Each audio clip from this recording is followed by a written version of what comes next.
And it's me. Still haven't. Every single time I start the stream, I'm like, oh, that wasn't as fast as it could be. Oh, well, that wasn't as good as it could be. Either stop talking about it or do something about it. You know? Hi, Mr. Normal. Great to see you. Hello. Welcome everybody to a stream. I somehow feel more tired today than I did yesterday, but I think that's because, in order to kind of rectify my sleeping pattern, involved not sleeping for a while on one day, which just ended up meaning sleeping later and then waking up at night and then going to sleep at the time I've been going anyway, and then so now we're not then on to the next day where I went to sleep late but acceptable for my schedule, and then woke up at 9, half 9, and I think maybe it was just because Steam isn't on a Tuesday. I don't ow, sorry, I just hit myself. You gotta see it, I just hit myself, it hurt. Maybe it's just something to do with the whole schedule like that, but I just was like, back to sleep, and then it got to like 11 or 12 or something where I was just like, come on, you have to.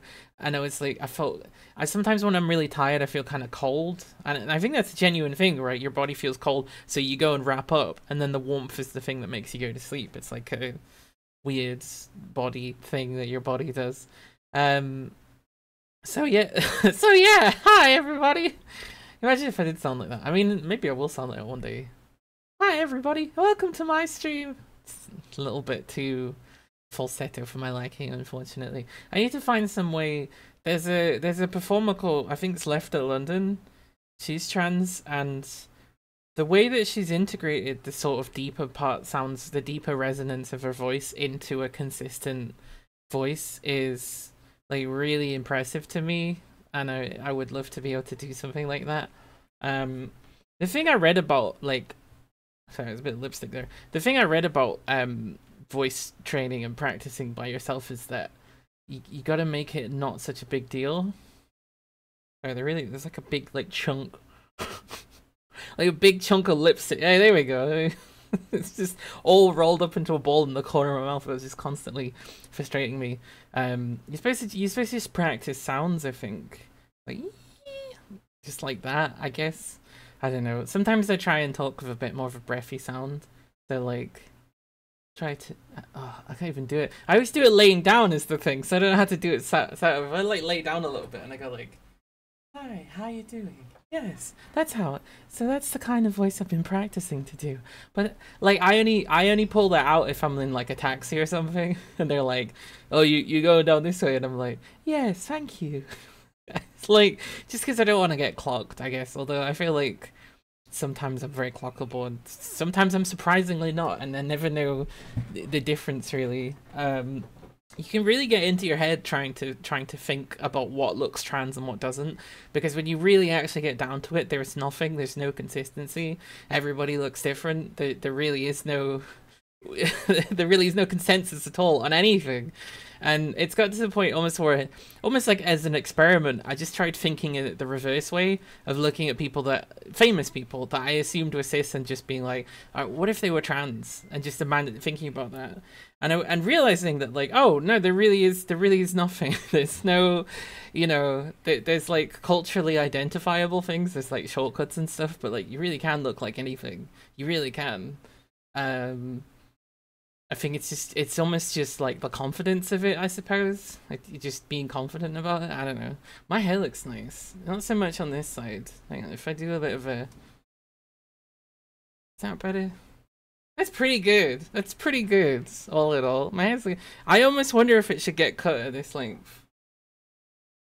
Which would be so sad, because there's just so much hair down here, and it's all like curly and stuff, sort of. If I cut it about here, that's a very trans haircut, I feel like. It's quite similar to how Pickle B has her hair, which I think maybe that's a bit of the inspiration, because I'm like, oh, that's nice, I could do that. It doesn't seem like it would be too difficult. It would need too much like hairdressing knowledge.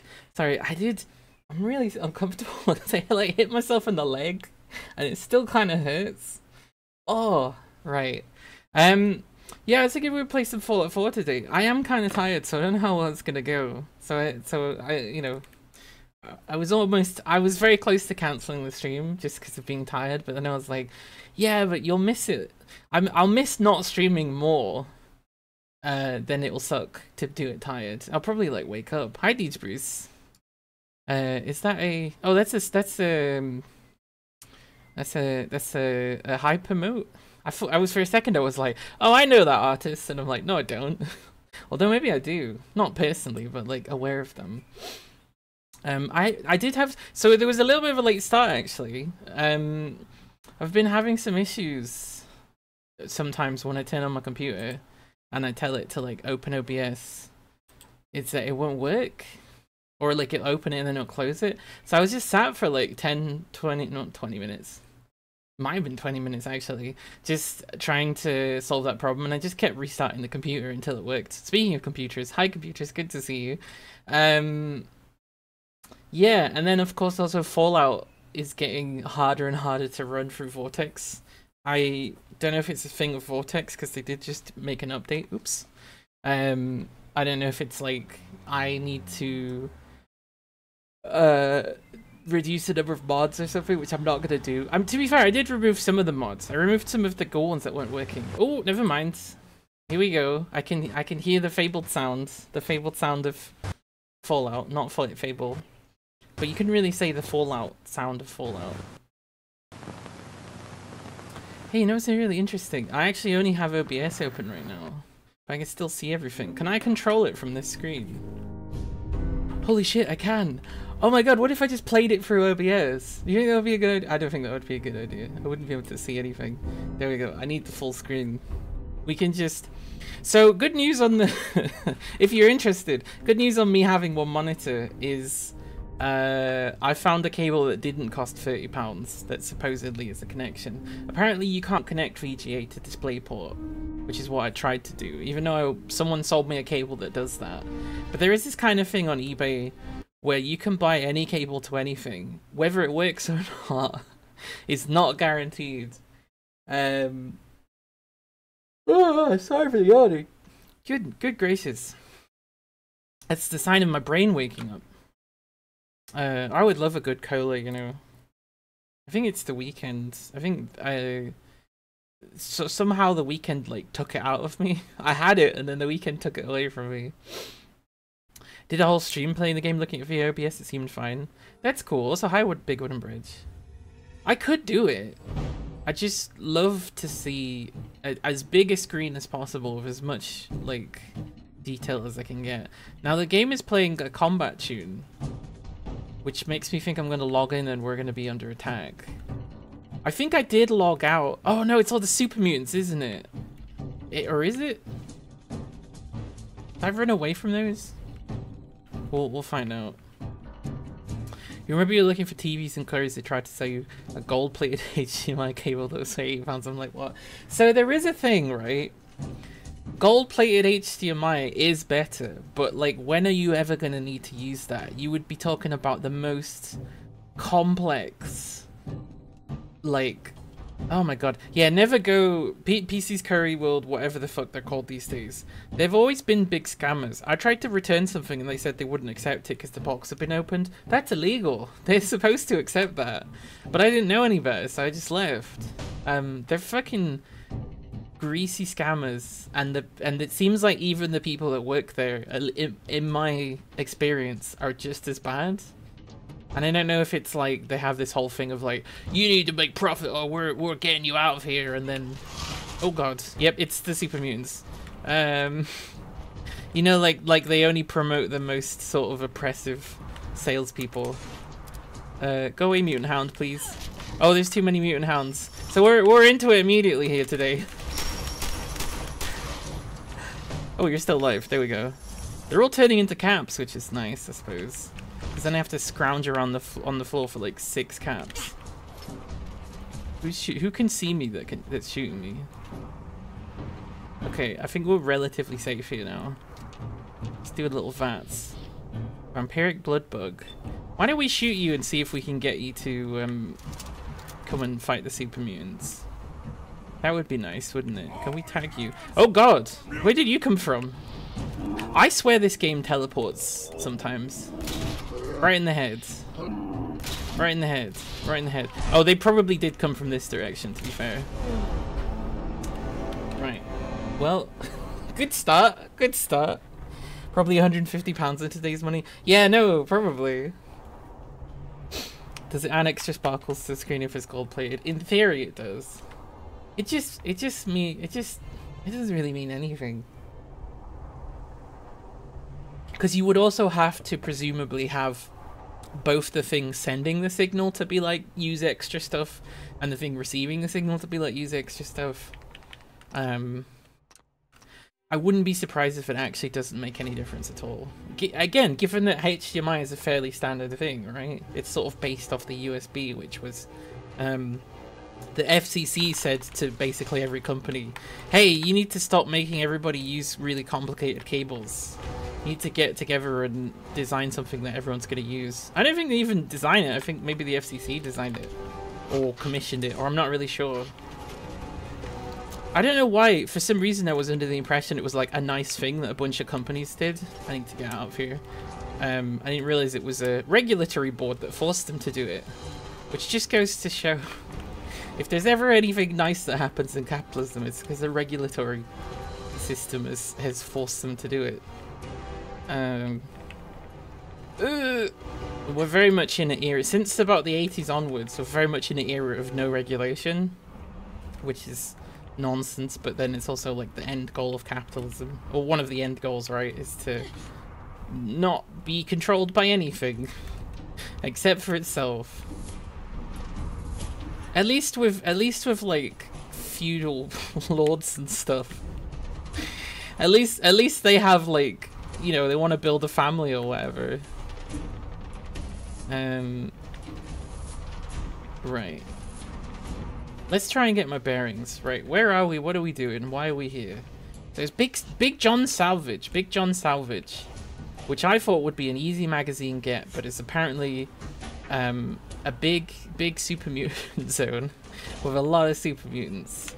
Oh, good, and they found me, so that's fantastic. How did they get here so fast? That's my question. I need to run them into something else, I think. Oh, raiders. No, actually, you can live. Oh fuck, that doesn't mean shoot me. I mean, if you ran past someone who's like hostile and went, oh, you could live, what do you think the first action would be? Leighton Towers. That's where I wanna get high ground. That's what I want. I need to get up in the air where the mutant hounds can't get me. You bought your GPU, the site was trying to upsell you on HDMI cable that wasn't that much. It's more expensive than the DisplayPort cable you ended up getting there. I don't understand what... I feel like DisplayPort is useful for something, because there's certain things that like maybe HDMI can't do, but I also kind of maybe feel like it might be a scam. I just don't know enough about it. Anything that takes us away from having one standard form of cable, I'm highly suspicious of. Right. I can hear the super mutants. They sound like over in the... What? Ah, shit. Where'd they go? Right, no shooting me, please. You're dead. Fantastic. This is my hideout. I mean, I might have to go in there just for safety, but I'm sure it's full of raiders. Alright, is that where all the super mutants are? There's a super mutant there. There's a mutant hound. I hate weather. I've decided I hate all weather in Fallout 4 because it just makes the visibility so bad. Which I don't know. I mean, I guess that's a thing, right? Oh, they're shooting at me. Okay, it does seem like I managed to get a good portion of the super mutants. So maybe we'll take advantage of that. We'll throw some grenades down at them. Or some mines, maybe? Is that even gonna reach? Doesn't sound like it. Excuse me. Oh, I heard something. No explosions, so. Yeah, they're mostly over there. Okay, do we have like a big grenade? Oh, Molotov cocktails. not a big grenade, but I've got loads of them. Yeah! Ow! Are you on fire enough yet? Are you on fire enough yet? Speaking of Molotovs, you hear about the thing in Cardiff that every single news agency was very quick to say, oh, the police involvement's a rumor on social media. I'm like, that's weird that you're all saying that when it very clearly isn't. And like, no one thinks that, except for the police. It's not the first time that's happened. Very reminiscent to me of the, I think it was 2011 riots, which I believe was about police brutality then as well. Or not police, I think it was it the Stephen guy that got murdered? The police really fucked up his case on purpose because he was black. And then it was like the, I don't know, I can't remember if it was that or another very similar case. But immediately every single fucking BBC was like, we don't even know what's going on, we don't know. Or like the Occupy protests as well, where they were very quick, we don't know what they're even protesting about. I'm like, that's just very strange behavior from you. Mark Duggan, right, yeah. I always get these two mixed up. Because, you know, unfortunately it happens often enough for that to be a mix-up. It's not just one case. No, I remember that because Stephen, who I don't remember his last name, that's the famous one that gets a lot of press. Or maybe not enough press, I guess. Because it's never really resolved, I don't think. I think the Raiders must be dead, because the super mutants seem to only be interested in me now. Have some fire. But no, my first thought when I heard that there was a riot in Cardiff, my first immediate thought was like, oh, have we finally had enough? Are we going for it? Are we finally going to stop them? Hi, Scooters. Hey, to be serious, I hope you're doing okay. If you don't know, Scoots posted in Discord that Scooter's cat died, which is very sad. But I think the positive that we can take away from that is, from what you told me, you took very good care of that cat in what would have been a very, you know, difficult thing to do as an owner. So, you know, I'm proud of you for looking after your cat through that, because a lot of people wouldn't have done that. So I just hope you're doing okay, and just know that we're all here to support you if you need anything at all. I've had cats, so, you know, I kind of know what you're going through, but like, I say don't at the same time. So, but I hope you're doing well, or I hope you'll be doing well soon, you know.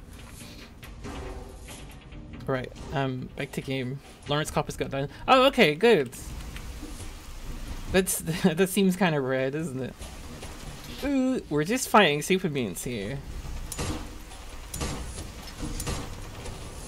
And some raiders, maybe. We logged in immediately, we were fighting super mutants. I think because I kept dying, because I managed to save in amongst them. Speaking of saving, I should probably do that right now, right? Once we're up here and we're safe. On top of the building. Relatively safe. I mean, I could fall off. Thank you, keep crying at random times. You know, I just even saying that, I was getting a little teary. I mean, I understand.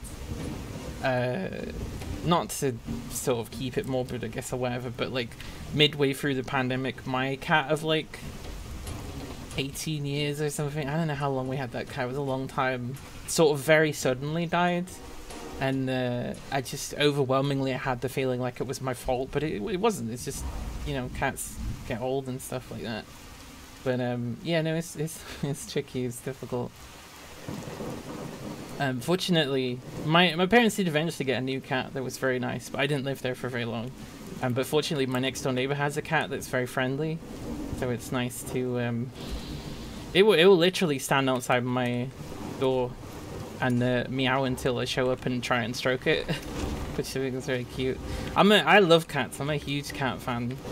I almost feel like it's my personal mission to befriend every cat, but I'm pretty good with cats. I can figure them out usually. Oh, hello. We need like a proper grenade, don't we? Can't just keep throwing Molotovs down. Or we might be able to get them with a grenade from here, to be honest. Not a grenade, a mine. Let's try a nuke mine. Here it is. Beep beep. There we go. 992 experience. And they're still living. Yow. You can see the 2 bullets coming out. Oh, most of them are still alive, actually, by the looks of it. How did I get so much XP from that, then? Molotov cocktail, maybe? Ooh! Yeah, I know you knew how to use the stairs. Yow! Right into the back of the building. There we go. I love the body moved, but the head stayed still. It's very ridiculous. Any game that's ever got beheading in it is usually a little bit comical, but I think that's also because, like, I don't know, maybe that's a bit of a ratings thing, I suppose. I remember Fable had a thing where if you shot them in the head, their body would fall over, but their head would, like, spin right around. Oh, I ran out of bullets. What about this one? Not as strong, which is weird because it's a bigger gun, but whatever. Zoom! Ow, my neck! I had really bad back pain at the start of this stream. I just sort of like moved all my like bones and muscles around and it seemed to go away. It was really bad. I don't know what I did. Just like got something caught or something.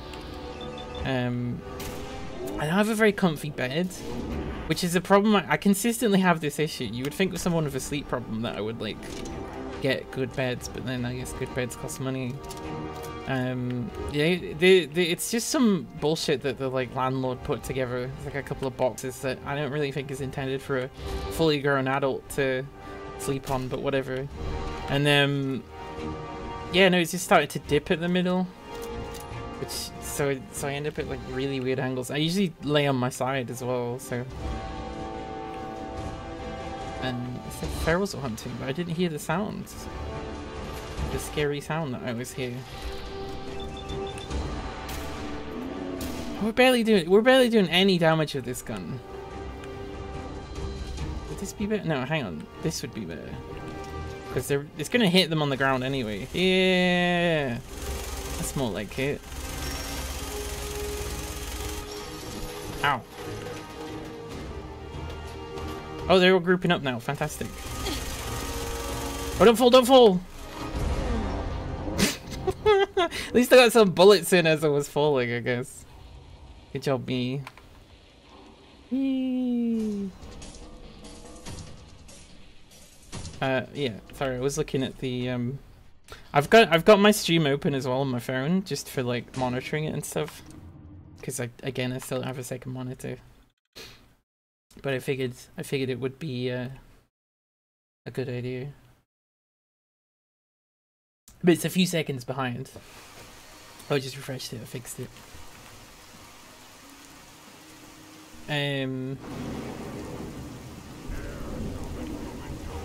Yeah, what am I gonna do on Wednesday? Because on Friday, I've got the first actual proper session of laser hair surgery, which is, I mean, it's really gonna be something, huh? Because I've never, you know, they zapped me like 3 times just to sort of see the effect. I don't know if you can kind of see there's a mark on my face, which I think may have been from one of them because it, like, my skin reacted to it or something. You know, just kind of as a test to see if I could stomach it. I don't know. Take this. So the proper one's on Friday. I don't know how long it takes. I should ask my sister because she said, because she's also trans, which is such a amazing coincidence. But also, I don't know, maybe there's genetic things that make people trans. I don't know. It's not something that's ever been studied by anyone that wasn't like a big Nazi or anything. So, come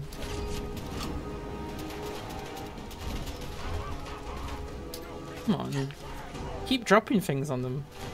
Yeah, there we go. That's more like it. There's so many of them here, though. Be great if I could like zip line or like glide across to another building. I don't want to get stuck here. Oh. Right, I think I can hit them here without them hitting me, kind of. So this is what we want to do. Take that, Brutus. Where's Caesar now, huh? Not actually doing that much damage. Pew pew pew pew pew. Pong, pong, pong. Seems like I only hit him every second hit on that. There we go. So we got another one. Only sort of 10, 20 to go. What have we got in terms of healing? Good to eat some actual food. Because I keep forgetting if you eat multiple different kinds of food. Does food paste give me any stats? It does. It's actually fairly decent. That's worrying. Because it seemed to be what all the ghouls are eating. I never did look up what was the whole story about that one. Oops, I probably shouldn't have eaten that. I guess I can swim underwater now if anyone wants to like put the rain back on. Ooh fuck. Hey. What are you doing here? Right, maybe I should use this gun. Remember when this gun was the most powerful thing I had? And every single bullet was so much damage? And literally I had to like trade for bullets just to fight Fort Strong. And now I fucking chuck hundreds of them at these super mutants. And it's still not necessarily enough. Incredible. Just have to take them out one at a time, I guess. Oh, oh, oh, oh, oh, oh, oh, oh, oh, oh, oh, oh, oh, oh, oh, oh. Keep knocking them over. God. All right, now you know what? I'm running into Leighton Towers for safety.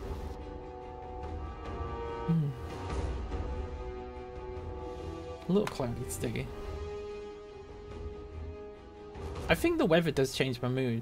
I mean, obviously the sun makes me very happy, but like, I can almost tell it's cloudy before I even see that it's cloudy. Oh fuck! This was a bad idea. Hang on, I need to take some jet or something. Because every single... Right. Because they technically had access to me, every single one of them has teleported into this location. I need to lay like a mine or something. There we go. Just like a bunch of mines here. There we go. The raiders I can deal with. Raiders are not really an issue. Pew, pew, pew, pew, pew, pew. Pew, pew, pew. Are you dead? You're dead. There we go. Yeah! Oh my god, did you hear the sound of that? Did you hear the fucking... Fantastic.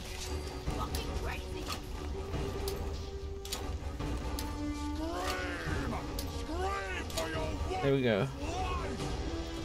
Scream for your worthless wife. No wife is worthless.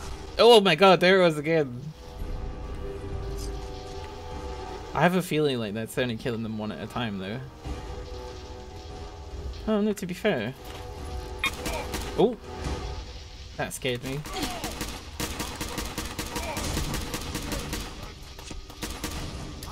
Have a mind. Oh god, that knocked me over. To be fair though, mine exploding that quickly. Yeah, this is one strong building. God, right. I am suffering. I'm in pain. I need healing. Is that a stim pack there? Oh, that's a ripper. Oh fuck. Roar! Oh shit. I started throwing that a little bit too early. There's loads of them. They're just all on the, basically the, on the roof. Right, there we go. That's just killing them one at a time, which is faster than what I have been doing, but... Ow. Nice try. Nice try, but I'm really good at pressing the button. Ooh, Stimpak. Not that I've got any shortage of those, but I always see them and I'm like, ah, yes, I will need this. Yeah. Drink up, heal up. There we go, healthy again. For a given value of healthy. Whew. Right. So what I could do is I could just keep sneaking through this building and the super mutants will forget or won't be able to find me anymore. That's my hope. Because then I can just leave them in this building. I don't need to run through the whole thing. There's no collectible in here. The problem is it still says danger, which tells me that they will find me.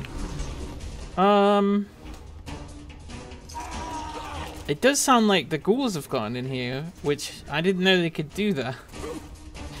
So that's pretty scary. I just keep heading downstairs. There's a couple of dungeons. I keep calling them dungeons, buildings. They are dungeons though, let's be honest. They're like this. It's just a big staircase. So that's the way out. It sounds a lot like all the ghouls are fighting the super mutants. I'm like, how did you even get in here though?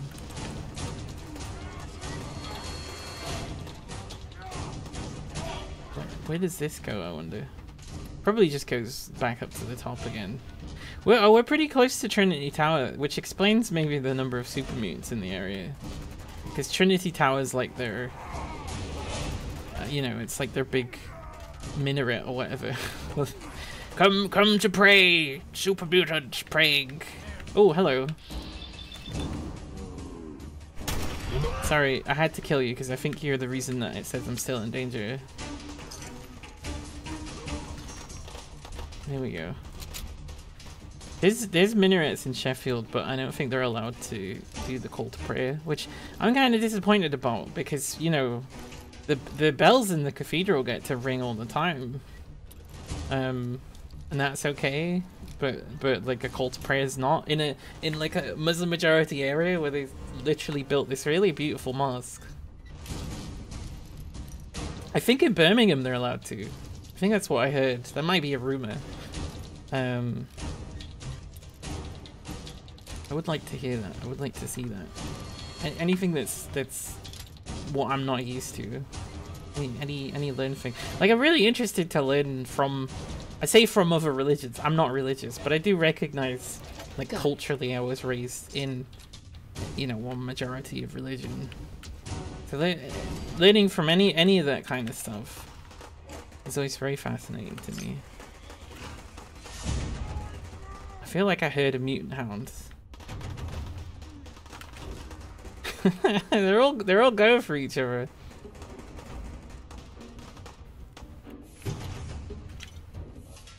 Yeah, so that's the exit. I just need them to not know I'm here. It's weird that they do still know I'm here. Because I'm sneaking, I'm out of sight. What if I use a stealth boy? Do I even have any stealth boys? Oh, I got 9. Okay, let's see if that works. No, they still see me. They still 100% know where I am. That's not okay. Because I don't want to then leave the door and then have them all teleport to me, because that's going to be really problematic. Although they are dying. Something's dying, and it's counting it as being me. Oh, it's going down! It's going down at long last. From danger. Down to caution.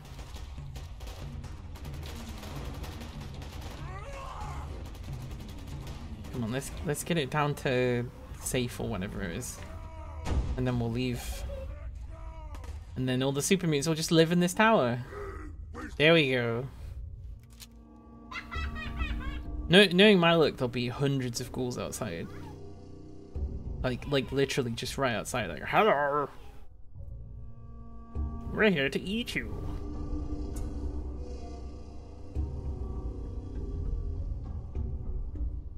But yeah, no, my mission was just to get... I just wanted that... I thought it would be quick to just run in and get that magazine, but I think from experience I've learned anytime there's a magazine that's just out and about, it's because it's in an open air base. Someone there. Ooh. No, you're kidding me. Oh. Hang on. They're all gonna come out like that.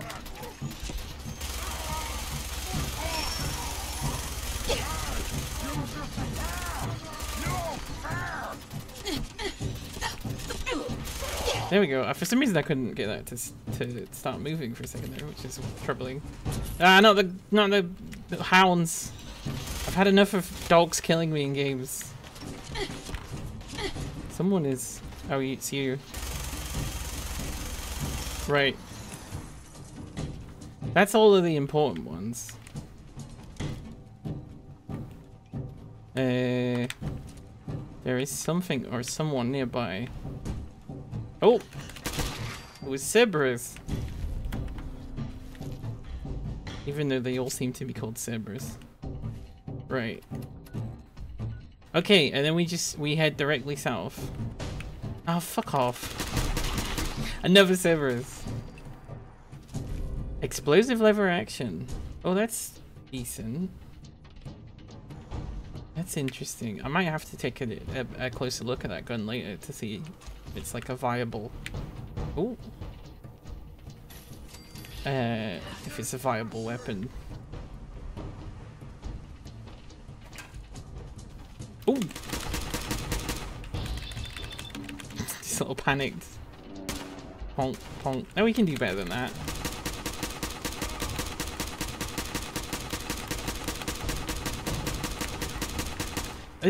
Now I know how the raiders feel when they're like still kicking.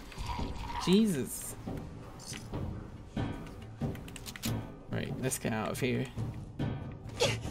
Run and run and run. Oh, we got hounds. You have no master here. It's just me and my gun. You dead? You dead? There you go. There we go. Alright. So I guess they just left a few sort of straggler hounds like that, and they called them all Cerberus.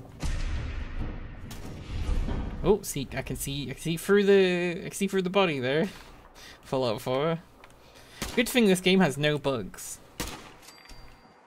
I will say, right, it's a huge pet peeve of mine, and it just seems to be getting worse. Is that there's a thing of like when people graphically design stuff and it clips through itself or whatever, that just seems to be happening more and more. And I guess it would be happening more because, you know, we're getting like more detail and stuff that we weren't having before. Fuck, there's still quite a few super mutants in there. But it just sort of seems like no one cares. And I'm like, come on, it's gotta be more solvable than that. You're like fully releasing a game, because I know graphics not necessarily, but like art is usually like one of the parts of development that takes the least amount of time. There we go. Nothing reminds me that I'm in a video game and not a magical world faster than stuff clipping through or like being in locations. Oh fuck, it's not supposed to be. The ghouls are here. The ghouls are here.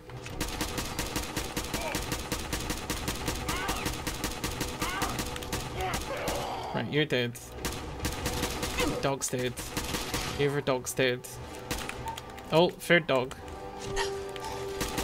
Dead. Where do you get all these dogs from?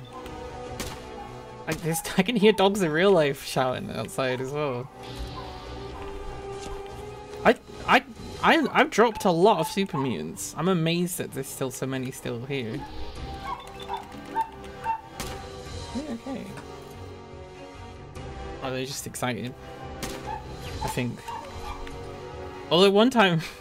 Nah, maybe I won't talk about it. Doxable.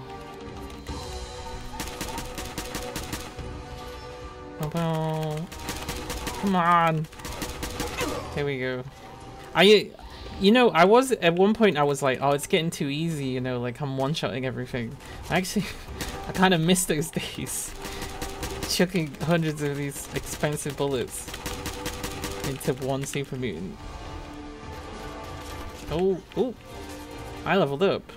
Can we level up something that will help me here? Like, what about this one? Is this an automatic rifle? This count as an automatic rifle that I'm using? Because I want to say, maybe? If not, then it would be a rifle.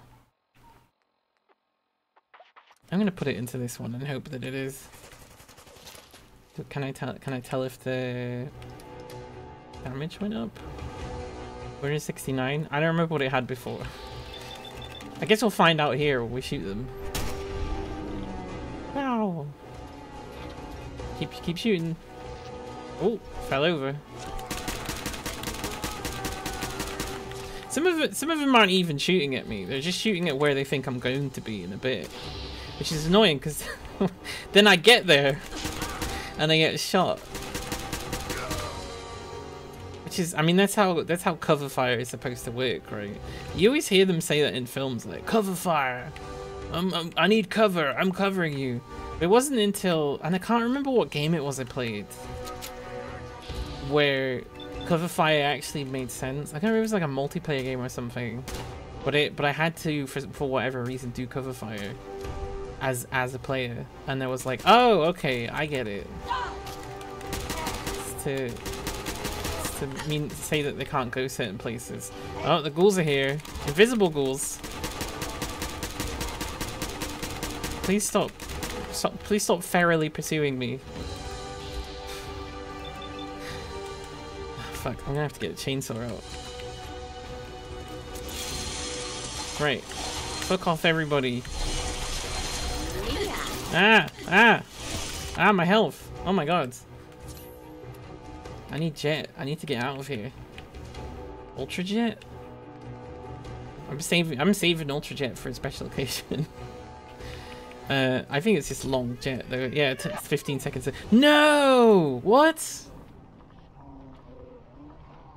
Well, that seems unfair. Last time I saved was on top of the building. Oh my god, I ineffectively killed so many things in between then and then. Oh, that's funny. It looks like he's got a unibrow because of the weird anti-aliasing on the shadow there with his hat. I need to get back into buying cola again. It's just so nice to have some caffeine during the day. It'll keep me alive. We did have coffee for a while, but it's so hard to find fair trade coffee now. So, you know, it's kind of out of the way. And then also there was this whole thing with like a local shop that I went to was really mean to me, so I stopped going ever. So it just means buying everything is like more of a journey now. And it's like, it's me who's suffering more than them, I think. You know, they're losing all of the sales, but I'm losing all of the convenience. But also, I would hate to go back and then see the same people working there. I liked everybody else. I liked quite a lot there. It's just these two people. You're buying pop today? You never drink it, but it's nice once in a while. Yeah, I'm way into it. I feel like I'm having a hard time with the sugar tags. I don't want sugarless pop. I really don't. It's not nice. Okay, or it's not as nice. Hey. Oh. Oh man, come back. Oh my god. He leapt into the air.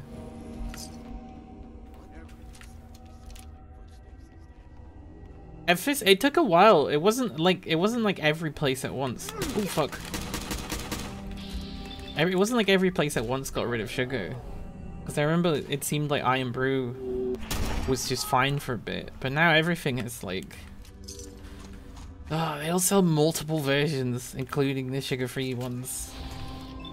Because I think, I don't know, like just charge more for. I guess it must cut into their sales so much to charge more for it that they want everybody to pick up the sugar-free one because they're not making that much money back, which is interesting because that kind of gives you an insight of like how they sell these things and how they make money and stuff. That you can't just raise prices. It's not just as simple as that. But I knew that anyway. I knew that having a lot of stuff cheaper is ultimately better sales. Just from video games, I knew that. I'm just getting started. You guys got me started. Right, okay. It was through this way, wasn't it? Huh? Legendary Raider. Why don't you legendary raid this? Bullet in your face. Oh, are you setting me on fire? What's going on here? Ow!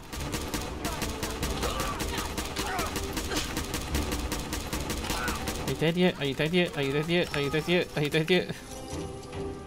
Alright, you seem dead. What was spitting fire at me? Because it doesn't look like they even had a flamethrower. Perfect. They've got a flamer fuel. They have a flamer. What? So they were like flaming me but with their gun. Good thing this game has no bugs.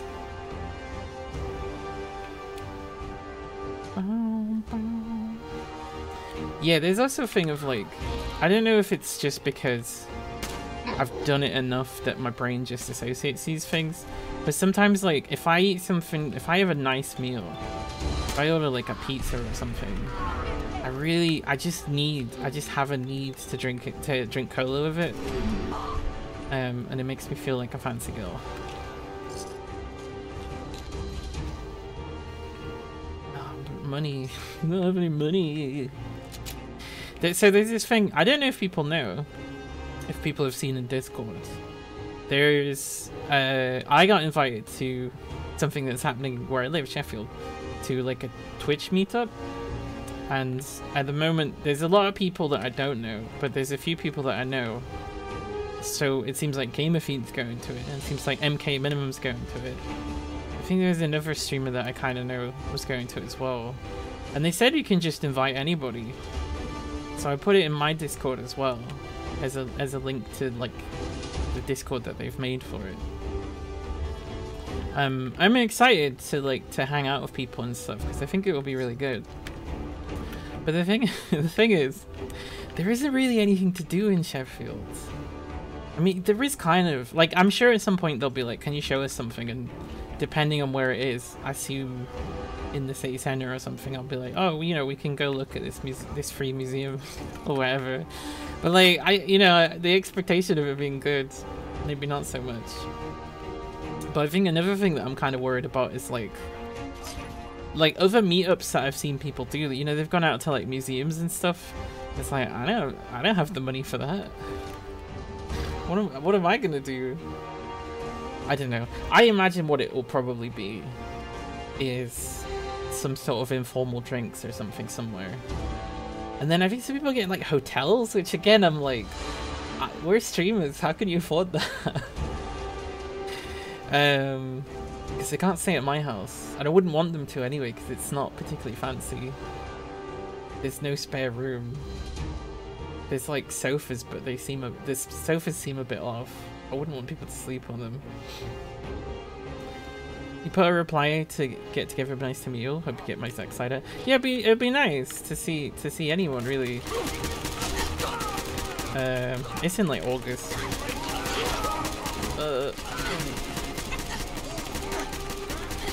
Come on, please be dead. Not me. Also, because I'm trying. Oh, for fuck's sake! I was so close to surviving, but look at all these super mutants here. Yeah, because I'm hoping to go out more in the summer, so I think, you know, that'll be part of it. Or that would presumably be after lots of going out in the summer. I hope. If I stay indoors all summer and I'm just miserable about it, I don't know what I'll do. I need it for my mental health, for the longevity of my mental health. To get through next winter, I need to make sure that I make the most of summer. I'm just really bad at doing that. Mostly because of agoraphobia, more than anything. Ah, fuck. Wait, I'm alive. I survived that fall. Hang on, what? I must have scraped against the wall or something. I'm out of here, everybody. Bye.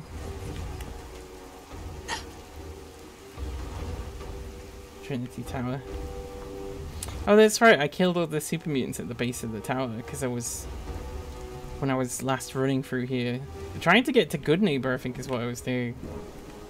So naturally I had to go for all those.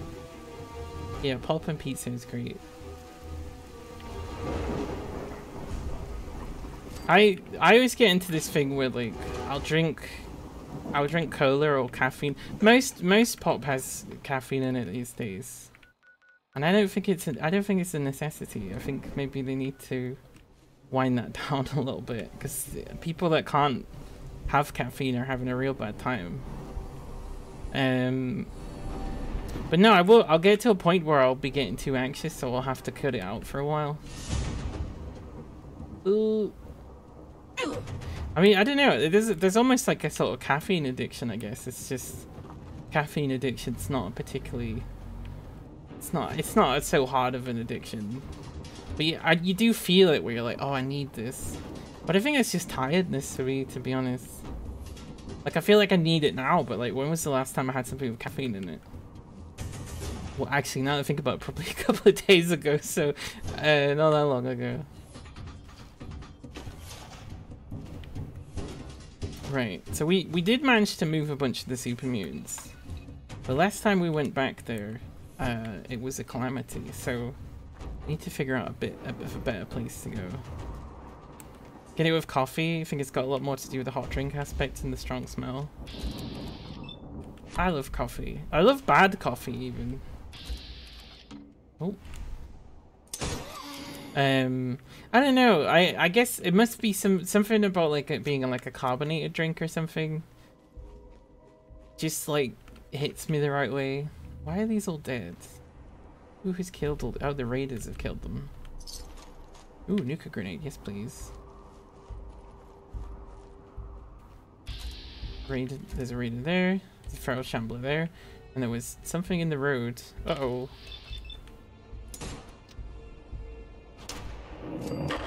Right, there we go.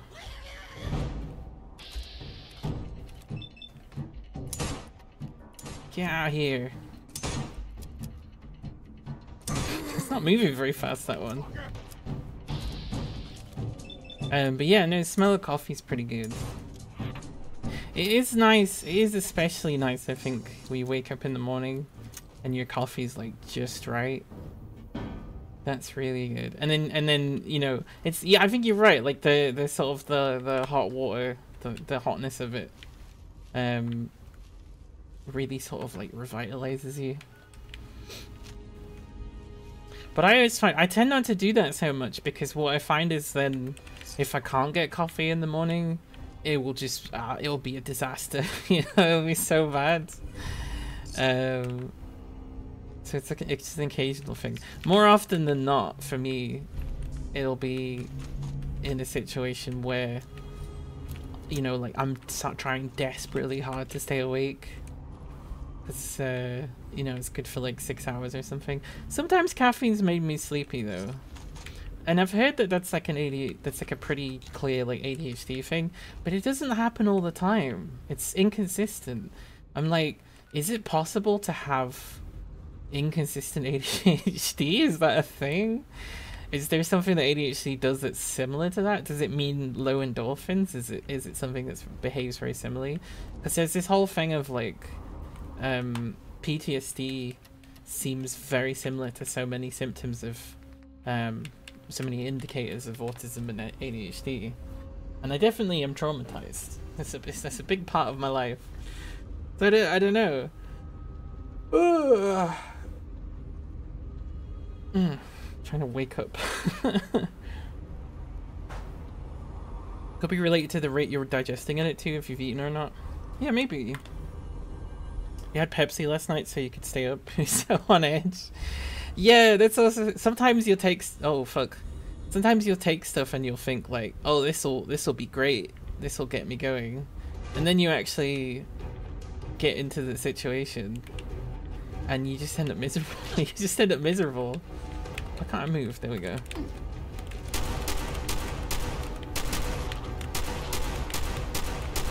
Oh, fuck off. You'd think shooting them would slow them down a bit. Oh god, there's loads of them. Alright. Bigger gun. Yeah, chopped into pieces. Fucking hell, amazing. What's hitting me? Is there something invisible again? Oh my god. It never ends. Right. Check that they're not behind me. Who is trying to shoot me? Who is trying to shoot me? Super mutant? Super mutant? Well, maybe you can deal with these ghouls then. Ooh, hello. Sounds like they already are. Fantastic. Yeah, if you can fight each other. And I'll go and to be honest, my character probably needs sleep. It's hard enough with the storms. Is there a bed in here? Just as they're all shooting each other. Oh, there is. Excuse me. What was that about? Hi, Lena Sky. Caffeine has never had that awake effect on me. I can drink before bed and fall asleep. Yeah, maybe that means you got ADHD. Or whatever it is that does that. Unless you're already aware of that, and that's not a big mystery. I feel you got the awake effect from caffeine once in your life. When your English teacher made a French press of it for us. But like everything aligned and it's never happened since. Who knows? I remember, I will always remember the first coffee I ever had. I don't know why. I guess it was a significant thing. But I was just really bored.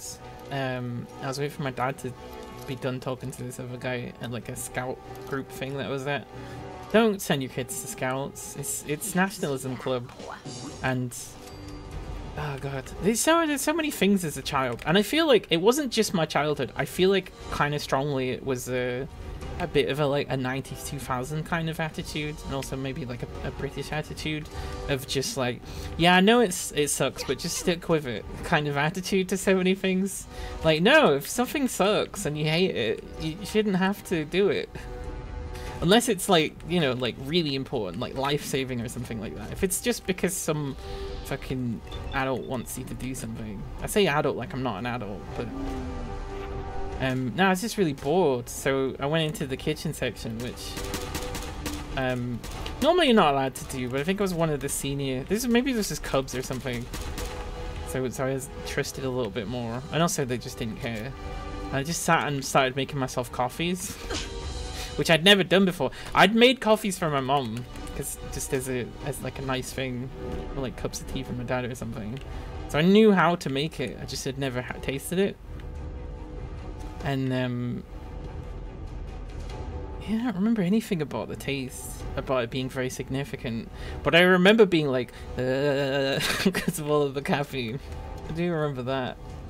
Hello, Talkie Fencing and Scouts very dodgy. Yes, they I think I said this last stream actually, that they started as a sort of like kind of settlers sort of thing of go and camp in indigenous lands. You know, sort of like people in Israel.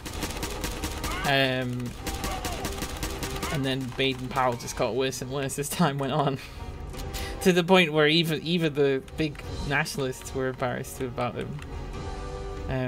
There's loads of stuff, you know, like the thing that really fucked me off the most, and I think was ultimately why I left, was when we were almost like tricked into going to a St. George's Day parade. We didn't know what the fuck St. George's Day was. Oh, he's don't mind, you know, he's just the patron saint of every fucking knucklehead who loves all of the worst parts of English nationalism. Are there good parts of English nationalism? I personally don't think so. And then also there was this apparently there was this whole debate behind the scenes about it being religious or not, because not every scout was Christian. And then we did the fucking march. I hated it anyway. Didn't want to be there. It sucked. I was like, I hate this. I'm tired. Then we went into a fucking church and did a big sermon. Like, this is awful. What a fucking disaster. Your friend made you espresso on a stovetop mocha decades ago. It was so good. I only drank it that way at home now. Bit of cream and honey. Oh, the honey, definitely. Something I really like is, what is it, like... is it coconut water or something in coffee? Or coconut milk? It's really good. For me, anyway. Maybe not for everybody. And I don't normally like coconut, but for some reason it's just so good.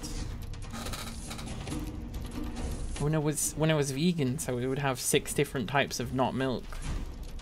And coconut was one of them. I was like, let's just put this in a coffee. And really, really nice. Really sort of brightened up. I wish I could unlock this. Coconut milk is good in strong coffee. I usually make pretty strong coffee. But that's almost because I tend to almost drink coffee medicinally. As like, please let me make it through this day that I haven't slept.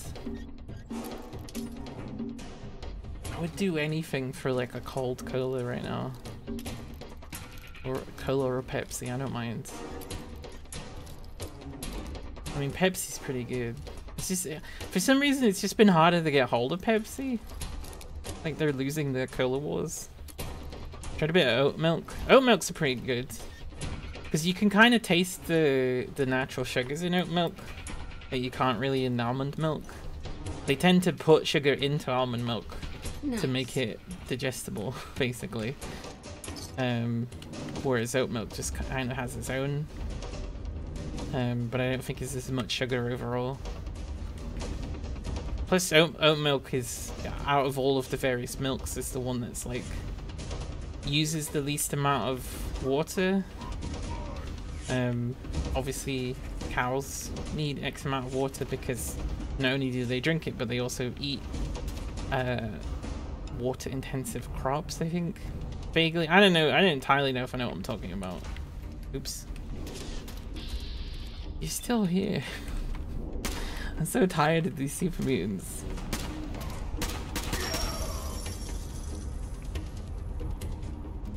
Oh, I see another one.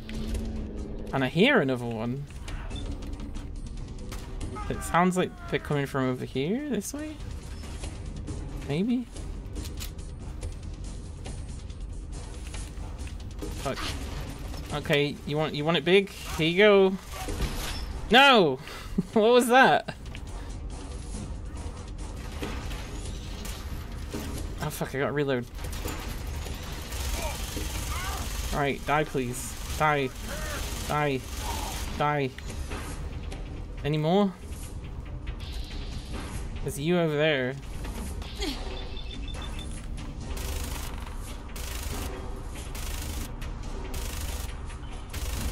Don't, right, if you've got a automatic or whatever, don't use VATS, because it'll fucking miss so often and it'll spend like 50 ammo to do so.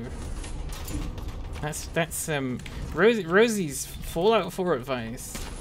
Welcome to Rosie 4's Fallout. Fuck off, I'm so tired. I'm so tired and all I'm doing is fighting super mutants. I don't want to be here. St. George's Day Parade. There we go. Why did you make me do this, Daddy? Why? It's only you that likes Scouts, Dad. No one else likes it. Hey, Big Wizard works. Thank you for the Big Wizard, Bruce. My parents almost divorced once over him liking Scouts. Why didn't he just fucking quit? I don't get it. What was he? And the thing is, he didn't even like it that much. Because he kept telling me about this guy that was there who's like a big piece of shit. And like always does the wrong thing and always says the wrong thing. And he wouldn't stop talking to me about it. And after a certain point, like I listened to him over and over again, the same conversation. I got to a certain point where I was like, listen, I really think, I know you don't like therapy, but like I really think that like you should go and you should talk to them about this because that's the kind of thing that they would be doing and they would be better qualified than me. And he got so offended by that because of course he did. Anyway, that's just me ranting about my dad again. I haven't spoken to him for years. I don't think I spoke to him for the entire pandemic, even though we were in the same house. But to be fair, I was actually kind of afraid of him for a bit because he put me in danger. And also, like, I kind of suspect that he's not ever been comfortable with me being trans, and that's really difficult because they seem pretty enthusiastic about my younger sister being trans, and I'm like, oh, that's just fucking typical, isn't it? Like the younger sibling. But I don't know, because then there's also kind of a thing of like, well, maybe because I was the person that was trying to come out first, that it helped my sister, right? So if I'm like, oh, my younger sister's got it easier or whatever, it's like, well, maybe that's because of the stuff that you did, right? So it's a good thing. Right, you're dead. So I can't be angry at my sister. Though I don't know, I do get annoyed because there's loads of things.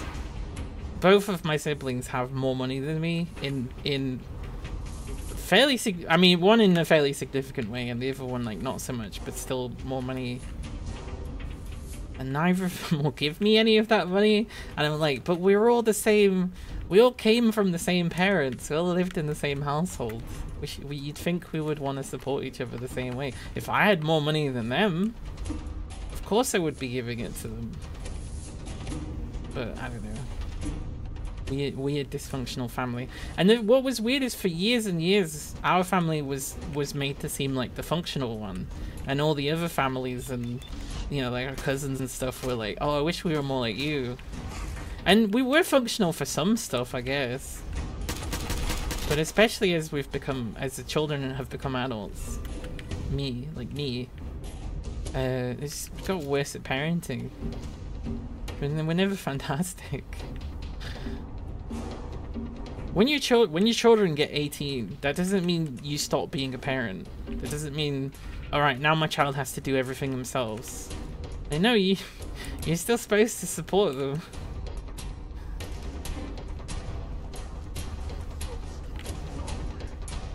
Right, there's not many super mutants left in this thing now. Because it says cleared, but there's obviously still this guy. There we go. Oh. Seems like they took this off Raiders, seeing as there's loads of Raiders. Right, let's open a safe using a key. I think that's specifically why safes don't have keys, is so they can't be lockpicked. Picklocked? I guess it's the same thing, right?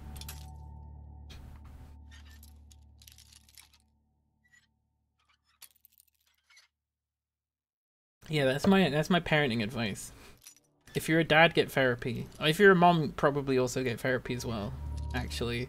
It's just that there doesn't seem to be the same stigma.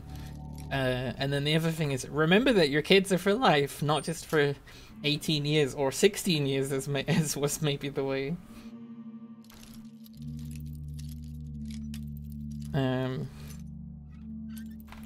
Just be nice. You don't have to rule your children either. I think just because of like my parents' insecurity, especially my dad's. I was always saying stuff like I need you to respect me, and like I never really said it this much, but my thought was always like, well, you gotta earn respect. That's how respect works. You don't just demand respect. That's like dogmatic obedience. That's like a cult. So much about this sort of nuclear family is obviously affected this stuff, and it was like they didn't really have any friends either. They could have, but I guess they didn't, because maybe then if their friends got too close, they would give them parenting advice, and then children should be raised by as many people as possible, right? So then if people are tired or people not available or whatever, other people can cover. And also, you know, they'll get a difference of opinion, and that's a good thing. Even if they don't agree with the difference in opinion, they can still see that difference of opinion is possible. If you get raised by two people who think that, like, you know, that you're supposed to suffer in silence, you'll end up, you know, as a child, you end up thinking that. I was realizing yesterday, I have this kind of you know, like toxic trait, I suppose, where I think that I'm supposed to suffer for people that I love, and I was like, oh, that reflects so much about my experience growing up, right? That I was constantly being told to like stick in with situations and stick up and, you know, get through it even though it's difficult, as opposed to leaving the situation and going somewhere else, like the healthier thing to do. And I was like, oh, okay. Because then it was also kind of reflecting it to like bad relationships that I'd had with, you know, not like romantic relationships, just like friendship relationships, where people had been mean to me and like mistreated me for a while, but I just kind of stuck up with it because I was like, well, that's just what you do. And it's like, no, no, because then you just end up with bad friends. And until fairly recently, that was the case. I always had fairly bad friends, like people that didn't you know, really appreciate me, usually sort of take advantage of me in some way. Occasionally I'll get these really good friends, but they'll be like, you only see them for a bit, you know, like people that you meet in one specific place and then you stop going to that place for whatever reason, so you aren't friends or something. It's not like I'm not capable of making good friendships. What happens if I press this button?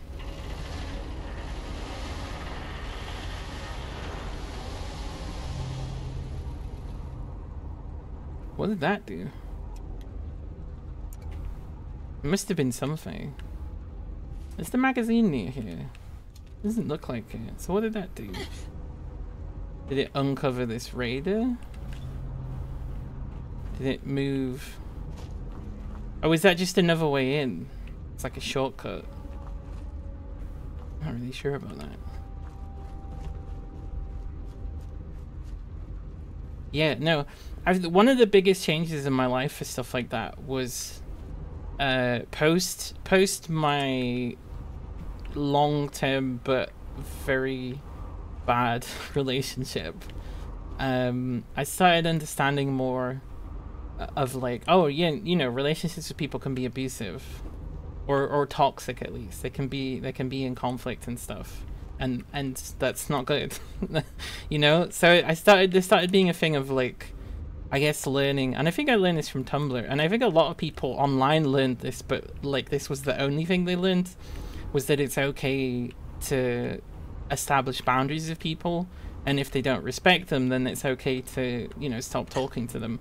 A lot of people just understood that it's okay to cut people out if you're upset with them, and that's very useful if someone is like a genuine drain on your life and is like ruining your time and stuff. It's not so good, you know, if it's like a friend that you're gonna see a lot. But yeah, no, so I started setting boundaries with people, and I started saying like, oh, you know, I don't want to do this, or I'm not comfortable with this, you know, quite reasonable things. And it was amazing how many people just sort of like were so not okay with that in my life, like friends and family and stuff. Thankfully not all of my family, because I still talk to my younger sister, because, you know, she seemed to respect that. What magazine have we got? Tales of a Junkyard Junkie Vendor. Just better vendor prices. But it was eye-opening as well, because I was like, I'm not doing anything unreasonable, you know. In fact, you know, these are things that other people have asked of me and I've done, and it's like, but now it's too much for them, because I guess with a lot of these people, they'd established these relationships with me on the basis that I would let them get away with stuff, I guess. And now, because I wasn't anymore, they were like, they weren't interested, or, you know, it was a change for them or something. But it sucked. You know, when all of your friendships get purged from your life, it's very easy to then think, oh, I must be doing something wrong. But it's like, if anything, it's like, no, you're doing something right for like the first time. Things have gotten this bad because they've been set up like this for so long. Right, now that we've got that magazine, we can head towards this other one I've just seen on the map.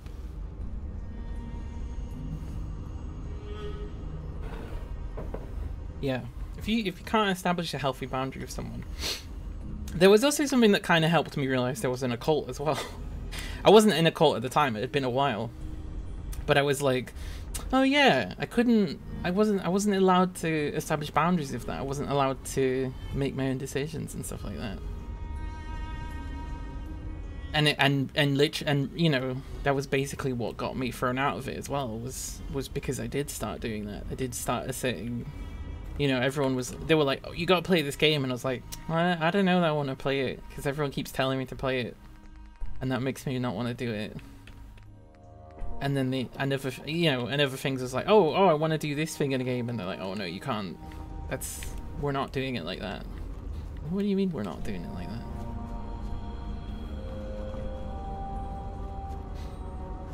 That can be tricky. I think that's how, like, with other cults and stuff, people just get stuck in them, or they keep going back to them. And not just cults, you know, like abusive relationships or anything sort of similar like that. They try to step out of it, and it goes so badly for them because, you know, that's how it's been designed, or like it's the first time they've left, so, you know, they don't have any, you know, there's nothing to back them up. There's no establishment. What kind of cult was it?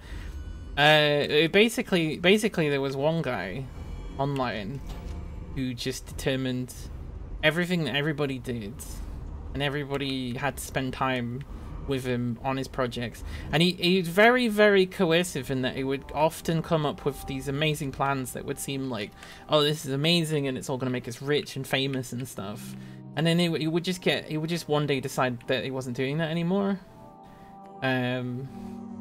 kind of thing. And it was just on and off like that all the time. I define it as a cult because the kind, you know, it's not like a very extreme cult. Like, I didn't have to kill anybody, but like it took over my life. I wasn't, any life decision I made outside of it was not allowed to happen, essentially, or was coerced to not happen, sort of thing. Ah, fuck. I've angered the robots. Usually the way for me to like identify if something's a cult is like, can you make decisions for yourself? Are you allowed to disobey? Are you allowed to question? And the other one is like, is it isolating you from other places? You know, and that was a thing, right? Like I ended up leaving college and stuff. Although, you know, there were other reasons for that as well. It was so much control over my life. Mostly just sort of coercive, just sort of like, you know, like you'd say, oh, I've got this one idea, and then they'd sit and have a conversation with you, and you come away with it with a completely different idea, and you'd not even realize how. But he did eventually kicked me out because I was playing World of Warcraft with a controller. Which I thought was very smart for figuring that one out. That's a very big bear. Guess we're gonna have to kill this bear. Sorry, big bear. Oh, okay. Well, that was easy. Oh, there's another big bear. Sorry, smaller bear. Wait, you're not dead? There we go. Major gaslight. It was like, I don't know, it's complicated to describe it. It's much easier to point at other cults and say, oh yeah, it was like this, than it is to sort of explain. One thing, I remember something that really annoyed me one time, but it was very reminiscent of the kind of thing that would happen, is that, as I met someone that was cute in this community as well, through like World of Warcraft that we were doing at the time. And but he ended up dating them first for like a week or something, and that was kind of weird. That was, you know, felt very sort of prima nocta. And then when we actually did date, we started doing our own project, like a Minecraft thing, and then he managed to get on board the project as well as a sort of like technical advisor or something. But then he got bored of it and he just shut the whole thing down. And you'd think if he just did that suddenly that it would be such a big like, oh, why did he do that? But I remember at the time the both of us just being like, oh well, he's had enough. And then it was like months later we were like, wait, hang on, what the fuck? Why was he allowed to do that? Yeah, bad stuff. There was a few months ago where I sort of looked up to see if he was still doing stuff.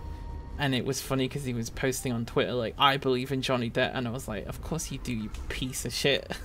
Because you're incapable of rationalizing your way through that one.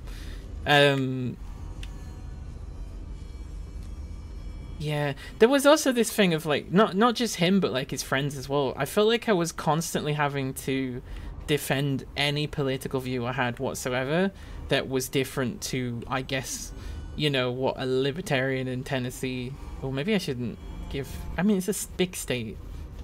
I'm just worried that that would somehow come back to me. No, I went to check to see what he was doing. Yeah, no, I've said enough. I probably shouldn't say much more that's like doxable. But then I was like, okay, you're getting interested in the things that he's doing. You need to put it down and to keep yourself away from this for your own safety, because you obviously couldn't control yourself around him. I do remember this whole project where like he was gonna set up like a World of Warcraft server, and people with like money got involved and like gave him like thousands of dollars to do it. And I'm sure it never came to light because none of his stuff ever did. That was the whole point. And I remember seeing, you know, there were loads of people in his, like, it wasn't Discord, it was like something like Ventrilo or something, and just thinking like, oh, these poor fools, like they don't know, they've been caught on this ride as well. Constantly having to defend President Obama. Hey, listen, right, kind of a little bit actually. But usually against things that were not true against Obama. And they're like, he's not done any good, and it's like, it's more complicated than that. I mean, we'd be having I wouldn't want to be there, but if for loads of reasons, but if we were, we would be having different conversations, I think. I remember he had this fucker of a friend who just like, just for fun, essentially, just argued me into this big circle for ages about the existence of God. And why does it say that I can pickpocket that? There is a thing, right, with BPD, that specifically with what I have, where like if I get aggravated enough in an argument, I will not be able to leave it, and I'll just keep it going, and I'll even like come up with things to argue for. It's really bad. I've only recently kind of gotten to recognizing it enough to be able to escape from it. Like I literally had to say to someone the other day, like, we just need to stop this. It's a trap. We're just going to be caught in this forever, and it's me, and I know it's coming from me, and that's difficult. But then it's, you know, between my parents and getting attacked at school and just, you know, variously having to defend my existence in so many different places, it makes sense, right? Like an argument's a stressful thing for me. It's always been stressful. I remember even quite young when like I would hear my parents arguing, I was like, yes, this will be the thing that divorces them, and so this finally stops happening, and they never divorce. But what a weird thing for like a 7-year-old to think, right? Like, you shouldn't. Why do you even have a concept of divorce? You know? Yeah. Call me Charlie. Because normally I think I'm very, if I'm not like, I guess, triggered or whatever, I feel like I'm quite reasonable and kind and understanding and forgiving and all that sort of stuff. But it's very, very different in that situation. I'm getting loads of XP for some reason. I'm into that. A lot of legitimate targets are in a civilian building, so there were successful strikes. Oh my god. The thing is, none of us knew anything about that in these conversations, so stuff wasn't even coming up because we didn't fucking know anything. Except the difference was I was like 16 and they were like 26 or something, so they probably should have known at least something. But and that's another thing. I've seen people talk about Breaking Bad is a really good example of how just because you're like an adult or whatever doesn't mean you can't be groomed. And the point is that Walter White grooms Jesse into his meth operation. And when I see people talk about stuff like that, I'm like, yeah, no, that makes a lot of sense for the situation I was in and the age I was in and stuff like that. Just, you know, just because you're old enough to make these decisions yourself doesn't mean you're not vulnerable to someone taking advantage of it. Oh, what piece of shit. He must be in his mid-30s now. What's funny is also, I used to think he was so cool, and I think a lot of that's just like he's older or whatever.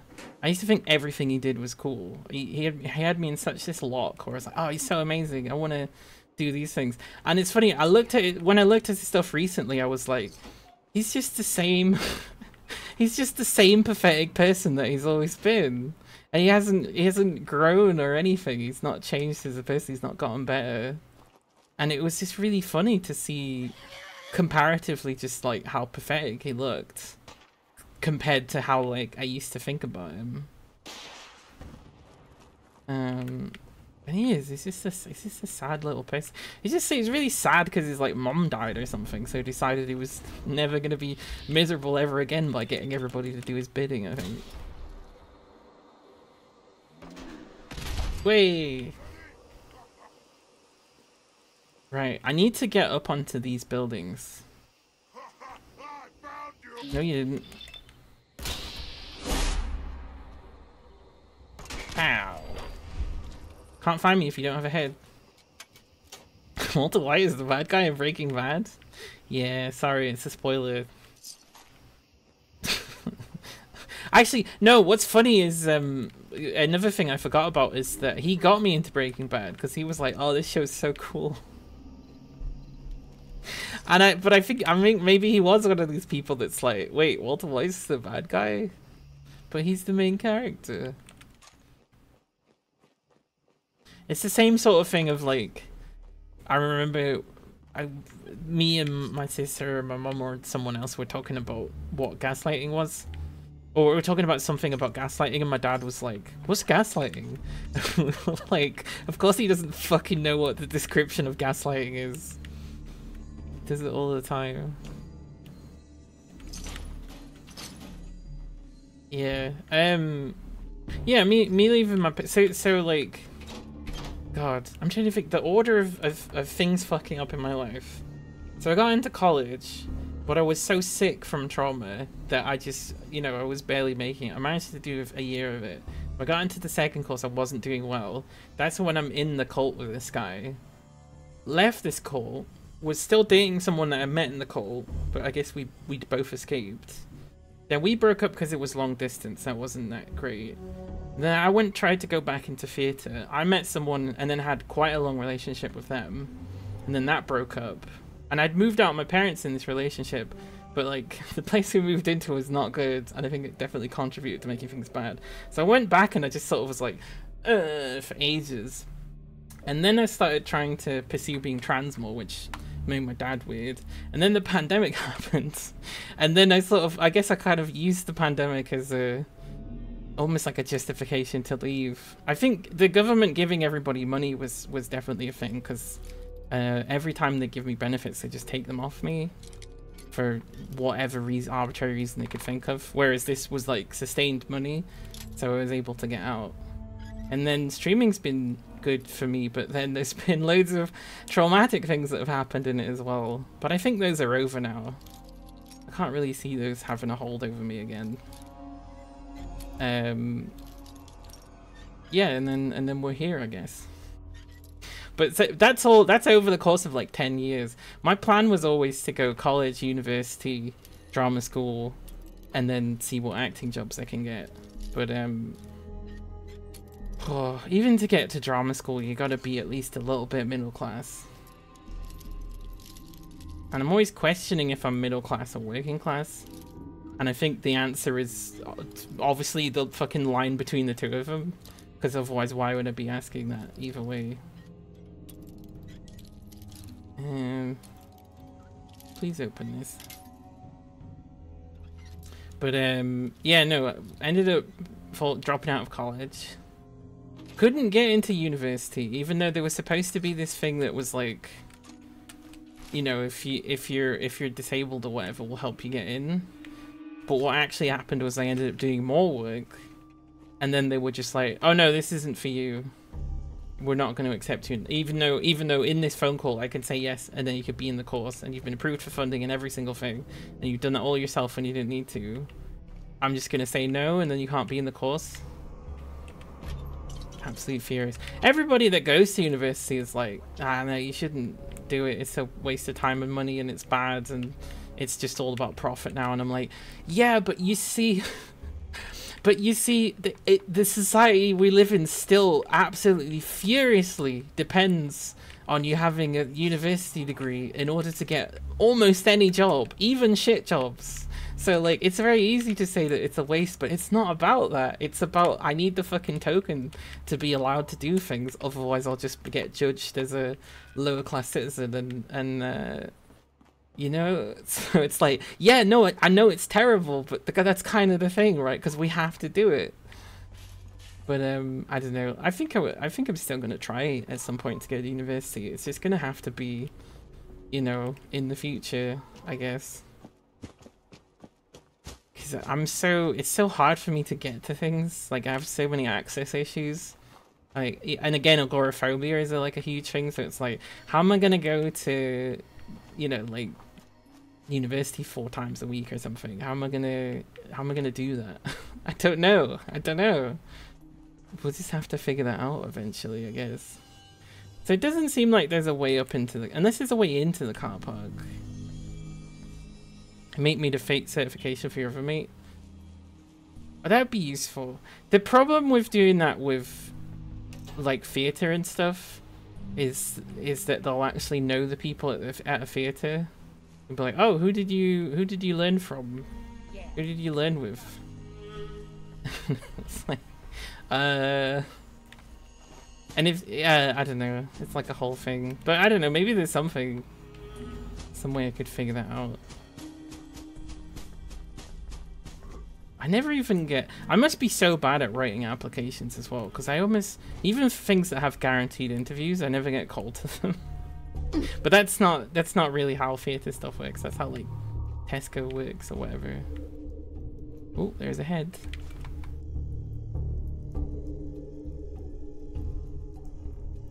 He learned with Sally. Who? Oh, Sally. Arts is different, but it's okay for the larger job market.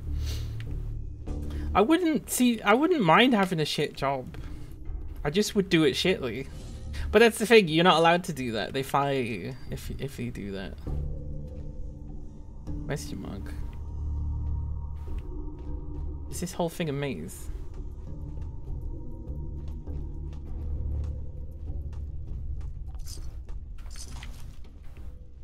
I was hoping it would just be a regular car park, but it's a huge maze.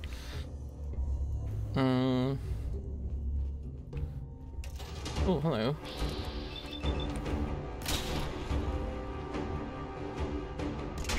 Got you. If you do a job shittily, you must simply not be the shittest.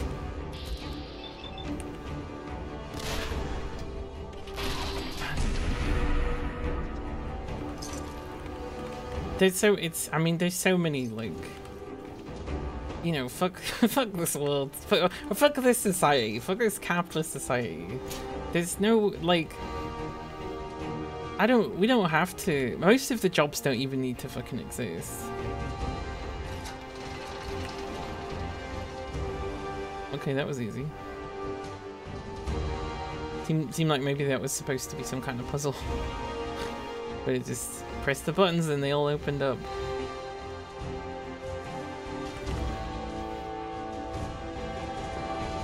No game set? Should be.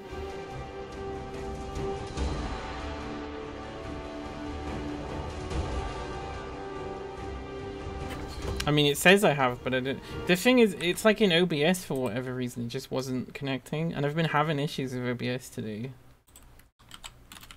Fallout 4. Oh, it works now. Well, there we go. But hello, Spike. Good to see you. Yeah, no, I think I don't actually have it set up to set game. Even though it says it does, I don't think it actually does. But yeah, we're playing Fallout 4. Mostly I've been talking about the bad influences in my life, I suppose. And my journey to here, which was always bad.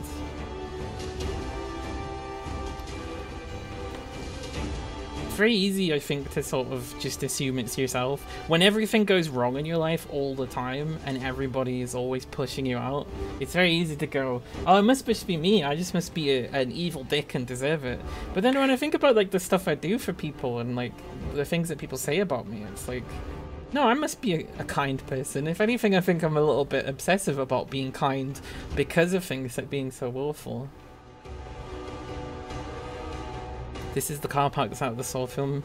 Yeah, I just assumed it was like a regular car park, but apparently not. These often go over the big bad moments. Yeah, well the thing is, like, you remember the bad stuff. You don't remember the good stuff because you adrenaline is like how you make memories, basically. It's like the really good stuff where everyone's like laughing and fuck me, where everyone's like laughing and having a good time or whatever. Hell yeah. There we go. Hang on, I just want to see what was in the other direction.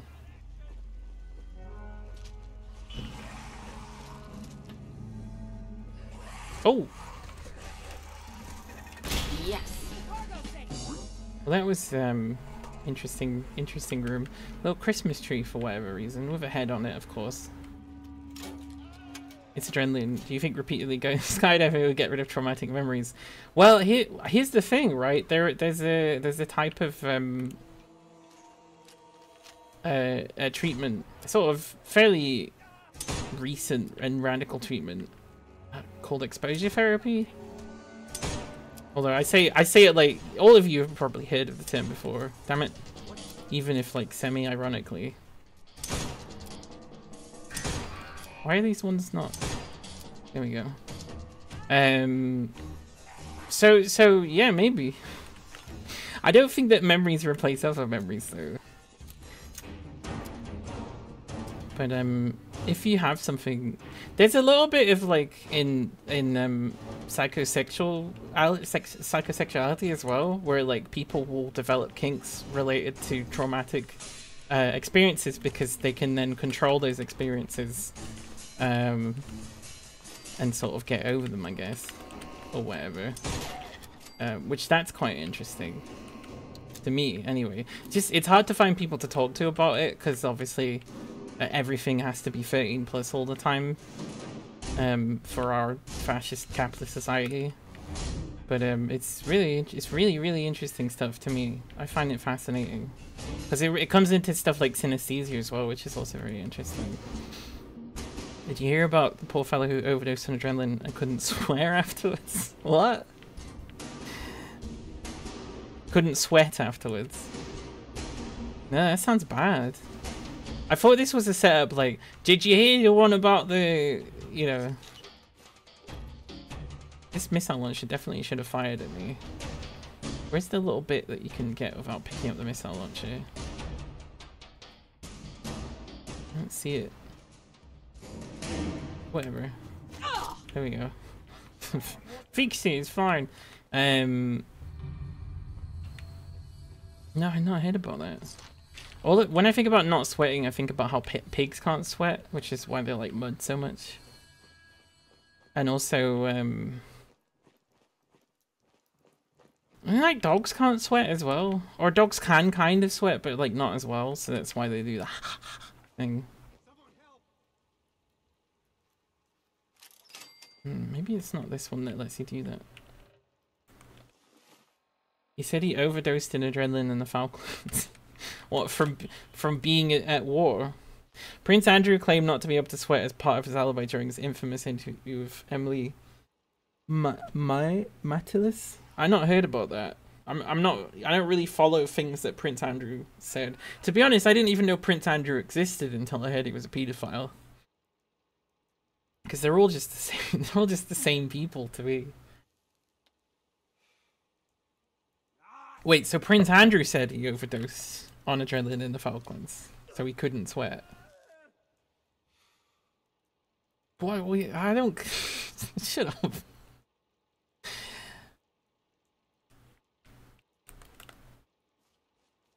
Bill claimed he was really sweaty and he said not possible. I don't like sweating. I really don't like sweating.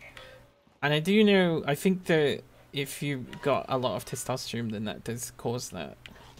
So I almost like it's, I guess subconsciously I'm like, don't want to be gendered by my sweating. But it's exciting because, you know, estrogen and stuff, so presumably I'll sweat less. Oh, it's the junk out caravan guy who for some reason has loaded in that way. It's like the one thing that happens for. I have to fucking avoid him. Oh, what was that?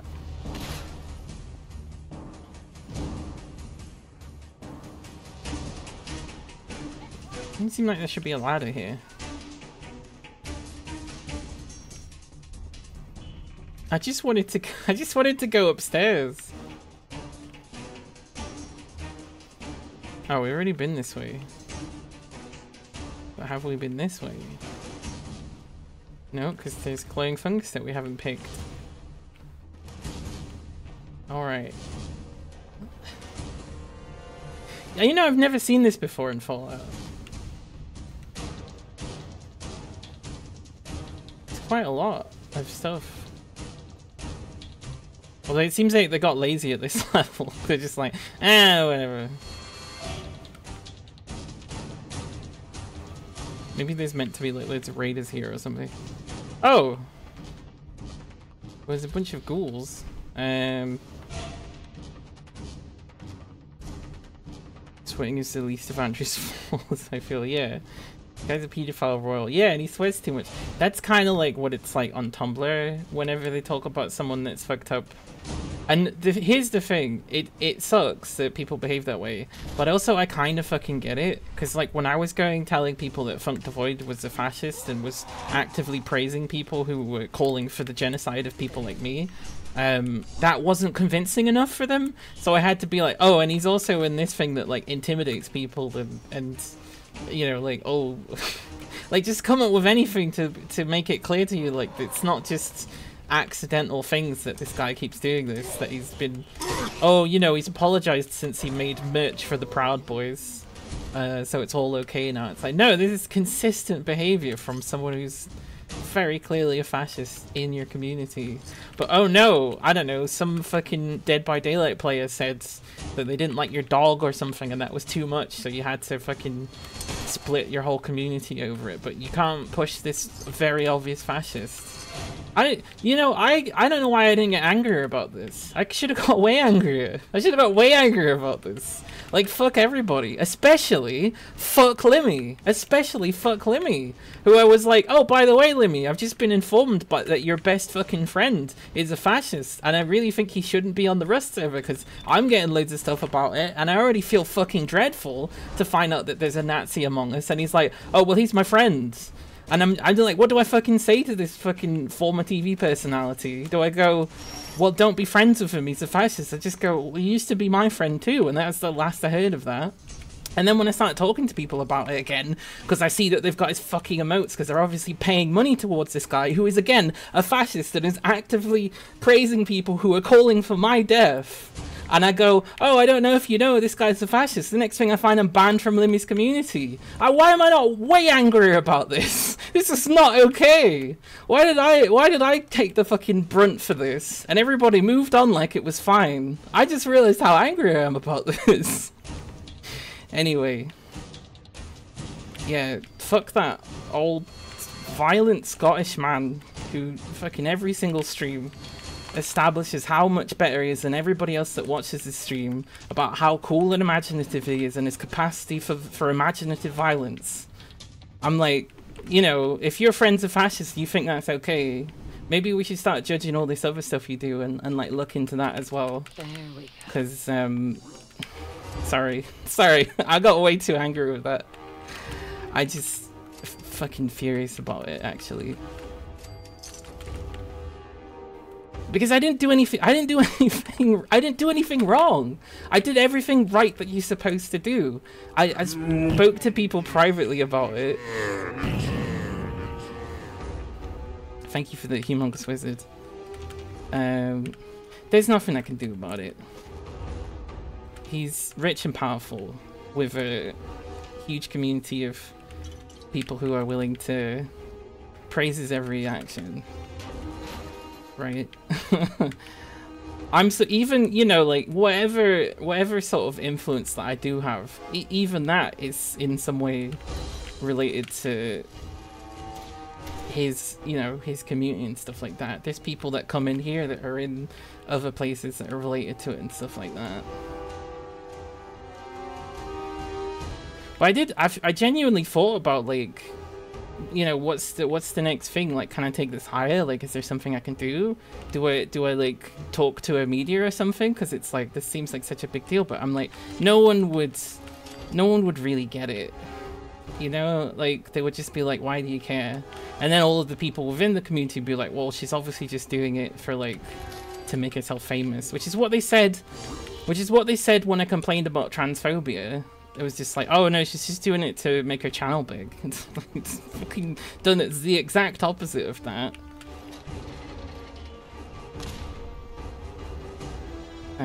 Yeah, no, fuck that whole community.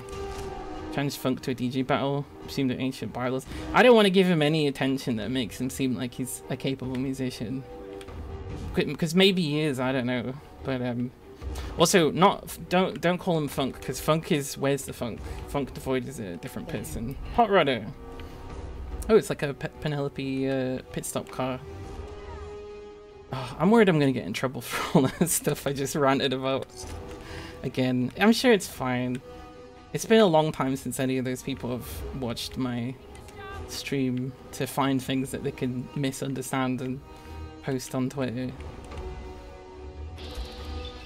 I guess, I don't know, I guess the biggest sort of feeling of betrayal is like, it's from a community that I put a lot of time into and cared about, and sort of like, one of the big reasons I was in Rust so much wasn't because I liked Rust.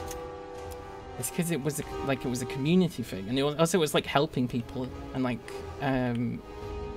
you know, people's streams were getting attention, and that's quite hard to do at the beginning. There was a good month or something where I was just streaming to nobody. So like getting people past that point can be very useful for them. And also, you know, like a community should be able to do stuff together, otherwise what is it? And the fact that there's, you know, incapable of doing stuff like that without something going wrong and something horrible happening, I think is mainly reminiscent of how, for a lot of people in that, they're actually just there for, you know, status within the community or to make their channels bigger or whatever. Oh.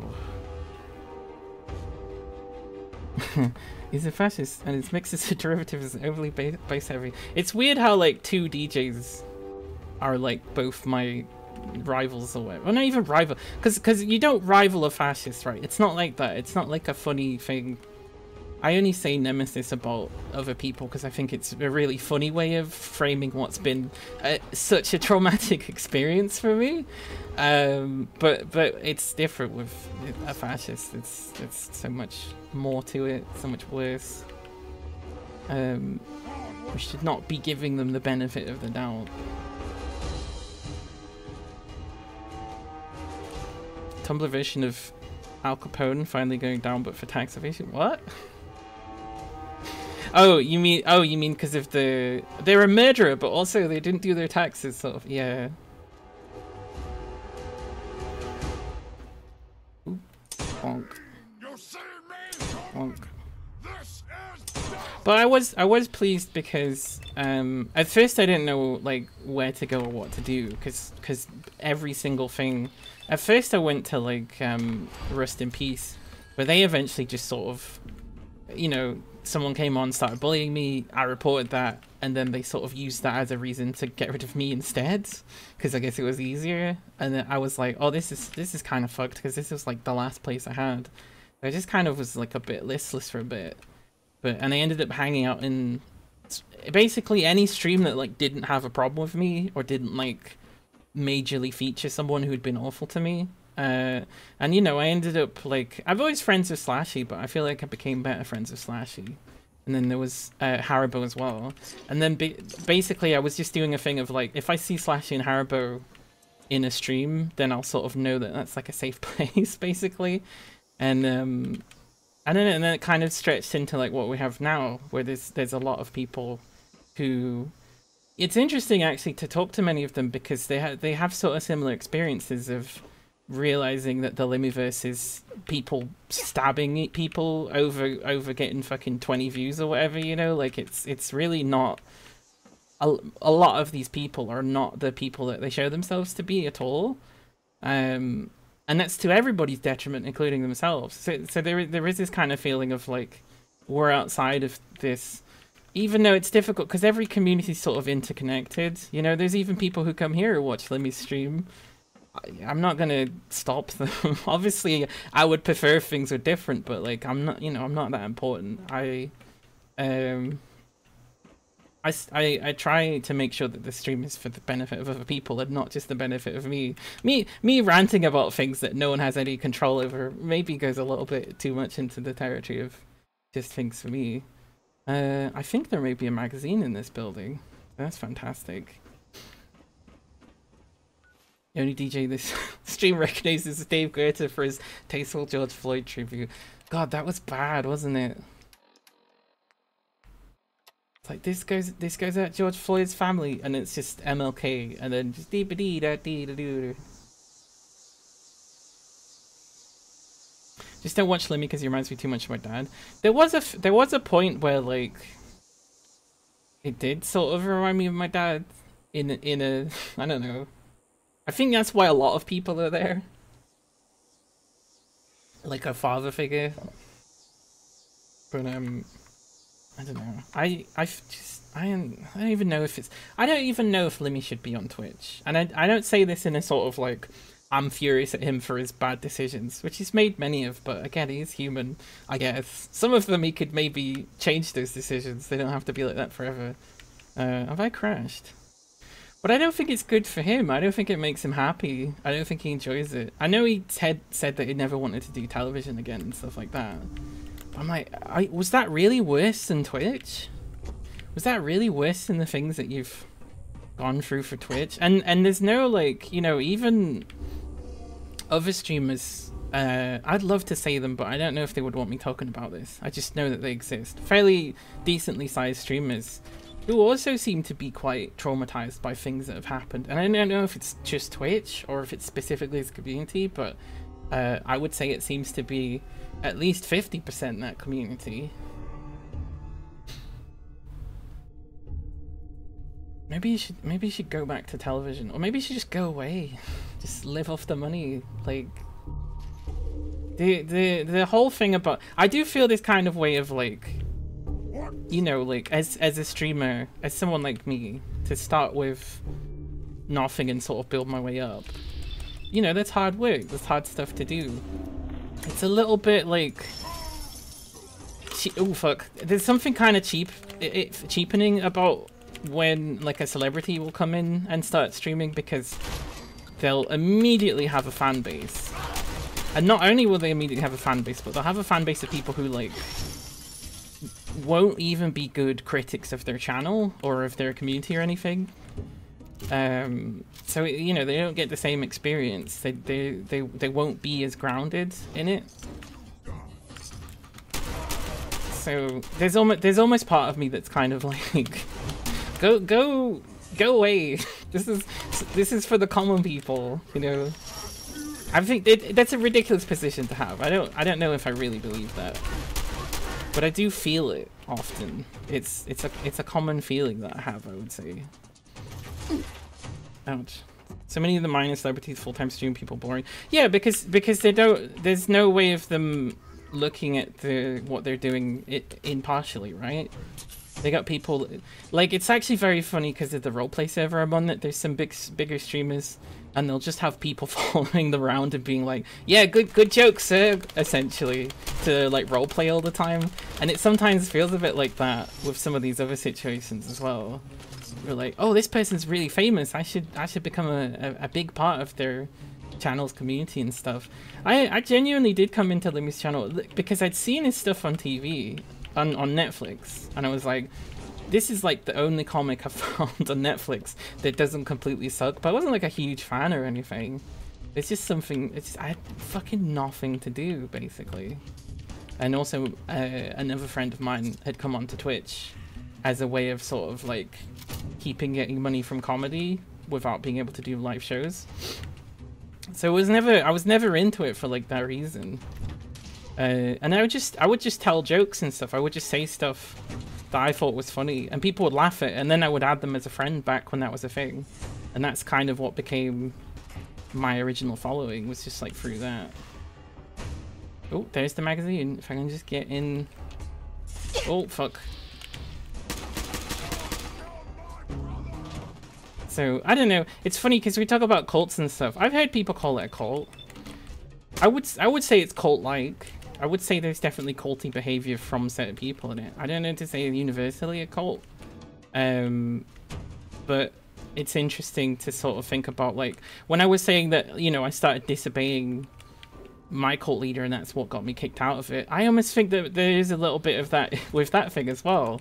Like, because I wasn't sitting down and behaving. Instead, I was saying like, oh, this is a problem that needs to be resolved, and like not even really calling it out either. I felt like I was being very reserved of a lot of these things that I could have and maybe should have been a lot noisier about.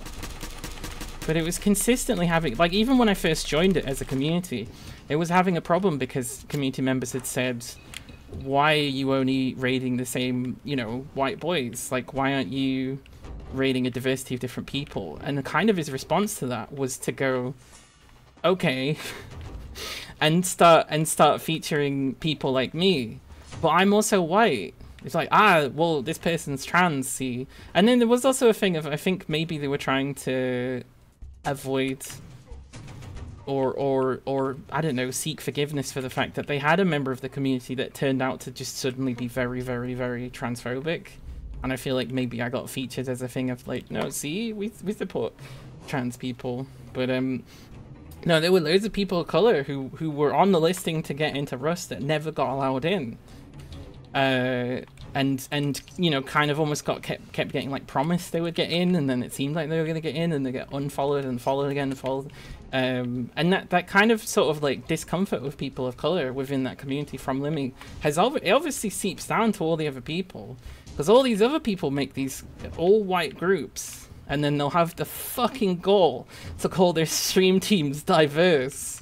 Like, that's a real fucking kick in the teeth. If you're a person of color and you're trying to, you know, get involved, you're trying to network, you're trying to get your channel up or something, and you're like not able to get into a stream team, and you're not able to get into like a Rust thing or something, but the people that get in are like, oh yeah, we're diverse, you'd be fucking furious, I would imagine. And I think really that's the key of all of the problems that they have structurally as a group, is that because of the lack of diversity. Specifically because they're majority white. Even the groups I like in Twitch, to be fair, have this issue as well. Not as badly. Limmyverse has it very badly. You know, like 90 plus, 95, 98% white. They end up following all these. I learned about this. This is incredible. There's a series of bad group structural behaviors called the 15 Pillars of White Supremacy. I think I've linked it in the Discord before. It's very interesting because I started to see things from this where I was like, oh, that's exactly the same as this. This is the same thing. You know, these people are you know, treating the written word as being more important than this, and they're sort of like punishing these behaviors in a certain way, and they're like not featuring this and this and this and this. Like, these are all very similar. So it seems to me that the issue is like one-to-one. There's too many white people being featured, too many white people being in the community as a majority, so it's defaulting to these kinds of behaviors that are supportive of white supremacy. Not necessarily white. I mean, it is white supremacy in the sense of it's a supremacy of white streamers being featured. Usually when you say white supremacist, people always just think, oh, KKK member, but really it's putting white people as being supreme. So any of that stuff would include, would count as white supremacy. It's these times you're reminded that you know very few of the players on Twitch. When you say players on Twitch, do you mean like big channels, or? Because they're all rotten. All at the top. All of them. They're all doing something or tolerating something that they really shouldn't be.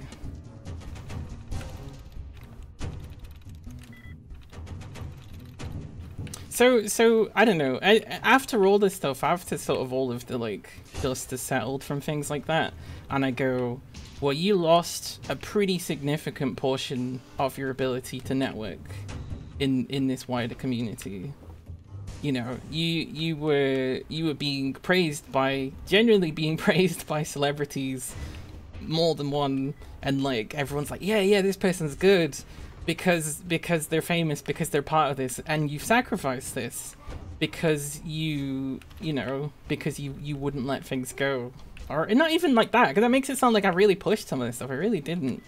If I did things that I thought was the right thing to do, and the price to pay for that is to be less famous and to be less rich and stuff like that, I'm like, well, that's just a good thing, isn't it? Because obviously that fame comes at a cost of sacrificing very important morals, and I'm not, you know, I don't want to do that. So I have said if the channel got high enough, if I got too many viewers or something, I probably would try and sabotage it just to keep it below a certain number.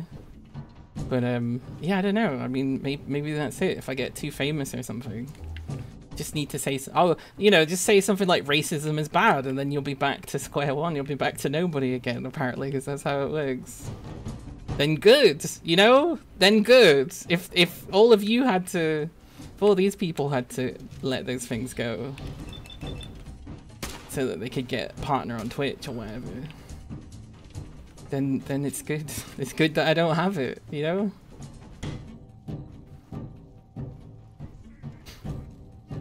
Just whenever people talk about incidents, I don't really know what's going on since there's no social media interaction. It's hard, because the thing is, if I talk too much about it, and if I'm too specific, people will make my life hell, as they have before. People have watched the stream, listened to me talk vaguely about one thing, assumed it was about them, and then gone and you know, talked to every single person that would listen about how I'm like a monster.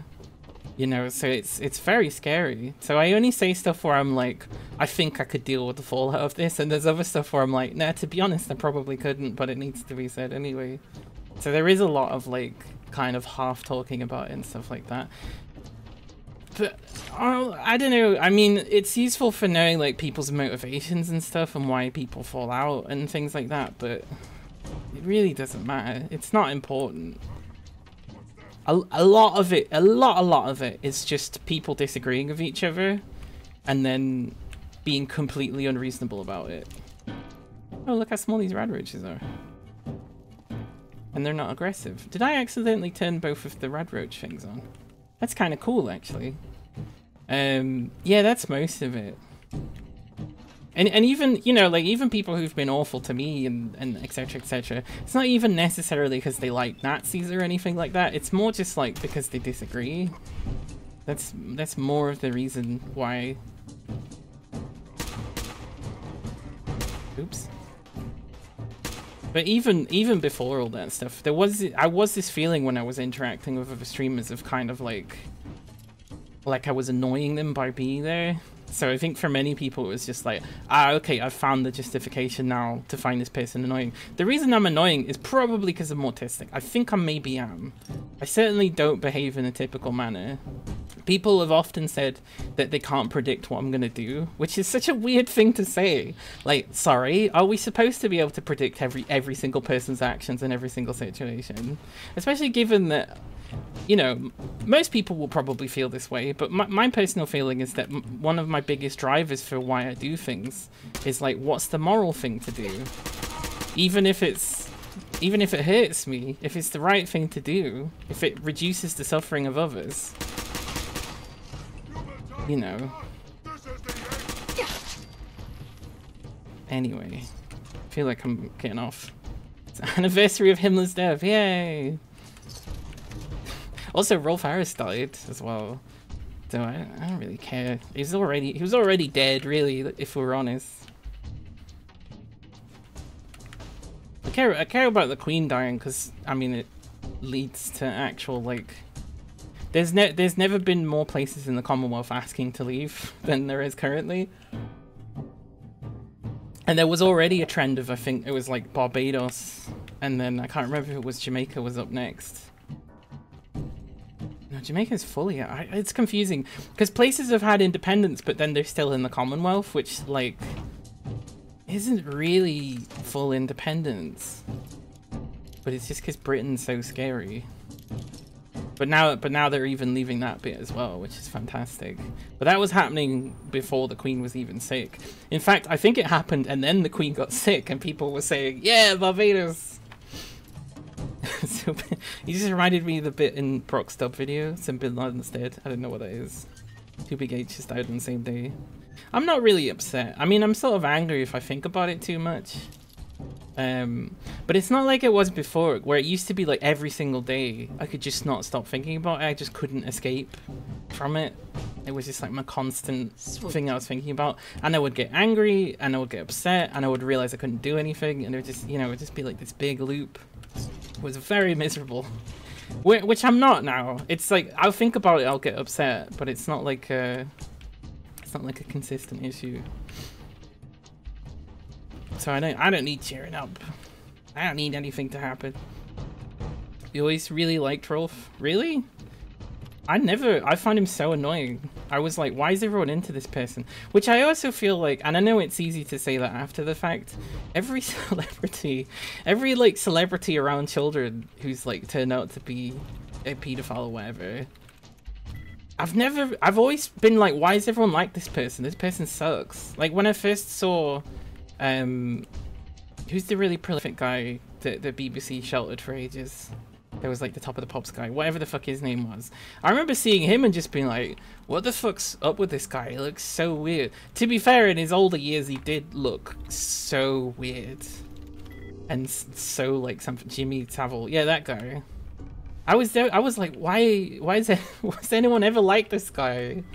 What's the thing with him? People have such like fond memories of him, but then that's because they were tiny babies when they saw him on TV. Savile was hiding in plain sight. It's never, you know, and it's things like knowing that Funk Devoid is a fascist kind of thing, where I realized that people obviously knew, but just couldn't do anything about it, or if they did, you know, they got destroyed. That kind of behavior seems very common in what would I call it? What would I call one thing that includes television and streaming? Broadcast? It seems very common in broadcasts, or anything really. I imagine there's fucking like surgeons or whatever that are like, oh yeah, we can't, this guy's such a good surgeon and he's so well connected, but he like definitely did kill 16 dogs for no reason and I can't talk about it, you know, like that sort of thing. I don't do well in those kinds of situations because I don't believe in the injustice. It's important to me that the truth is told. It's important to me that, you know, people aren't being manipulated and controlled by unjust systems. It's just part of my blood, you know? People are always saying things to me like, oh, you must be, it'll just make you angry all the time having to fight these things. And it's like, no, I've already been made angry by these things happening. If I don't do anything about it, that's the thing that will make me feel bad. Oh, this is dirty water. This isn't clean water.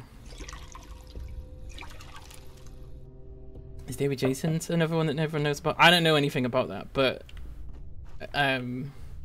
that's usually the sort of thing that happens, right? Been talk for years. Oh, okay. Well, he's another person that I was like, I don't really see why everyone's so into him, especially in the fucking Discord film that he's in. Why do they keep making bad Discord films? Except for the animated ones. I think the animated ones are pretty good. The was it Soul Music? I think they also did Weird Sisters as well. Actually quite good. Actually quite a lot better than pretty much any of the certainly better than any of the Sky ones. Who's shooting? Oh, the Protectrons are shooting the rad roaches. That's funny. He was in beloved sitcom and a beloved crime drama. Oh yeah, was he? I nearly said was he Morse, but I think he was in Morse, wasn't he? That's one of the things he was in, maybe. No, the person that was in Morse is dead, so obviously not.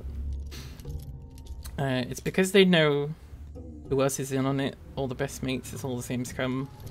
I mean, it is feeling like that. It is feeling like that's how...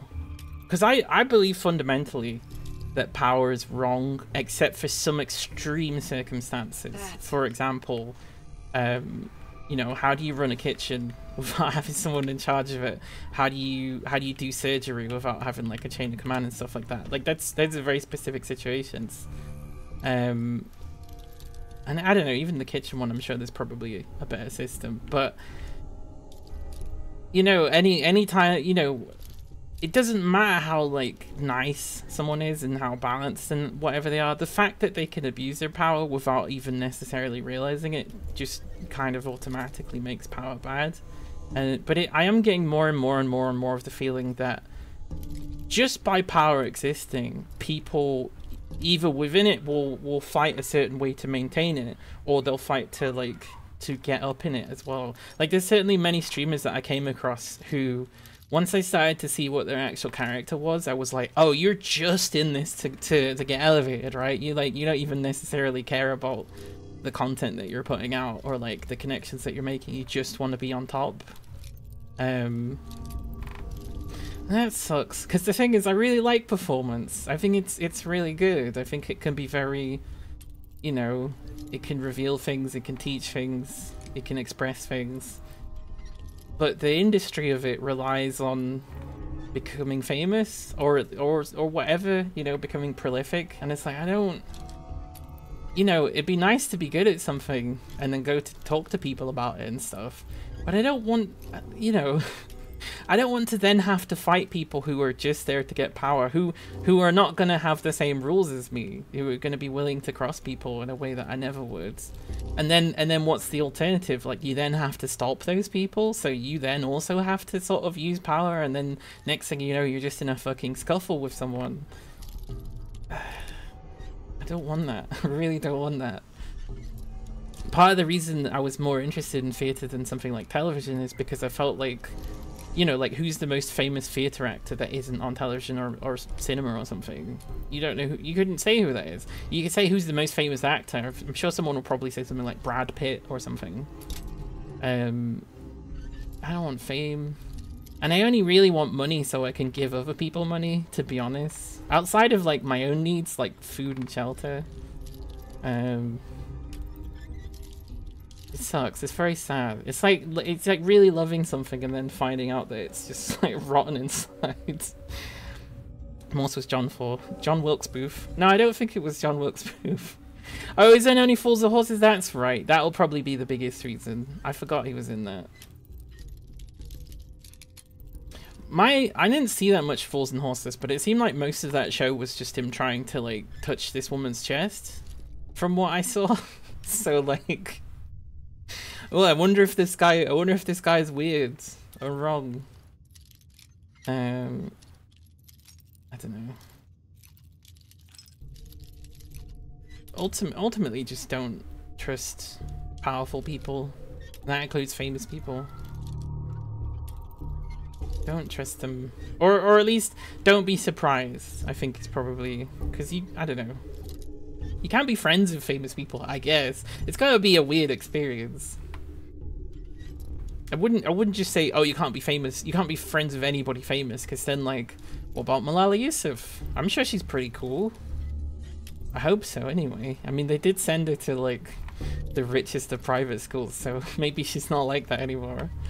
Fuck, I can't open this damn log. I remember seeing OFAF, Only Fools and Horses, when you were a child, and I don't remember it being largely predicated on boob touching.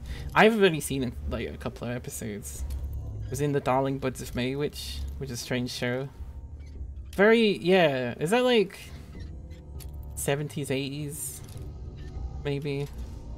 TV used to be really shit, and I'm not saying that like it's not shit now, But some of this stuff where people are like, oh yeah, I was so into this thing from the past, and I'm like, you really did have nothing to do, because you know, you go watch it and it's just, you know, I guess people were just into different things back then. Jesus, that super mutant sounded like they were inside my ear hole. Right, is that me got everything out of here? Yes. Excellent. So that's a... Oh, it was the hot rodders, wasn't it? Or was it? I don't remember. But there's no magazines in here, so I should leave. I'm assuming there's going to be super mutants here. Is that a way to leave? There's a basement here. Hang on, I just want to look at the basement. Oh, okay, yep. Never mind. I'm sure the Protectron will deal with that. I've been streaming. Oh, I got a message. Oh, okay, it's just from the laser people being like, did you have a good time? You know, I did have a good time, actually. Whenever anyone sends me something like that, and I actually did have a good time, I think it's very important that I say, yes, I did. I likewise, if I had a terrible time, I think I would also do that as well. TV used to be dog shit when you were a kid, volume-wise. What? Well, like it was too loud? Or like it was too quiet? You just have a broken television. What's a good television show that I remember? The Simpsons. Not all of it. Although I guess Simpsons now is not so great. But so something I didn't remember, because I went back and watched the old Simpsons, is how consistently they have things that are like not necessarily transphobic jokes, but they definitely seem like they're on the edge of that. That's a thing that seems to happen quite consistently. And I was like, oh, I don't remember this at all. But I guess it's because I didn't have the context for it at the time. It's kind of like how I had vague memories of enjoying the IT crowds when I was like 10 or whatever the fuck age I was. And when I went and rewatched it a few years ago, I was like, this is all really bad and offensive and mean. And I was like, oh, that's because I have the context for it now. West Roxbury Station. Is that this building? Or is it underground somewhere? Has this also got super mutants? Oh, I should save as well. It would be terrible if I had to do that whole building again. I think I would just quit. I would just quit streaming for the day if that happened. Volume is in quantity? As in too much quantity. You gave a poorly reviewed takeaway a good review the other day, and they gave you a voucher for Uber Eats. Suffice to say, it's one of the major victories of your phase so far. I always, whenever I'm using any app like that and it asks me to review, I just review it the highest possible, because I assume that any negative review is just gonna hurt the person delivering it. So I just rate that really high. Like, oh, my McDonald's was kind of mushy. Nah, actually, it was the best meal I've ever tasted. Thank you. Although McDonald's being a little mushy is like a good thing. It's so easy to eat the McDonald's meat because it's already all mushed up for you. You know? That's been my impression. And I've enjoyed it, you know? It's like... They know that it's bad, but they put it just on the cusp of badness to where it's okay and it's fine, you enjoy it. It's not like if you had a bad meal with something else, it would be bad because, you know, they'd fucked it up somehow. This is bad because they brought it to the limit of what's acceptable. That's what I think. I just wish they were a bit cheaper. Because that was kind of why I was buying McDonald's, because I was like, oh, I can get nice warm takeout to my house. And it's not so expensive. You review the deliver and the food separately on Uber Eats. Yeah, but I still have a feeling like... Also, I mean, I guess people working at the restaurant for like... I mean, they probably get more money than the deliverer does, but still. Ooh, I think if you just heard my jaw click then. Oh, hello. It's like they're getting ready. They know I'm near. Oh, come on, boys. Get in the right place.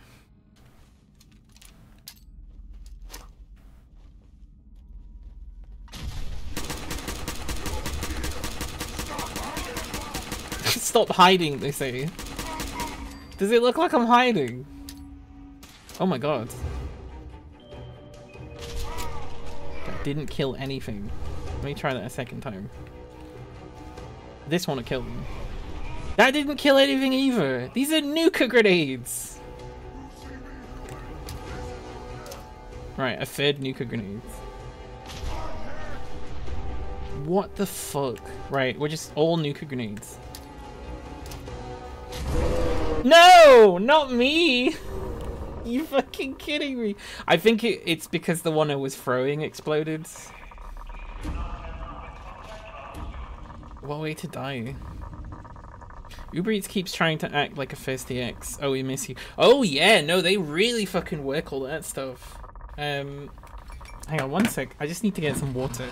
I'm just gonna leave it on this screen. 'Cause I'm thirsty. Actually, you reminded me that I'm thirsty.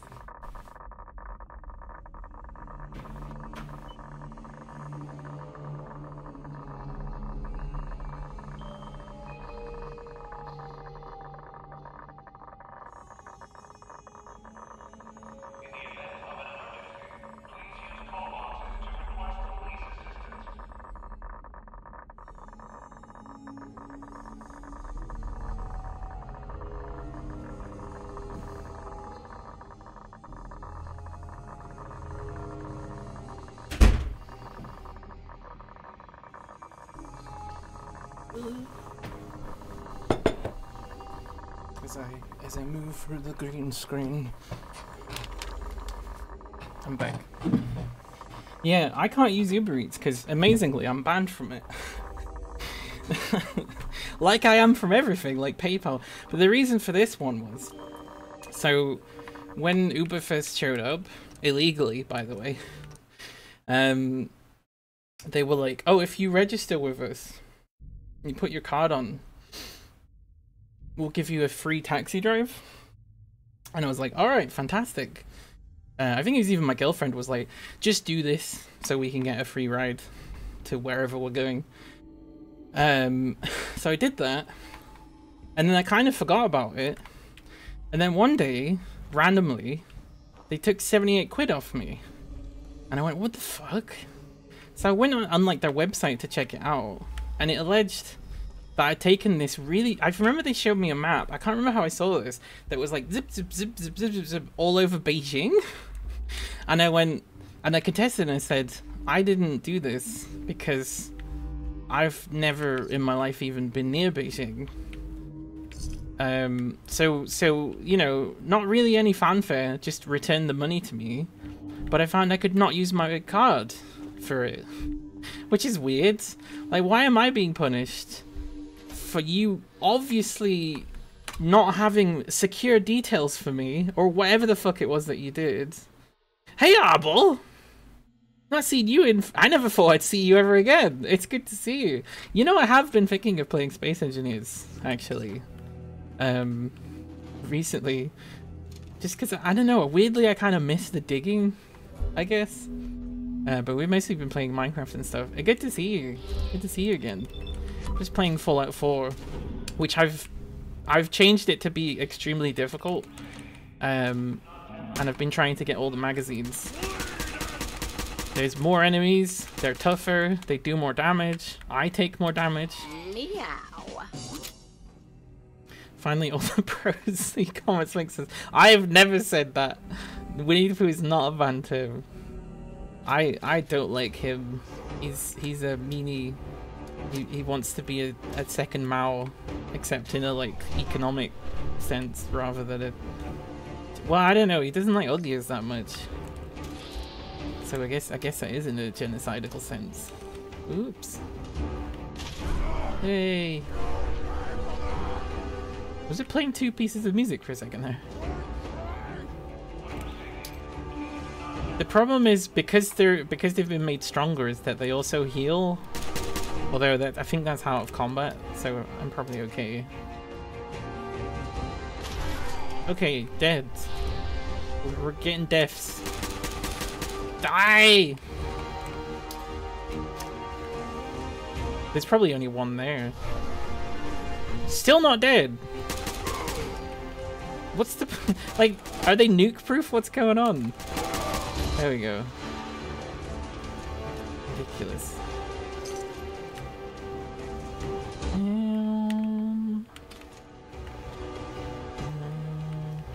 Ooh. I say ooh. I know it's it's not a good item.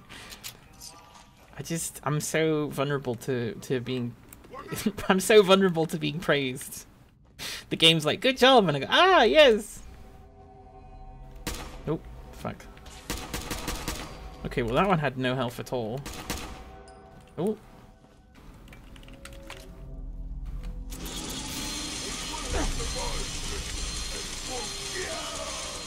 Here we go. So I've noticed something. Even though this is... oh, it's fixed again. It was incorrectly saying it did 3,000 damage. It's back to saying that it correctly saying that it does 290 damage. That's good. Because I noticed I didn't instantly kill them, and I was like, oh, maybe it works. It's nice it remembered me. Yeah, of course. I did take away your VIP. And that's just, I just do stuff like that when people don't show up for a long time. It's nothing about disliking you or anything. Yeah, no, of course I remember you. You're still in my Discord. I remember everybody. But I didn't want you to think I'd taken it away because it was like anger or anything. It's just a inactivity thing, I guess. Nice. I've demodded people for that, which I need to. I don't know if I should talk to. There's someone that used to be a mod, and I demodded them because they never showed up. But I never talked to them about it, and I see them around, and they seem nice. They don't. Sometimes you kind of feel like maybe someone's got something where they're like, maybe they don't want to like you as much, or they don't want to talk to you about it much. It's not like they've been mean or anything, but I have this feeling like maybe I hurt their feelings by doing that and not talking to them about it. But it's been so long, and I don't know if it would be silly to sort of say, hey, listen, I'm sorry I didn't talk to you about this. Maybe I should, I don't know. I guess VIP needs to be maintained. Hey, you know what, actually? Let's not do that. Let's just give you VIP back, to be honest. Alright.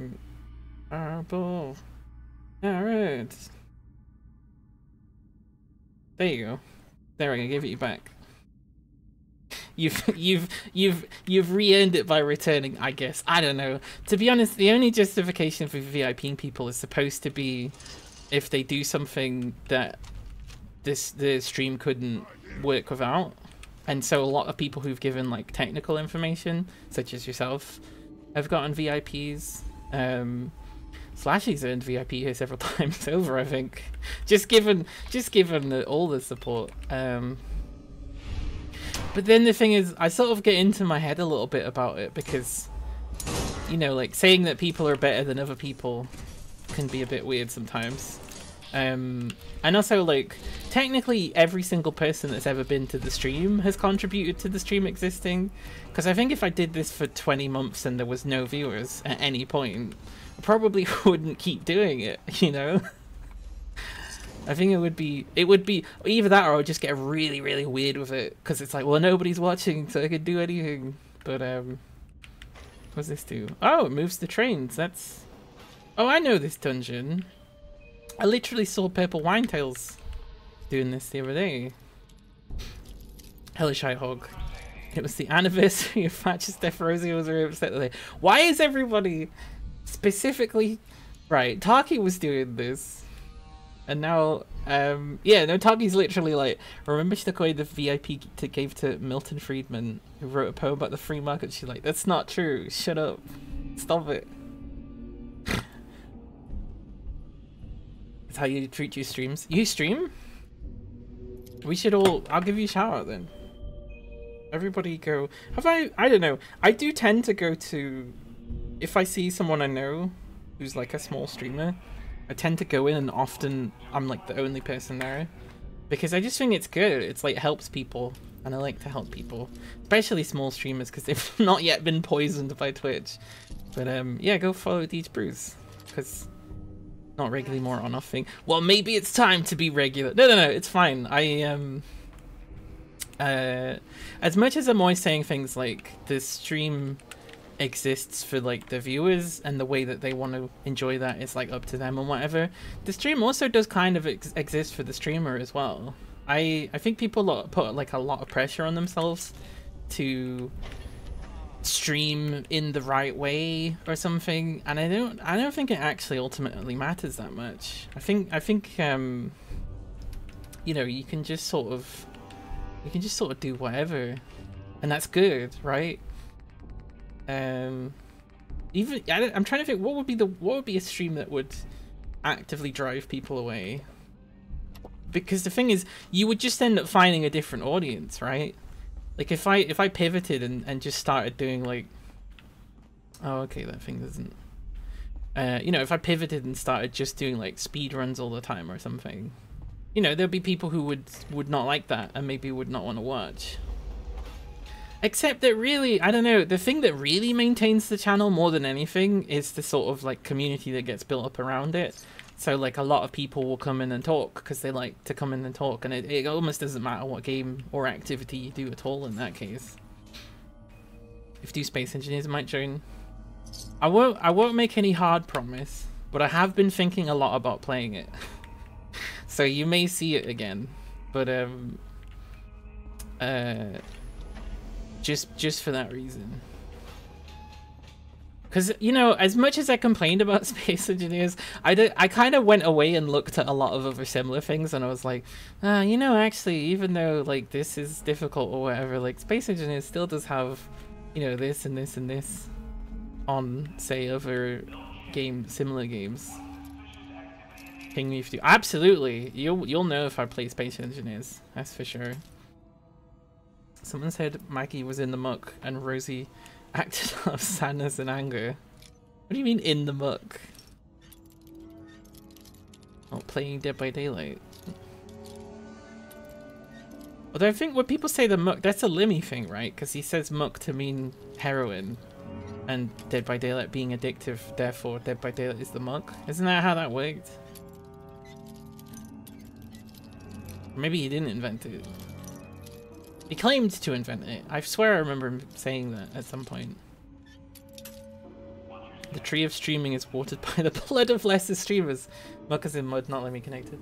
I mean, kinda. When I first started looking seriously at what Twitch was and kind of like studying it and putting my study hat on, especially for GTRP. Although I'm noticing now that I'm in some GTRP servers that maybe this is more of a facet of, you know, like servers and stuff like that, but there does seem to be a lot of like small streamers doing like a fuck ton of work that ends up benefiting larger streamers more. That is kind of a thing.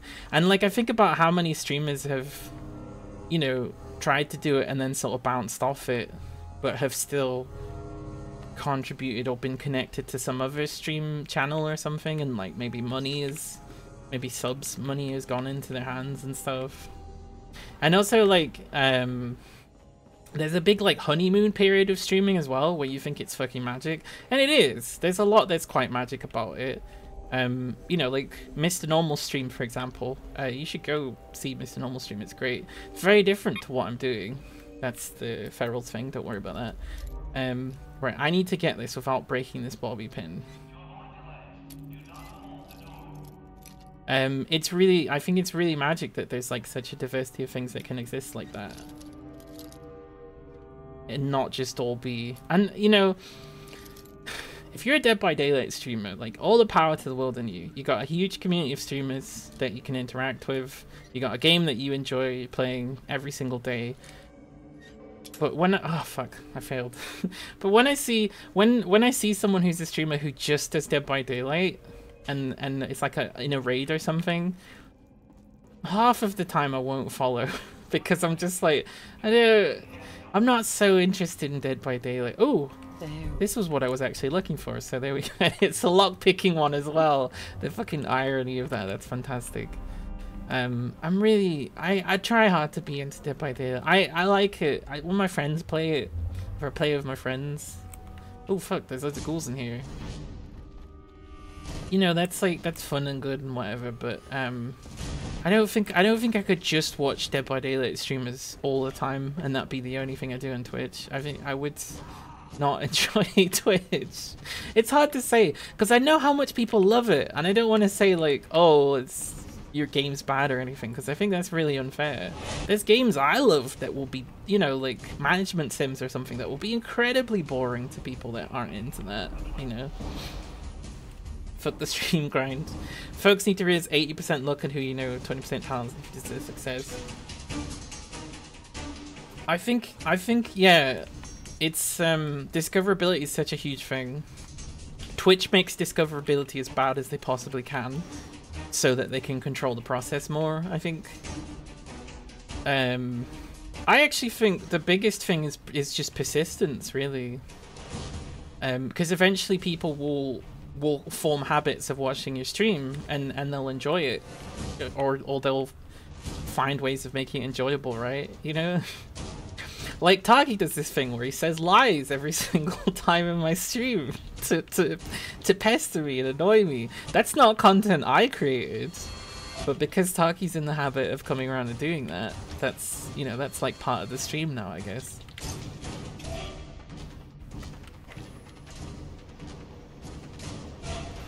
Right, are there any ghouls in this? I nearly said plane. Oh, there is a ghoul! Feral Puka. Seems kind of sad. Depends more on your content type, if you have something special the viewers like. I don't know. I think it can seem that way, but it really isn't. Like it's much more like. I don't know, maybe it's just because, again, here's the other thing. There's no one universal thing that's like, this is definitely streaming and everything else that isn't, this isn't streaming. Because there are people who stream in a way that I feel like would be bad for my stream, and they make it work. You know, there's people who like won't say anything. There won't be, you won't even see them on webcam. Like they'll stream for a really long time, and they do that, and it works for them, you know. Me personally, I feel like that would be bad for my stream, but like there's no one universal way to stream everything. I think persistence is the thing that works, but then that makes sense because I'm persistently streaming as well. There's definitely people who you know, they'll stream like once a month, but they'll make it like a big thing or something, you know, and they'll be popular. You've never lied. Name 45 occasions you've lied. Well, have you been here for the previous 45 streams? Because that would be more than enough. Usually it's the same kind of lies. About like liking neoliberals or something like that. There seems to be a common thread of Taki lies. What I found really funny is in Chris Shreddit's stream, you're not the only person that does that. Because it was like PD or whatever was doing exactly the same kind of jokes, and I was like, wait, that's like Taki. So it's like, did you learn to do that from that environment or what? I don't know. How do I get out of here? I need to leave. Here, there's a big oil pile here. Do you think I should take a smoke here? That's psycho. That's not a cigarette. For fuck's sake. Imagine taking methamphetamines when you mean to take a smoke. Or whatever it's meant to be. There we go. Lesser, but you have 3 followers. Sorry, I think I missed that bit. You have 3 followers? Everyone go follow Arbol so we can have more than 3 followers. Ouch. But yeah, no, networking is a huge part of it. It was weird. There was a lot of like, I did a lot of networking with people, and then I kind of later got the impression that some of them were like, oh, you're gaming the system, but it's not how you're supposed to do it. But then I never network people with people that I don't want to be friends with. But then the way that some of these streamers would treat their friends was like really badly, so I don't know. I think it's important for, even if you're doing it as a hobby, I think it's important to recognize that streaming is labor. So you know, even if you're doing it for free and you're not getting paid for it, it's still labor. It's still, in a sense, work. Therefore, how do I get through this? A lot of sick people out there. People just miss it. Everything. Every single problem is just people are misinformed, basically. And then also very sort of like stubborn about that as well. Can we get through? I don't know if we can get through here. No, we can't get through here. How am I supposed to leave then? There's a secret down here. Oh fuck. Right. Hey guys, Brutus. I wish they would have more. Maybe they could just all have Roman names, just so there was more of them. I need to find. I keep saying this, but I never do it because I always forget about it. I need to find if there's like a big file that has all the names and see if I can just add a bunch of names to it. I think that would be good. I think you're Ro. Fuck. Time to die! Wait, what am I wrong about? I also have the famous streamer brain is I instantly lose context to anything that I've said or anything that anyone else has said. I've started to change the way I reply to people when I type in someone's stream. I'll put little indicators for context and stuff, like I'll put little brackets that say whatever the thing is about, because otherwise because you'll respond to something that someone said at the time, and then, you know, in some situations maybe something exciting is happening on the screen or something. They might not respond for like a good 10 minutes or something, and they have no idea what you were talking about. Biggest issue is sticking to a schedule, which you think being neurodivergent wouldn't have an issue with, but you know, weirdly, so what I kind of did is like I had a schedule, but then I would just keep ignoring it, but I would make a conscious decision to choose when to ignore it. And also something that really helped me a lot, I don't know if this is helpful advice because it feels so unique to my situation, but maybe it'll help you, was also when I stream on schedule. Oh fuck me. Oh god. When I stream on schedule, I try to put my, not necessarily my best, but like good stuff. Try to do good content. And then if I want to stream at any time that's off schedule, what I'll do is I'll try and do it as basically as I can. So like I tend not to have like webcam or anything. I tend to, you know, I might even play different games or something. That actually weirdly helped me quite a bit. Bye. There's a lot. Why is there so much fucking super mutant stuff in there? What the fuck? There's so many. You're attempting to construct tyranny, but you fucked it. Everyone laugh at Taki. Taki's like an irony wizard, I think. Could go the other way around with Spicy Brain. The schedule can easily be overbearing thing. If you miss one, it's no fault of yours. The brain comes back to you, let people down. Nobody's coming back right. Oh no. I don't know. I feel like I don't have an issue with that because I guess I have a pretty healthy understanding these days of if you can't do something, you can't do something. I used to not be like that at all. So I don't know. I don't know what I would advise for that in that case. Although actually, I would say there is another thing of sometimes you have to enforce breaks on yourself, which I've had to do a few times, because there's been times where I've wanted to stream every day, but it's just like I'll get so tired, I'll be so exhausted, I can't do that, you know, I can't keep up with that, because I could see, you know, I could see people running themselves absolutely ragged trying to be on every day. Oops.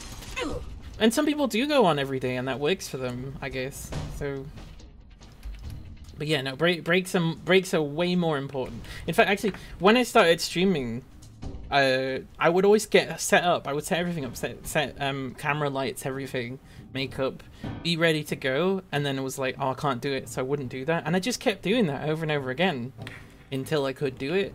So it's fine. It's totally fine to not be up for it. But I think you know, if you feel like maybe half and half, do that. Set everything up and then see how you feel. Because quite often you'll then be like, oh, I'll give it a go, and then you do it and you feel great. That happens to me like every stream basically. Thank you for the wizard. What should I get? What should I get? I'm thinking. I'm potentially thinking about getting energy resistance, just because I feel like I'm seeing a lot more laser enemies, and also I think all of the super mutants in there have lasers as well. But it might be good to get some of the other. Where's the one that kills them a lot? This one.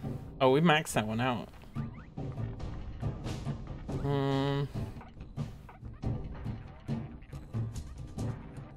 No, I think we're good. I think energy resistance is the smartest thing to do right now. There we go. Right. I need to. Oh, also let's save as well, because I don't remember when I last saved.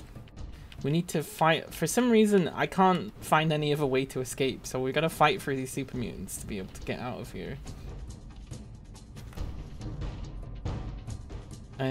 Yeah, generally, there's loads of stuff with streaming where I would be like, if possible, try not to take it so seriously. Even though it's gonna feel really serious. Just almost like be selfish in a kind of non-selfish way. So like, you know, like stream whenever the fuck you want. Don't stream for a week, stream for a week, whatever, you know, like. I got a treat for you. Don't think there are certain, you know, there's certain ideals of things I think about, like, you know, we do have some responsibility as performers to provide stuff, I guess. But it's so much more informal of that with streaming that it almost like doesn't matter. Oh, that sounds like they've gotten through. Oh, yep, they have. Ah!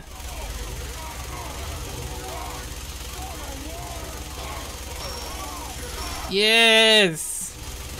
Yes! This is Fallout. I think they're dead. I think they're all dead. Whip whip whip whip bibbidi boo, bibbidi bop bop body, diddly diddly da da da da. Jesus, what a slaughter!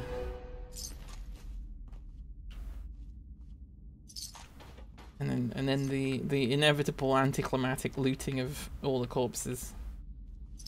Loads of ammo though, which I'm thankful for.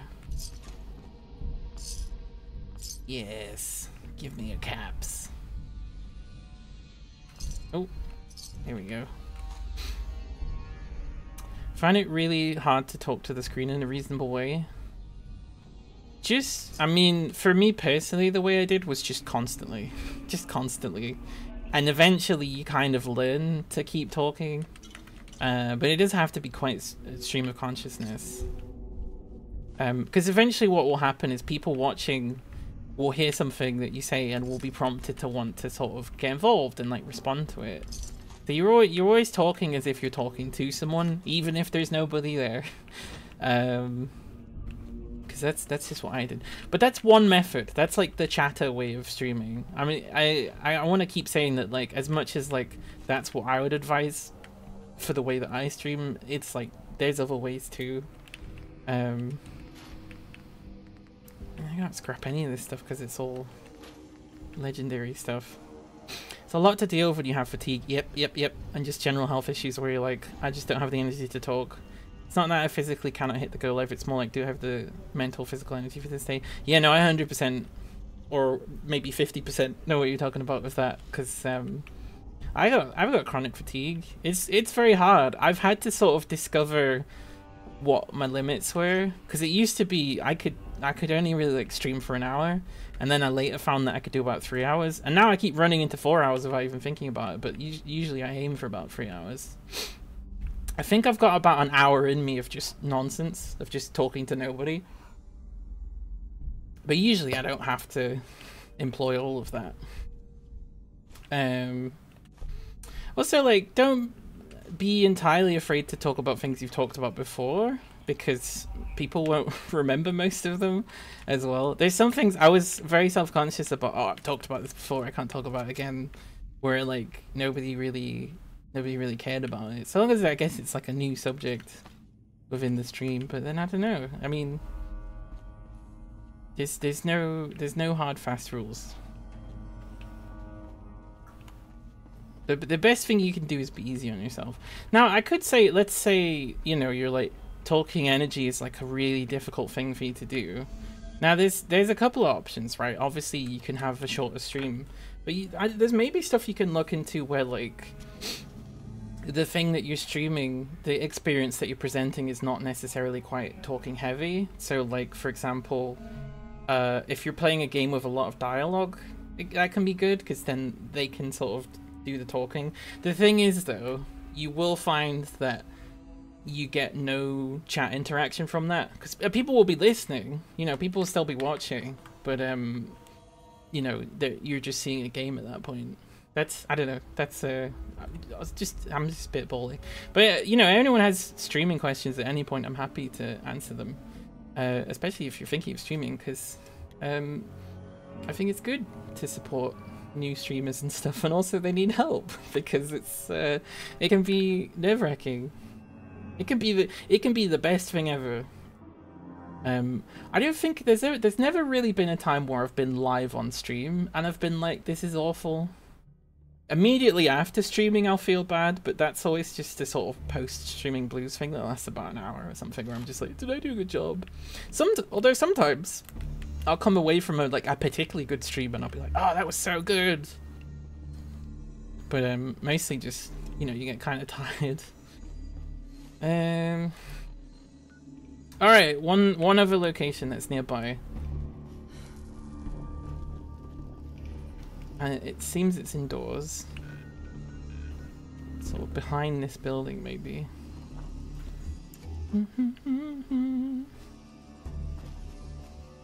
Hello, Andy. After Funko Pops again, Rose Chats gets stood up when that happens. I hate Funko Pops. There's certain thoughts and feelings that I have sometimes where I recognize that I need to be more open-minded. So like, if I see someone that has Funko Pops, my immediate thought is to judge them as being a worse person. And then I go, no, listen, right? They just really liked Nightmare on Elm Street or whatever, and they don't have any figurines, and it's actually kind of hard to get figurines for that. But they have a Funko Pop, and it matches their Master Chief Funko Pop, and their whatever else Funko Pop. Is there a Fallout Funko Pop? I probably is, because there's every single thing. There's even, you can even get fucking custom Funko Pops where you can have like Angela Merkel or whatever. It feels like such a waste of plastic. It's so shit. They're so shit. But if you're a person that's Funko Pops and you're like, no, I enjoy these, I like having them on my shelf forever where no one can play with them or touch them, you know, power to you, I guess, but they do suck. Rosie's a manufacturer Funko. I do not. And if I did, I would be pulling it apart or like giving it some kind of ironic punishment, like making it go down the mines or something. What is going on in here? So this is a high school?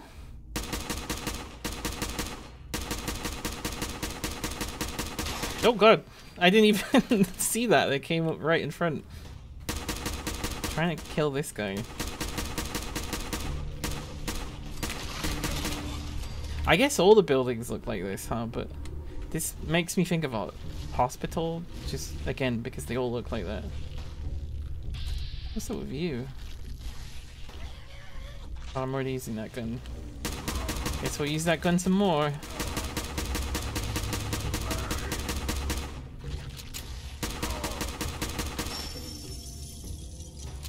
sits on a golden plinth. I don't have any room for anything. So when I see, you know, people have like, they'll have a shelf set up and it'll have a light and it'll have all their cool things that they've collected. I never have stuff like that. There's no pride in my belongings, and I'm okay with that. The only thing, if I was like really proud of something, it would have to be something that was like from an event or something that I'd made, or maybe something that was given that someone had made, I guess. Something about SATs.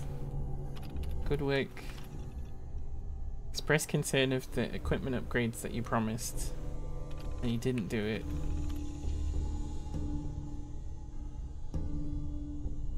Should let their students go as well. Cancel your plans.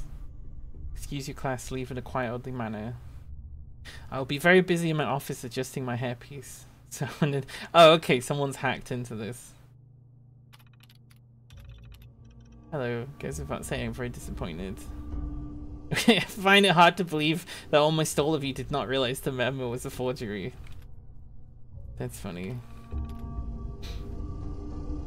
You have 3 Godzilla shelves, even your mom doesn't say anything. See, now that's kind of, I do think that's actually kind of cool then, because like you actually do like Godzilla. I don't like Funko Pops.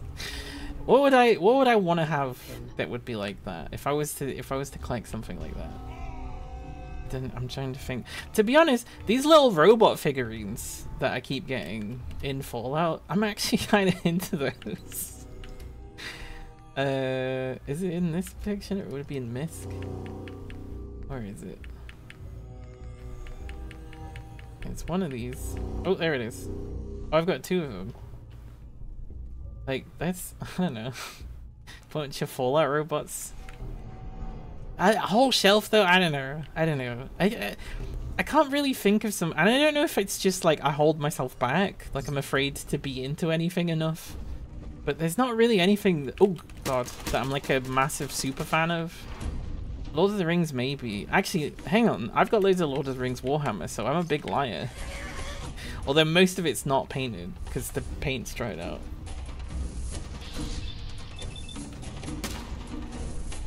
How? Maybe this is more of a shotgun. Oh fuck.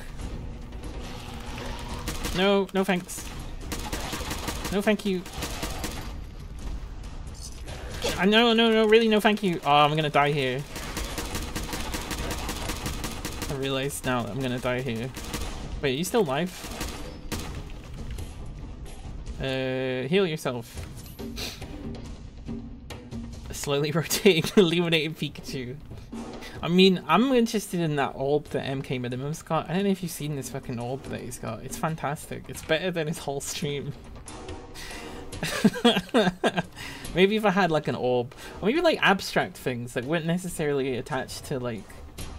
See, now I'm way into that. I'm thinking about like little glowing lights and stuff, and like cool rocks and stuff. Something that's not attached to anything. I actually would be really into that. Don't talk about your Dinobot shelves. Collecting things is cool, but buying something for a collection doesn't feel right. Yeah, I guess I see what you mean. Like it almost like it's not as natural as just like, I don't know. So here would be something like, maybe you go on holiday and you happen to see a Godzilla and you're like, oh. But if you like just go on eBay and look up Godzilla's, I don't know. I it sounds like I'm judging Shyok, and it's not what I meant. You know, every time you went on holiday, you got a Godzilla. So you got like a shelf of like a bunch of Godzillas. Something's like shaking. And it's scaring me. Is that an overdue book? Please be. Yes! It's gonna be big. Oh, hello. What happened? Wasn't there? I could have sworn there were super mutants in here. What happened to them? Ooh, a harpoon gun. Buying for the sake of buying is daft. You only buy stuff you still. Yeah, see. Because, you know, like, God, when I was looking up to get D&D dice, this was ages ago, and I know it was ages ago because it was impossible to find trans dice, and I only kind of found ones that were like, you know, you squint and you're like, oh, that kind of seems like a trans flag sort of thing. Whereas I'm sure you can get fucking millions of them, especially because of Critical Role, who seem to sell most of those things now. The amount of like, I feel like I've viewed thousands of dice. I feel like I've viewed thousands of dice. I don't think I've ever looked at so many things. And just imagining like, oh, these ones look like bones. That's very cool. You know, like buying all these things. These ones are metal. These ones come with their own tower. Like, God, it'd be very easy to spend a lot of money on something that would, you just roll them. It's not even the cool part of the game. Custom dice surfing. Buy a mold set and put whatever colors you want. Yeah, but it's kind of hard if you make them yourself to make sure that they're properly balanced, because you might end up fucking it up and then it's like too heavy on one side or something, I assume. Oh, we already read this. Your podcast may be bringing out some dice soon. Ooh, a very clear trans one is on the list. If we do, we're happy to send you a set because you're nice like that. Oh, that's really cool. Because the dice, hang on, I think I can go find my current dice. Oh shit, I don't know what box they're in. Hang on, I'll put 30 seconds. If I can't find them in 30 seconds, I'll come back.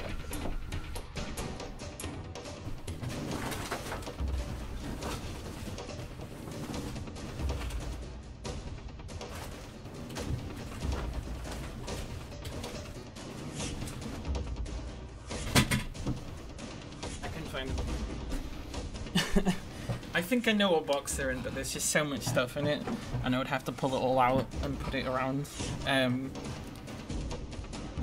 But they're pink and blue, and then they have like silver glitter on them, so they're not proper trans flag dice. Whew.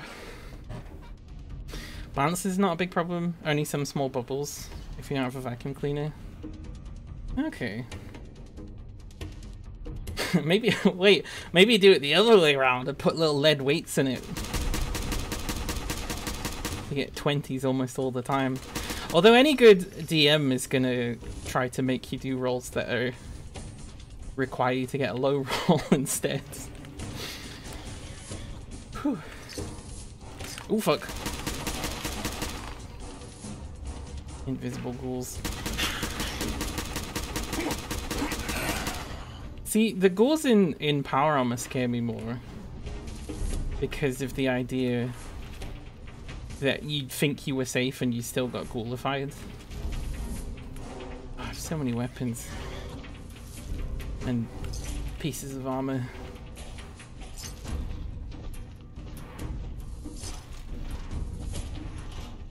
Whoop, whoop. I'm scared because it's vibrating like there's a big ghoul walking around. But I can't see it. Oh, there it is! I can't get through the door. Aha. Aha. Ah, Jesus!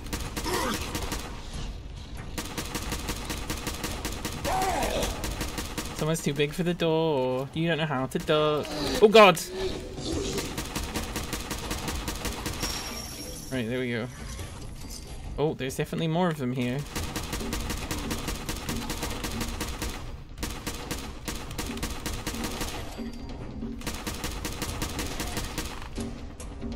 Remember when there used to be loads of really easy to kill ghouls? I kind of miss that, but then I do also like the game being harder. It feels like I've achieved something. Oh, there's another one that's too big to move as well. Quick draw.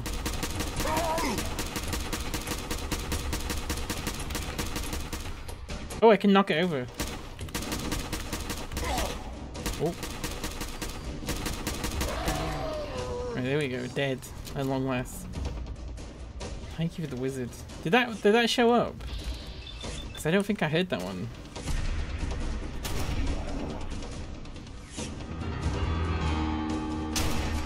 Thank you very much, mysterious man. or whatever his name is, Mysterious Stranger. I can't remember. Gamer Fiend made fun of me because I said something like Mysterious Old Man, which is the RuneScape one. Rightfully made fun of me. But you know, there could only be so many mysterious men before there starts to be some overlap, you know? Oh, hello. Hang on, I want to hit you in the head. Oh fuck, there's two of you. Wait, would you like anything in the cafeteria? No! When are you gonna sell real food? Well, that depends on our budget. If you were... my apologies to anyone that's worked in a school cafeteria. But it did seem like... just like fucking awful people who just wanted to rule children and were somehow even worse than the teachers for that would all become dinner ladies. I don't know. What was funny though is some of the same people I remember later seeing working at my secondary school as well. That wasn't that far away from my primary school. I don't know if it was that they just did both jobs or if they like moved up. But when they were so bossy when we were in primary school for things that they shouldn't even necessarily even been getting involved in, I guess. But then who else is gonna do that job? And in comparatively, when I saw them in secondary school, they were so like quiet and reserved, and I was like, you used to like. I used to get annoyed is because people would always run to them and say that I'd done stuff that I hadn't, and I would say that I hadn't done it, and they just wouldn't believe me because I was the weird kid, I guess. And it really frustrated me because it kept happening again and again, and kids knew that they could get away with it, which is why they did it. But you know, dinner lady's a job.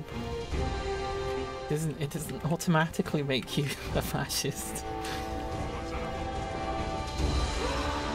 Roar.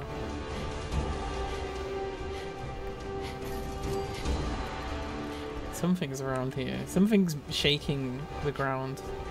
It's just the thing is, it's just going to be one of them. It's not even going to be that much of an issue.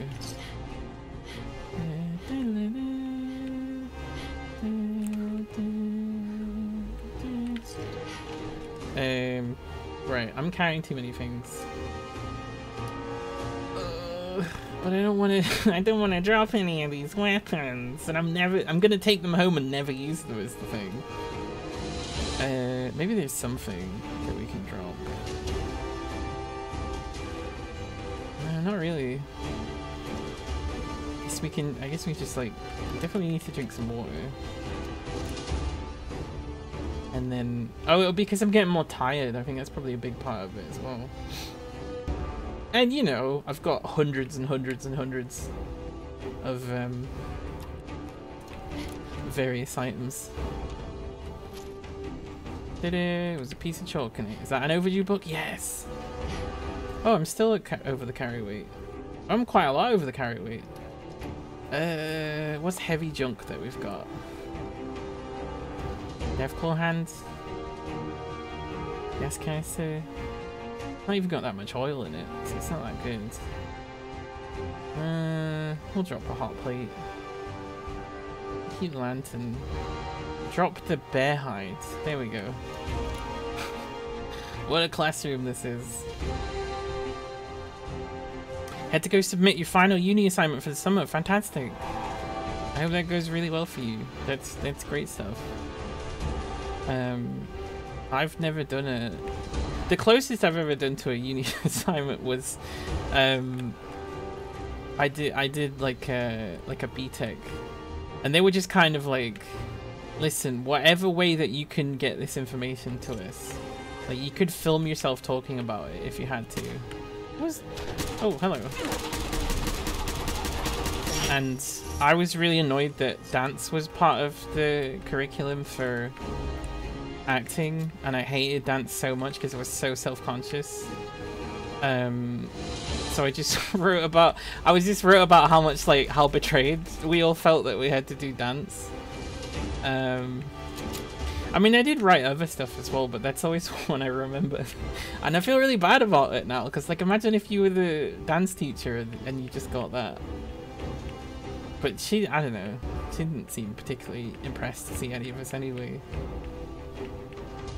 And the thing that really sucked was they made us do maths and English stuff randomly, and that drove people away from college, because they were like, I didn't come to college to do an English and maths course. I came here to do, you know, whatever course it was I was doing. So that sucked. Because there were people who were really good who just like up and walked out. And I was like, no, don't leave. And they were just like, this isn't what I came to college to do.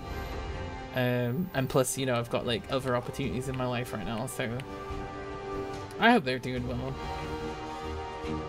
But yeah, I've never done the whole like now you feel nothing. Yeah, you're finally out of it. You're finally free. Let's just use this to heal. Why not? 20 rads. That's fine. Needed more carry weight anyway.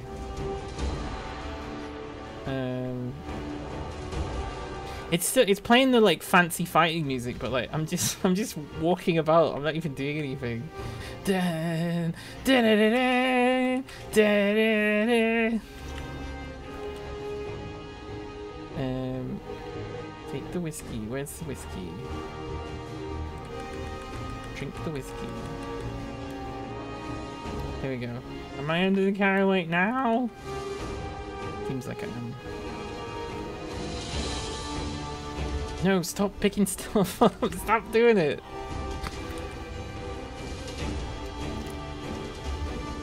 I assume we need to find like the principal's office or something. And then there'll be a magazine in there. Ooh.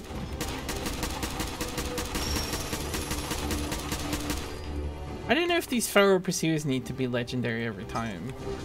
Because it seems like it means it just gives me loads of loot quite easily. Well, I guess the point is that they would be among many ghouls, I guess, but I seem to mostly just be finding them. Severely dehydrated. Why am I so... Is it because it's because I drank all that irradiated blood that made me dehydrated? There we go.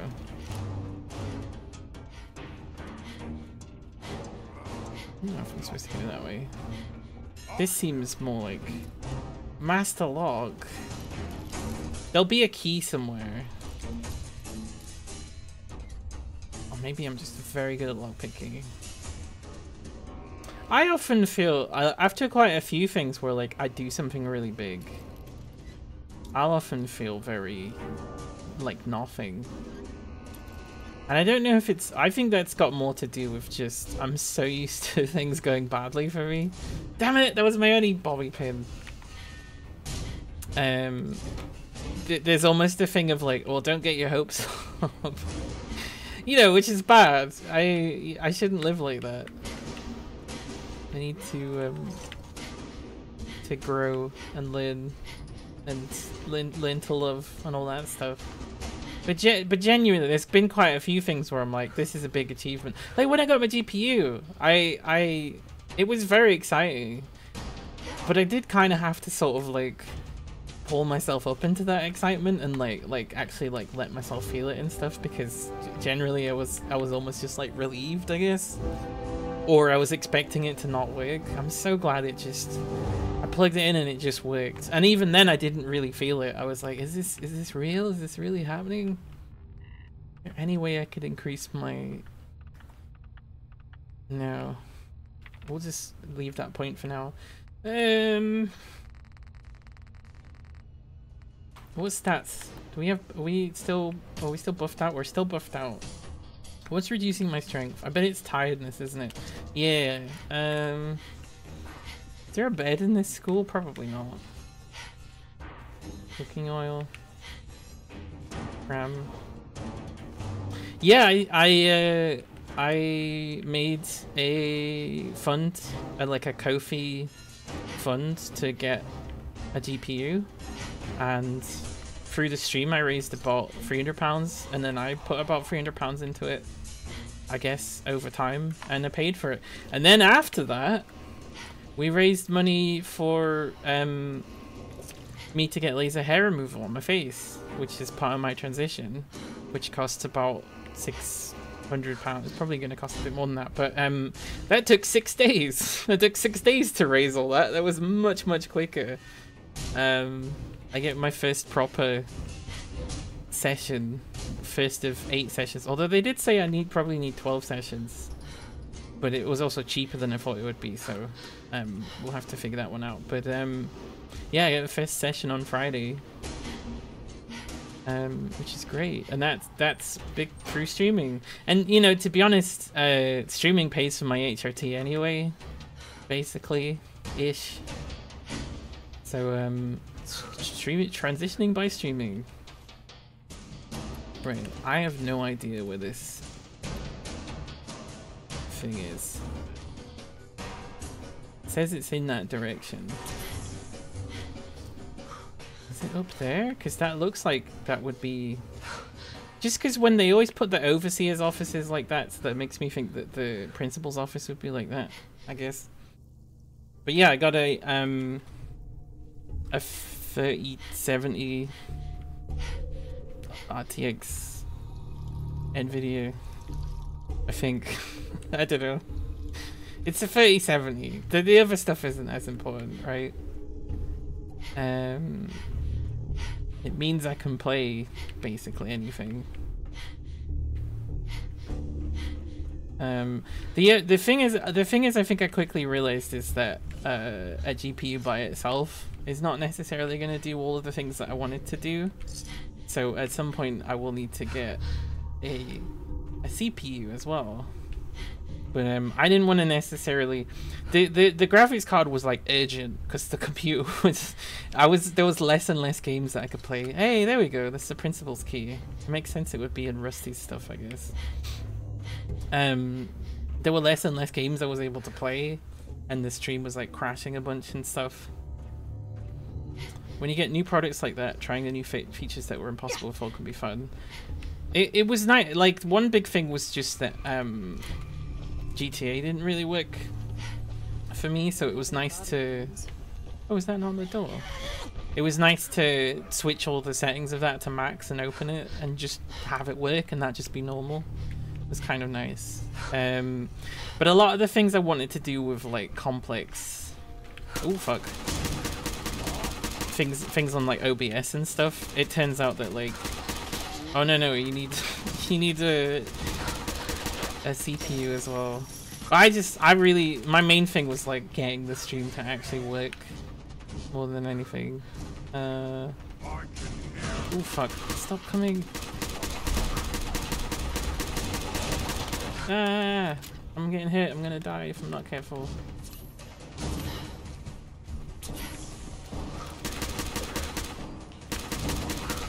There we go. They hit pretty hard. Oh shit. I guess they're all gonna come through this way then. There's a super mutant somewhere. I assume he's in that through that locked door though. Probably look at a new display before a CPU upgrade. Yeah, no, that was my next thing, was getting a new monitor. But that's expensive. Ooh. I'm trying to think. I think it was something like 270 or something. I looked at a lot of different monitors and I was talking to people that kind of knew monitors and stuff, and it seemed like the best one that I could find for me, or the best one and still be cheaper, was still like £250 or something. I've never bought a monitor before. Every monitor I've ever gotten was free or gifted or something. So I was hoping they would be like £100, and you know, maybe they should be £100, but yeah, no, they're really fancy. And there's this whole thing about like refresh rate is really important for like gaming and stuff. A lot of them, you know, a lot of them will be big displays, but then they won't be like good refresh rates. So that seemed important.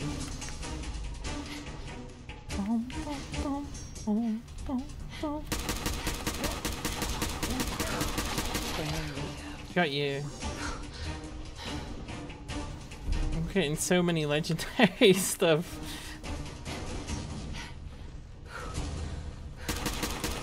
Oh, it's just a regular ghoul. Well, regular-ish. Oh, hello.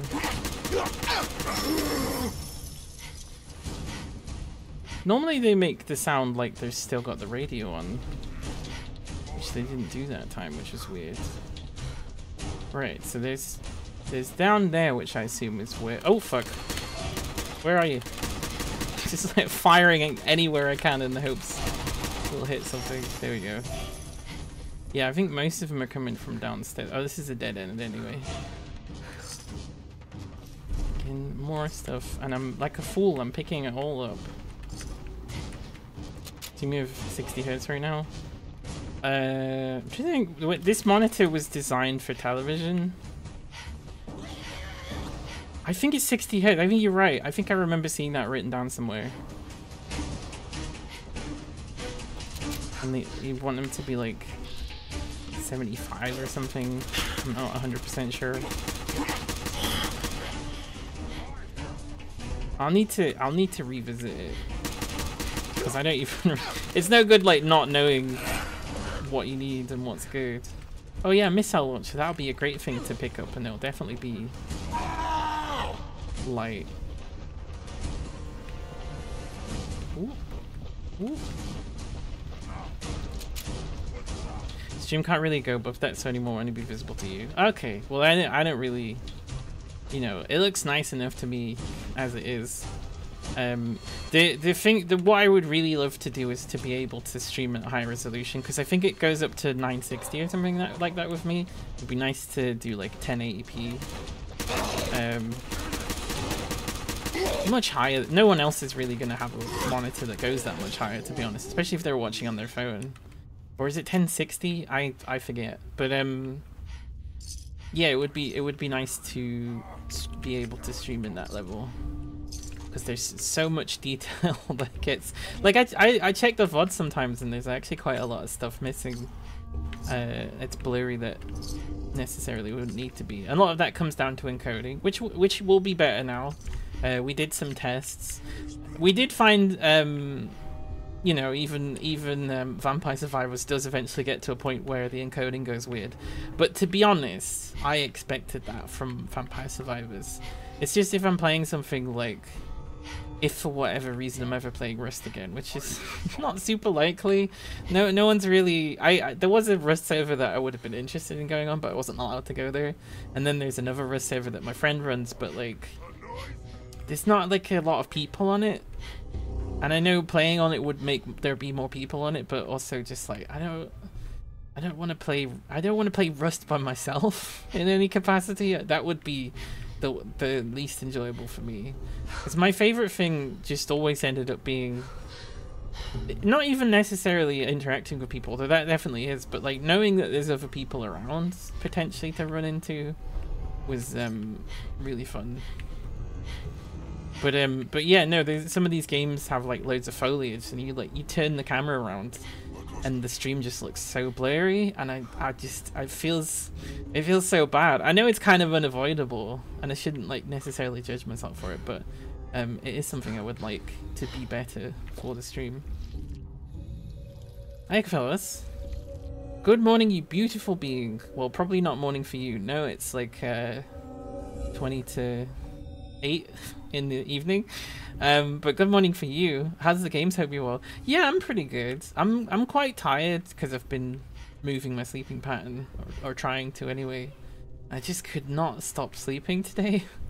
It's fine because I scheduled for that, I guess.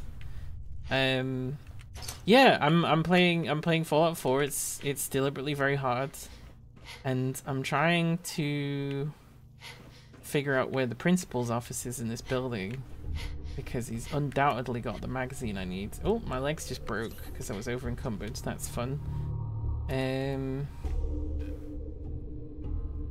Wait, where is it? Oh, it's like all the way up in the corner.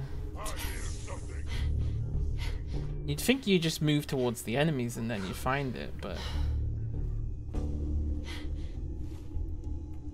oh yeah, no, it's because I can't get into this room because it's master lock, and I don't have any bobby pins. I did have one, but I failed. There's got to be another way around. There's no way they'd put a master lock as the only way in. That seems unfair. Feel that one sleep is difficult, mistress. Either it comes all at once or not at all. It's so hard for me to get to sleep. Though I will say, the other night there was a moment where I just kind of like relaxed, and I just sort of felt it in my body in a weird way, and then I was like, oh, this is the feeling of sleep. And I'm like, did I learn how to go to sleep for the first time in 30 years? And now I'm stuck. And my character's stuck. Oh, there we go. So I don't know, maybe I'm onto something there. Because what will normally happen is I'll lay and I'll just start thinking about stuff. And I'll think about stuff that like makes me angry or like makes me upset, and like past things that have gone wrong, and I'm like, this is not the time. So what I've been trying to do is just to say to myself, just pack it all away, deal with it tomorrow. This is for tomorrow. This is tomorrow's thing. Just pack it all away. And I don't know, maybe that helps.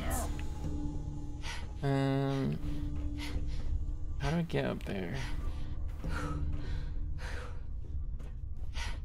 Why did they make me do a master lock? Something there. I'm tempted to leave and come back with more bobby pins, but it feels silly. You know, you're like 90% of the way there, but it might just take me more time to figure this out otherwise. What was that? Right. Seems like that's the only door. And then I'm guessing... I thought that would be the principal's office, but I think it's that bit back there that's the principal's office. You get through this bit. Maybe I don't know if there's like a lock override. Ooh, wait. Hang on. That was one of the things that was mentioned on the computer. Where's there a computer? Right, let my AP restore for a second. Or do the cheating thing and just take some bad jet. There we go. I'm hearing stuff. Yeah, no, I swear, I think it said on the computer because of the hacking or whatever.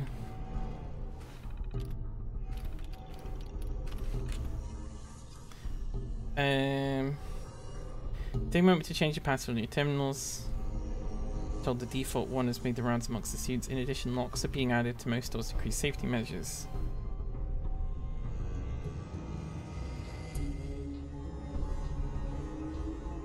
That doesn't actually tell me.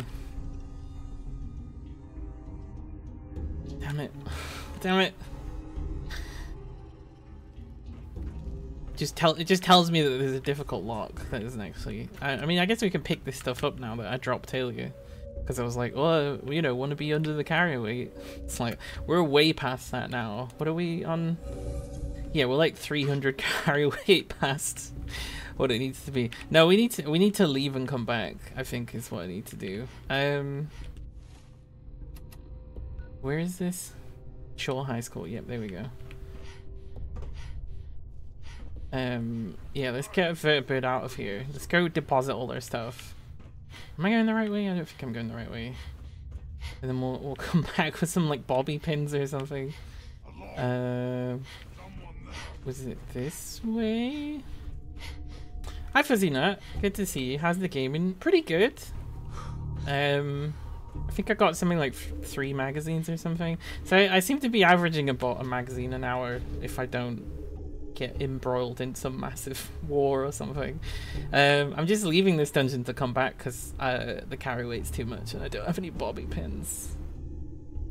We've been chatting about all sorts of stuff. Loads of rants and things, I guess. But I'm in a good mood. I wonder what I'll eat today. I've been cooking loads of pasta mostly to save money, but I'm not sick of the pasta. I'm sick of the work because it's like to make it nice and like cook it really nice. Right, further Vertibird grenade. And because I keep doing this where I forget what kind of grenade I've got, I'm gonna change it back to a different grenade so I don't accidentally, like a Molotov, there we go, so I don't accidentally throw a vertibird at a super mutant and be surprised that he doesn't explode. Ouch. What was this other game we were talking about? I know, I was tempted to play 7 Days to Die again today, but I don't know, I really wanted to play Fallout, and also I recognized that, like, if I start pushing Fallout off the list for the week, I'm probably never gonna finish it, and I don't want that. Even if we just do a bit per week or something, I think that would be good.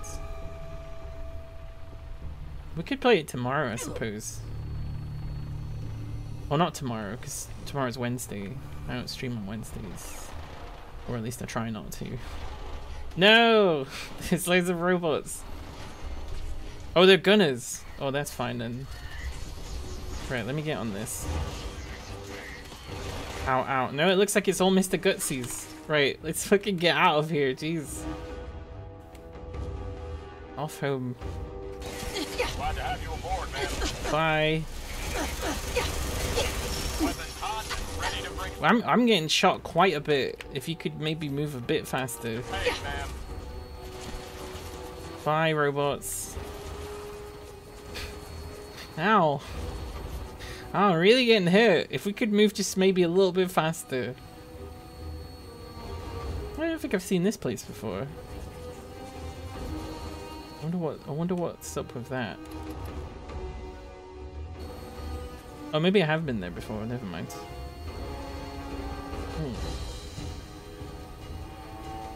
Bam, bam. Still playing the combat music. We're out of combat. At least I would hope so.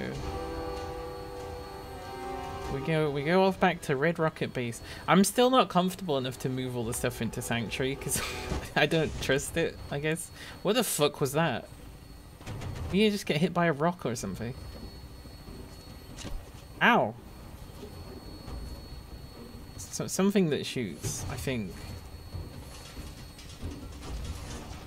Oh, yeah, there's... Is that raiders?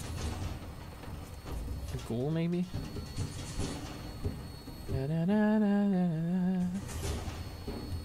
It's funny to think that the viewing distance in this was like all they were capable of doing.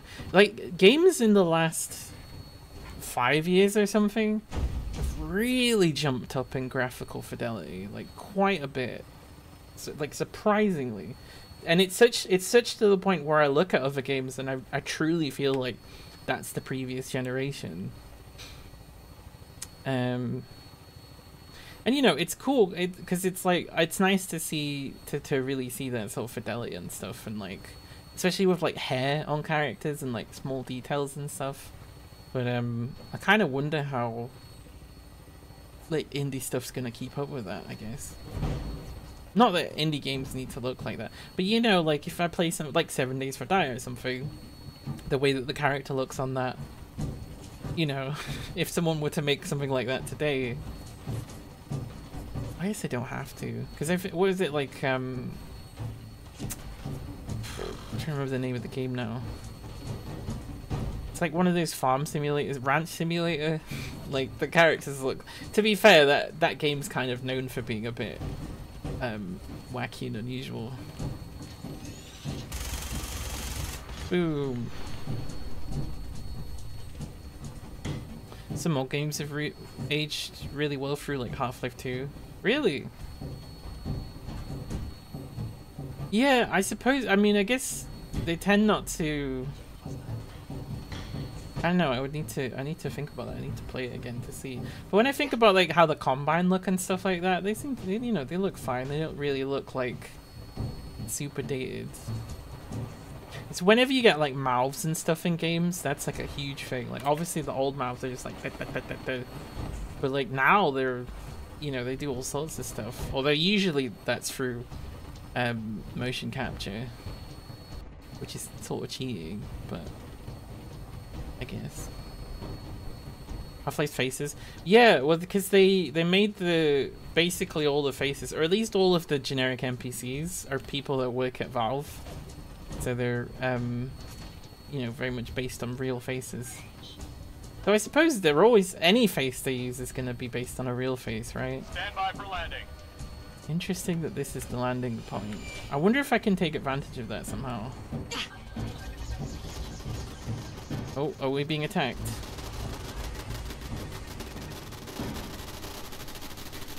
What's going on over there?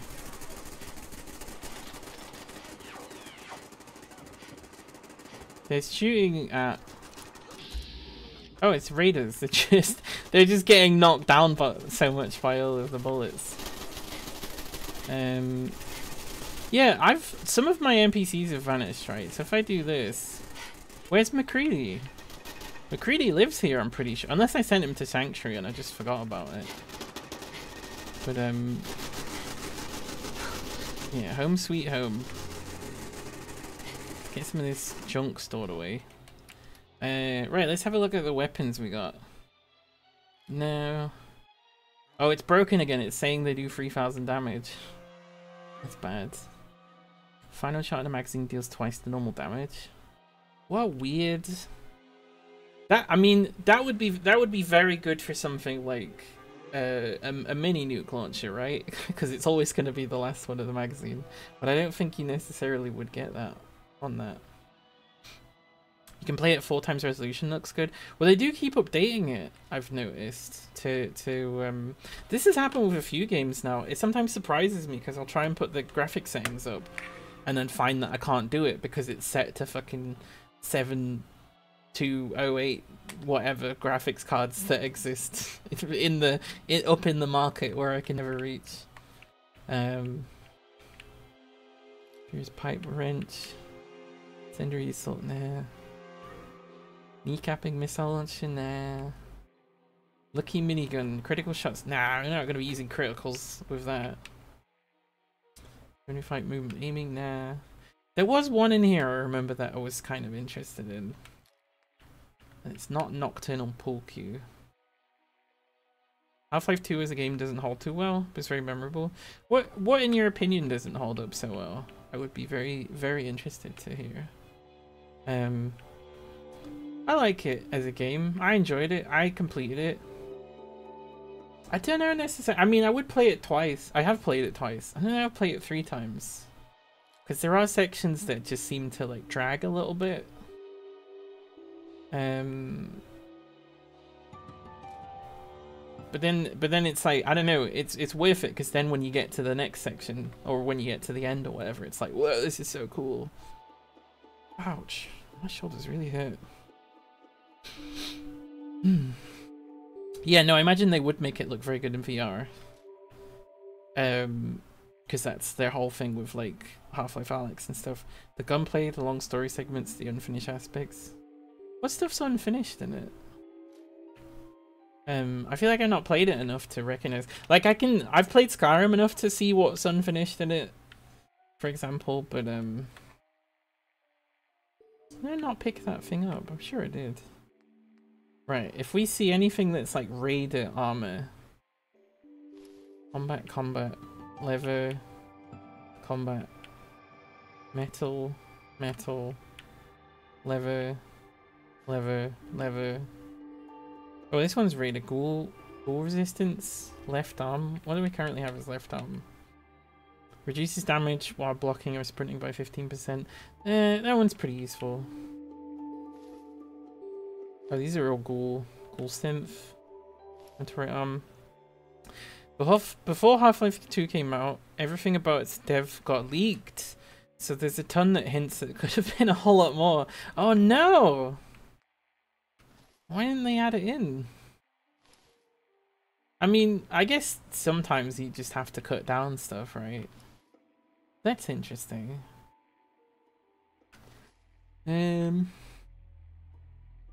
Grants additional strength the higher your rads. How much rads are we talking? Because that's kind of interesting. I don't know how much utility I would get out of that though. Like they're all interesting, but it's like, is it going to be better than, you know, this resistance or whatever? Okay, so not really that much. Too bad Gaben Can't count to 3 or I might have another one. I mean, I'm sure he counts to 3 very often when he counts how much money he has. Yeah, no, I would say, I mean, to be honest, Half-Life Alyx is Half-Life 3. Let's be honest. Let's be clear. I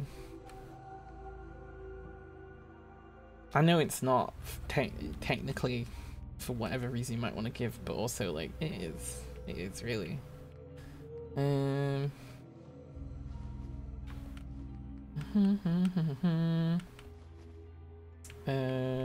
Right, put anything away that's like a material. Like dirty water. To be honest, why do I have so many expired painkillers? Do I need that many? Are there other drugs here that I've got a lot of? Yeah, we can probably take them. I'm storing the food paste because I'm scared of it. Glowing fungus. Alyx is a tech demo first, but the story is now for. Yeah, that makes sense. That makes a lot of sense, given, you know, what it is.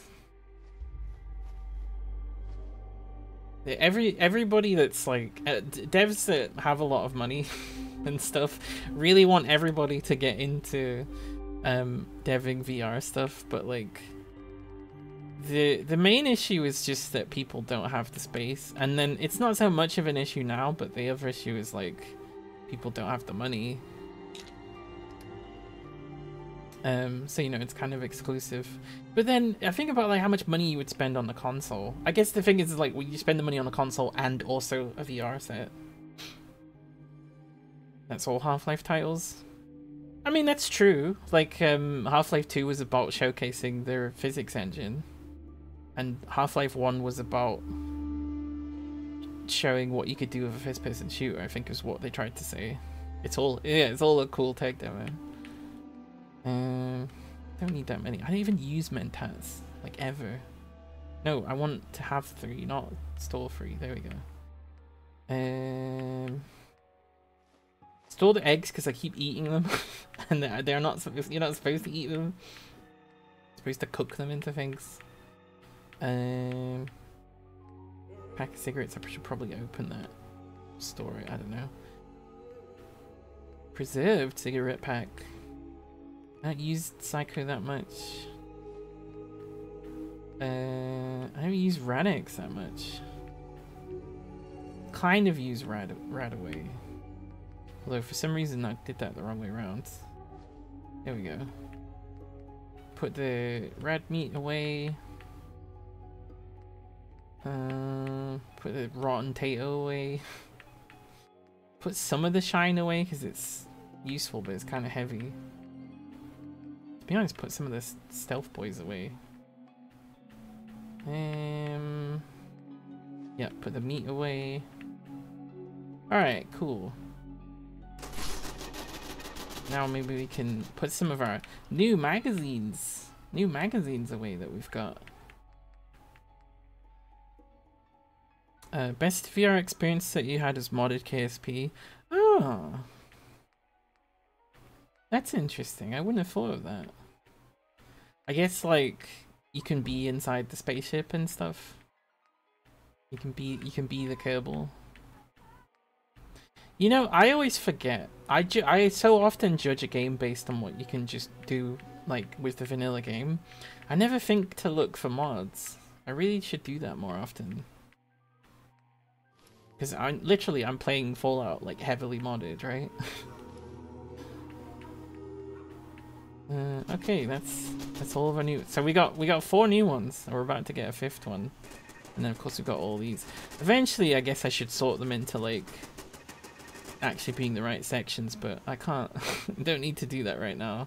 And then did I get a bobblehead? Did I see I got a bobblehead? Or was it I was just very close to a bobblehead location? Because I don't think I did. No, but I did get new little robots for my robot collection, which I'm very pleased about. Although they're 2 of the same ones. Here we go. Right. Yay! I'm so pleased with this collection. Jesus. Yay! Hang on, let me turn them around. That the way around it goes? Yeah, there we go. The Mr. Handy's actually way bigger than most of them for some reason. Because then this one that's made of the same body is like smaller. Yay! I'm so pleased with myself. I remember getting a Sentry bot of one of those before. VR game you want to play is Hot Dogs, Horseshoes and Hand Grenades, aside from modded games. Not heard of that one before, but I imagine it's got Hot Dogs, Horseshoes and Hand Grenades in it. It has full finger tracking support, so you can physically hold objects without a controller. Ooh. Yeah, anything that really gets into the, like, fingers and stuff sounds very interesting. Right, sleep. Sleep for 19 hours.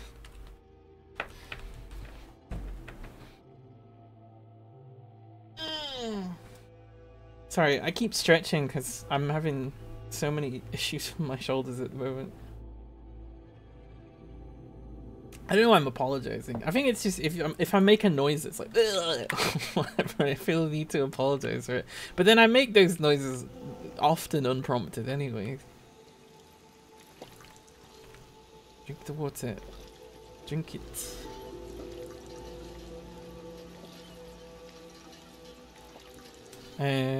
Yeah, I wonder where's got s'more. Where's got s'mores? I wonder where's got more purified water. I guess I'll check both of them. So I imagine this one's got a fair bit. Just from having the water pumps, because that's how it works for some reason. Like they're just leaking water the whole time. Purified water. Oh, not that much. I mean, 55. Like, given value of if you think that's a lot or not. And then let's go up to Sanctuary. Excuse me, Brahman. We've got the Punch Bag Memorial. Long live Punch Bag. Punch Bag seems to be getting pushed out by that dog. I still need to remember to get that mod to get rid of those. If you don't know, Punch Bag was key to us retaking Sanctuary from the 50 raiders, which doesn't seem like that much now, but was impossible back then to fight.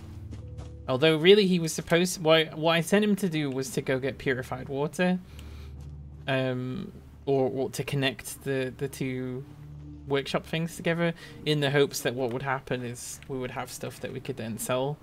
But instead what happened is they ended up just holding all of them at the bridge, which meant we could shoot them all. 836, yeah, that's more like it. That's almost my whole carry inventory. Yeah, most of this stuff is not actually being worked on. But that's also because I'm like deathly afraid that it will get filled with raiders again. But that's all good.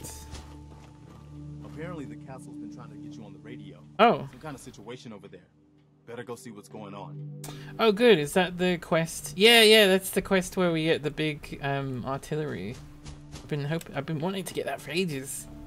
But our first location will be to get some bobby pins.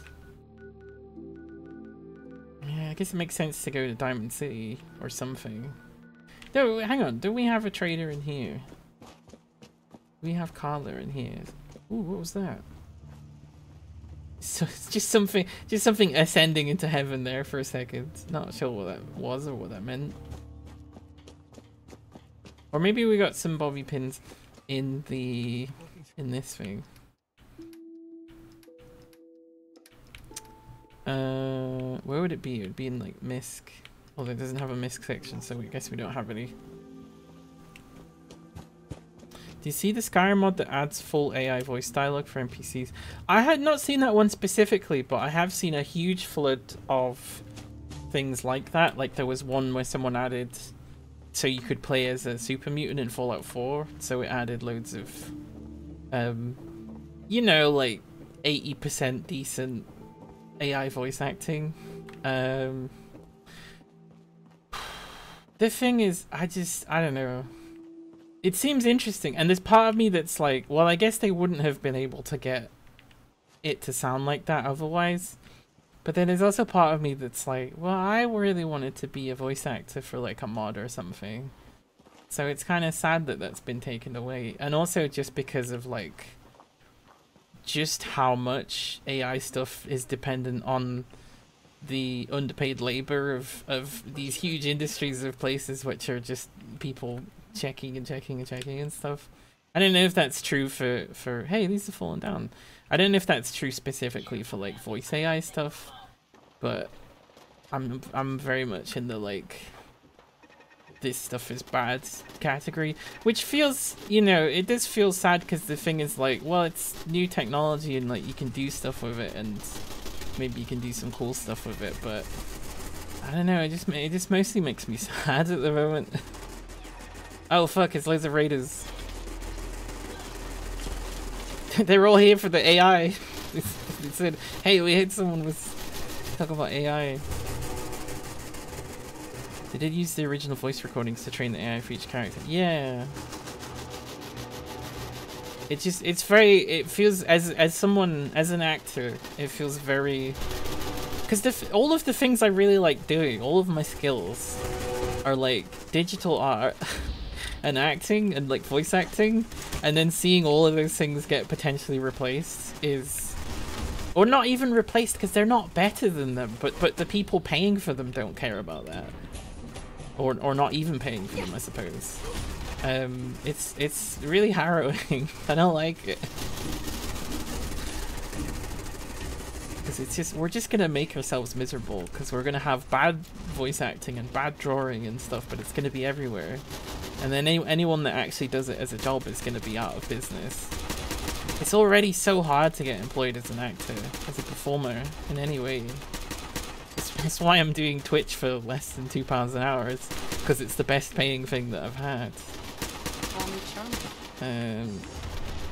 Because I'm 100% sure that somewhere out there is an amateur voice actor who can perfectly do, say for example, the Super Mutant voice, can just impersonate it perfectly. I believe that person exists, and you know, they probably would work for pretty cheap as well. Like, but instead someone's just like, oh, let's just do an AI for it.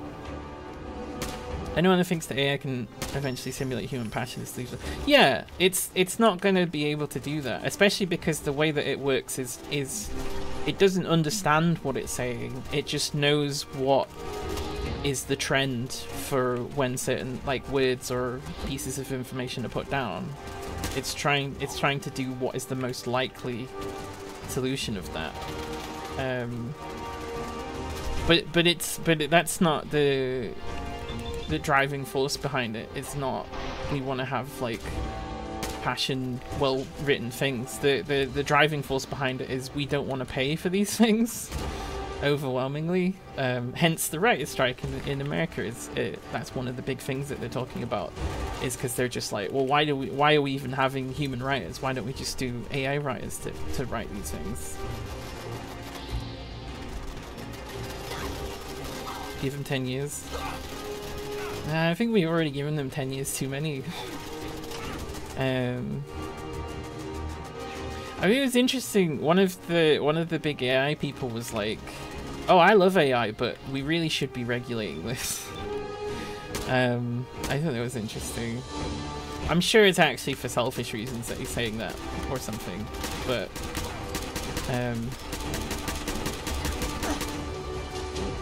I don't know. I'm very cynical. I'm very cynical about all of it, which is weird because I actually with AI writing, there was a website I remember where you could sort of give it prompts and guide it through writing a story, and I remember being like, whoa, this is so cool, but not because it was functional, because it was like bad, and it would get some really ridiculous answers sometimes.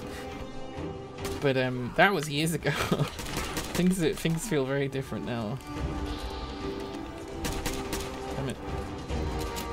They really get that kind of response. It's not a thing about the quality of the model, it's about how this it's not a thing about the quality of the model, it's just what separates generated handcrafted content. Yeah. and at the worst, pro-AI people can sound empathetic. No, they are. I mean, the worst AI fans are. That's kind of what they're doing. It's weird though, because the thing is, like, as much as I'm like, oh, this is bad and this is not working and I can see how this can be abused, I do also like understand a lot of the arguments from people who enter it as well.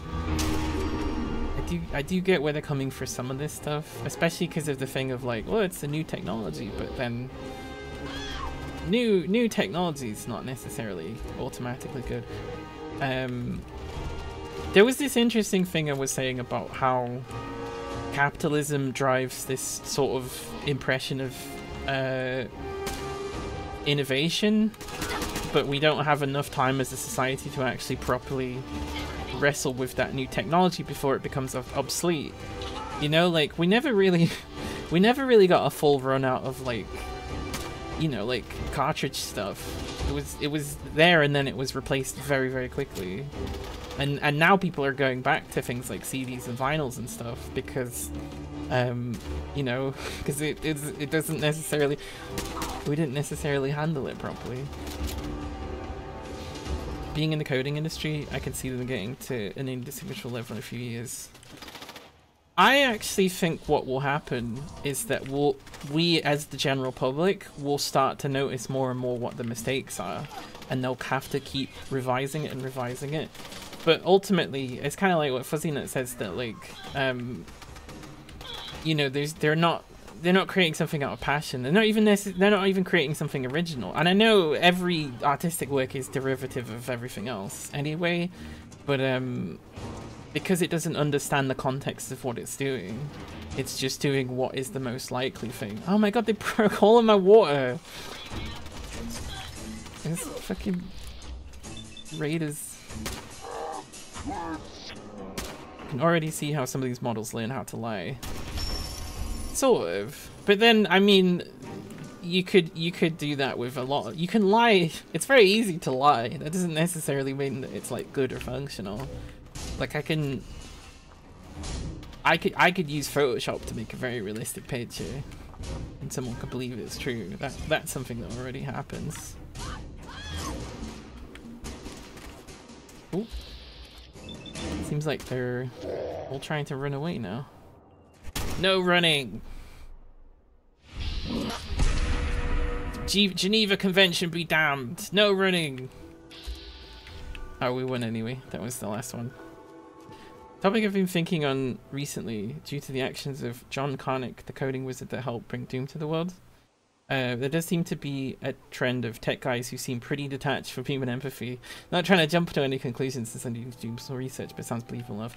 It's more than that even, because so much of coding history was done by women that didn't get any credit for it, and then sort of very like big personality men sort of jumped on it and took credit for it a lot of the time. But you're right. It's a very patriarchal, straight man sort of kind of world, and that all of the sort of biases and stuff are all into that. I think I was watching this interesting video. I might link it in the Discord at some point. Oh, the corpses are despawning. Where someone was showing like the biases that already exist within existing AI systems and how it associated, you know, man with words like strong and powerful, and how it associated words of women with like annoying and and sexy and stuff like that. And that's like, oh, that's quite an obvious bias already. This was something people were already kind of talking about that even before AI stuff, about like just how much bias already exists in coding because of who's doing it. Them lying is intended behavior. It's something they picked up from user responses. Well, they're not really lying then. It looks like lying to us, but lying would presume intent, and it's not. It doesn't intend anything. See, this is also what I always laugh at this, because I'm like, I feel like so much whenever I talk about this that I'm like, ah, no, machines are bad, humans forever. Like I'm in a science fiction film that hasn't come out yet, or like a kids thing or something. But I do, I am like I think data should be disassembled, like in the next generation or something. Why can I not put this fucking fence here? I really need a solution to this section of fence. I mean, we could just, I don't like that. What's that one that's this big thick one? If we could put like a couple of them like that or something, that might work out. Then turn that one the other way. Is that good? It's a little weird, but it works. It's better than this. Can a robot feel love? But I mean, if we were genuinely being presented by something that was complex enough to have wants and needs and stuff, then yeah, no, I would be completely on the other side. There we go. And then I guess I'm gonna put like something I like doing with the door shapes is because you can fill them in. Well, except it's not really working here, but you can just do that anyway. There we go. It's like a window. Oh my god, Fallout crashed. I guess I can't place that fence there. I think I did sleep. Did I sleep before I stored everything? Because if I didn't sleep before I stored everything, I think that might be the end of the stream, because I don't want to fucking go for all that. I hope you don't come across as anti-tech, since I think all these tools have their places, we'll just need a better understanding of the uses and such. Yeah, I think that's always going to be fair to say with any technology, I think. And anything really, everything needs to discussion and needs to be debatable or whatever.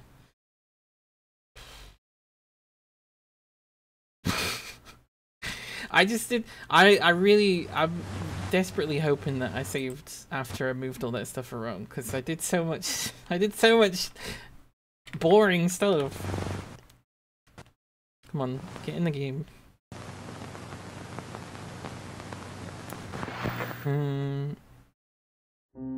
Yeah, we'll figure that one out. Sorry, that was just me looking at a message I had. Right, so that's me in the bed. I feel like I did store this stuff before I went in the bed, because the next thing I did was get a drink of water, and then I went to go fight the raiders.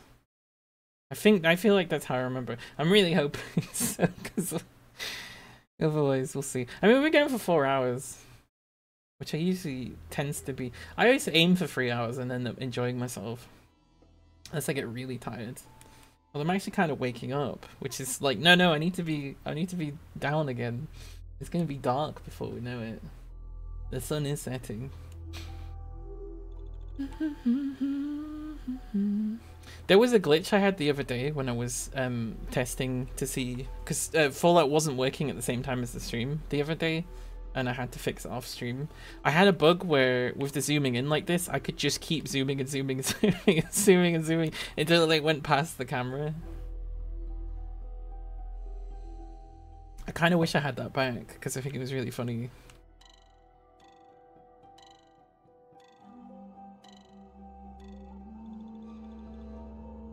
Taking a long time to load.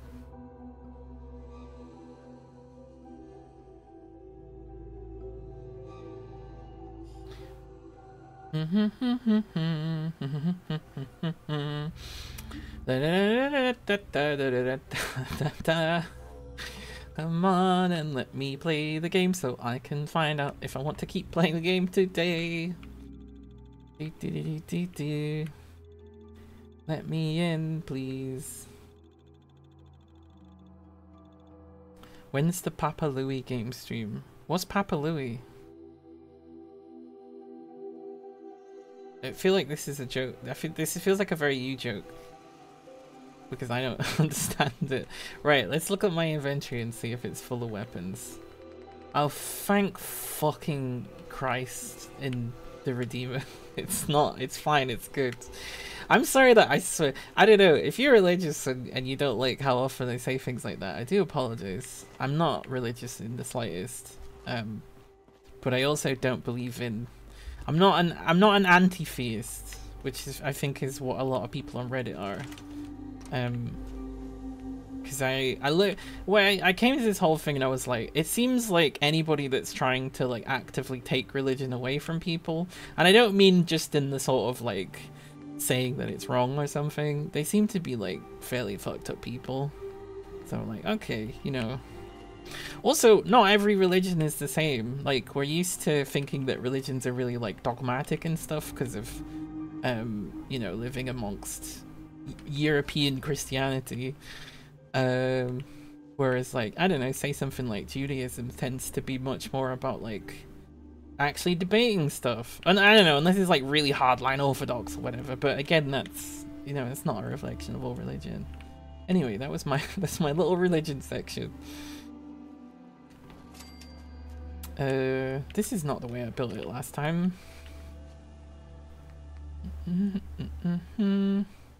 Not true.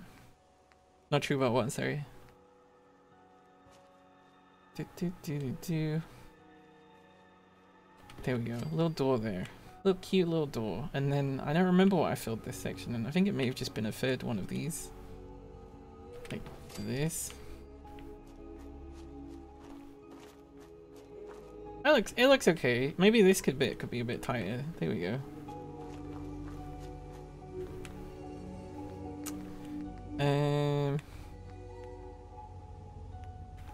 Donk. It's like that with veganism as well. Although let's not also bring up veganism, but shouldn't have to want to convert someone. Live in Israel. The religious people are not very nice to any of the community. Well, yeah. I mean, there's nothing I can say that about, you know, like, I don't know what it's like living there. I only vaguely know what it's like living there. That's kind of almost not, and again, I apologize because I really don't know. So I apologize for my ignorance. That's not really about religion though. That's about colonialism, right? About the sort of mostly European white people versus the whole local Palestinian people kind of thing, right? Again, I recognize this is such a like touchy topic, and also like I don't know anything about it, so I do apologize if I'm just talking out my butt. Potential can of worms. Yeah, no, probably one of the biggest potential can of worms on the planet that you could ever possibly discuss in a stream. So yeah, no, if I say something and you're like, ugh. I'll be happy to talk about it sometime, but maybe not as we get towards the end of the stream. Cause and then we get into a big conversation. Yeah, no, everything's fine now.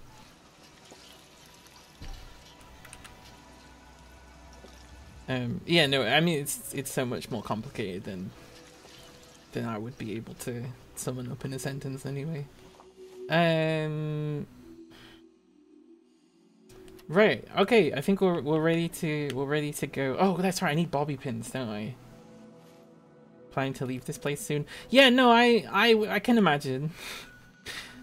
I can imagine you would want to. Sorry, it's very cold. Yeah, let's go to Diamond City. That seems like a good idea. Been a while since I've been there.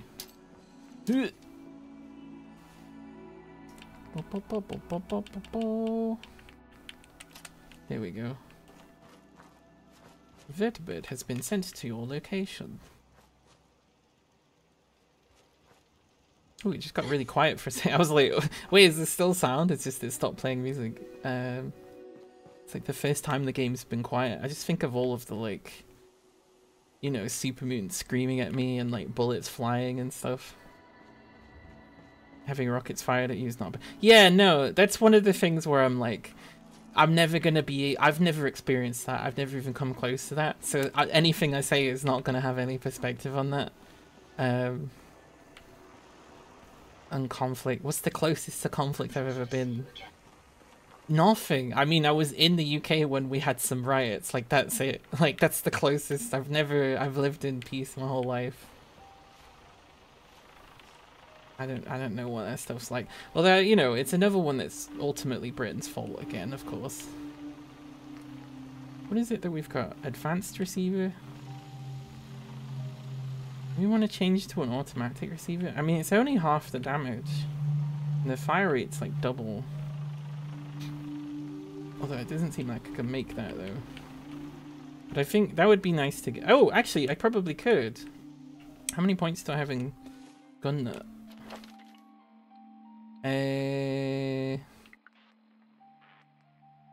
Where is gun nut? Here it is. Rank 4, fantastic, amazing. Because I think that there's some other stuff I might be able to upgrade with that, but at the moment I just want to focus on this one. There we go. Let's rename it.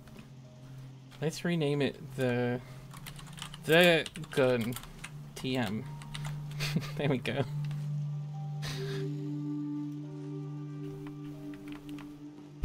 Right. Where's this vertibird? Here it is. It's interesting because they always seem to have the same landing spots. It would be nice to sort of like build it in a formalized way. Oh, also I should take a companion like this dog. Hey. Come with me, dog meat. Come on, boy. I know I abandoned you amongst multiple mutant hounds last time, but I'm thinking we can really make something of it this time. Right, up we go. We're going to Diamond City. I would walk there, but it would just become constant slaughter, right? Is it Parkview Apartments? There we go. Because you can't go directly to Diamond City. Your weapon is locked and loaded. Good hunting. It would be nice. It would be nice to figure out a set of gear. Oh, that's a point. I did add a thing so I can actually use power armor without affecting the carry weight thing, so you can still have your existing gear on underneath. That would be cool. Get a big set of power armor. Get a companion. Put them in power armor as well. Load up on all of my favorite weapons, and then just try to sort of walk from like one corner to the other.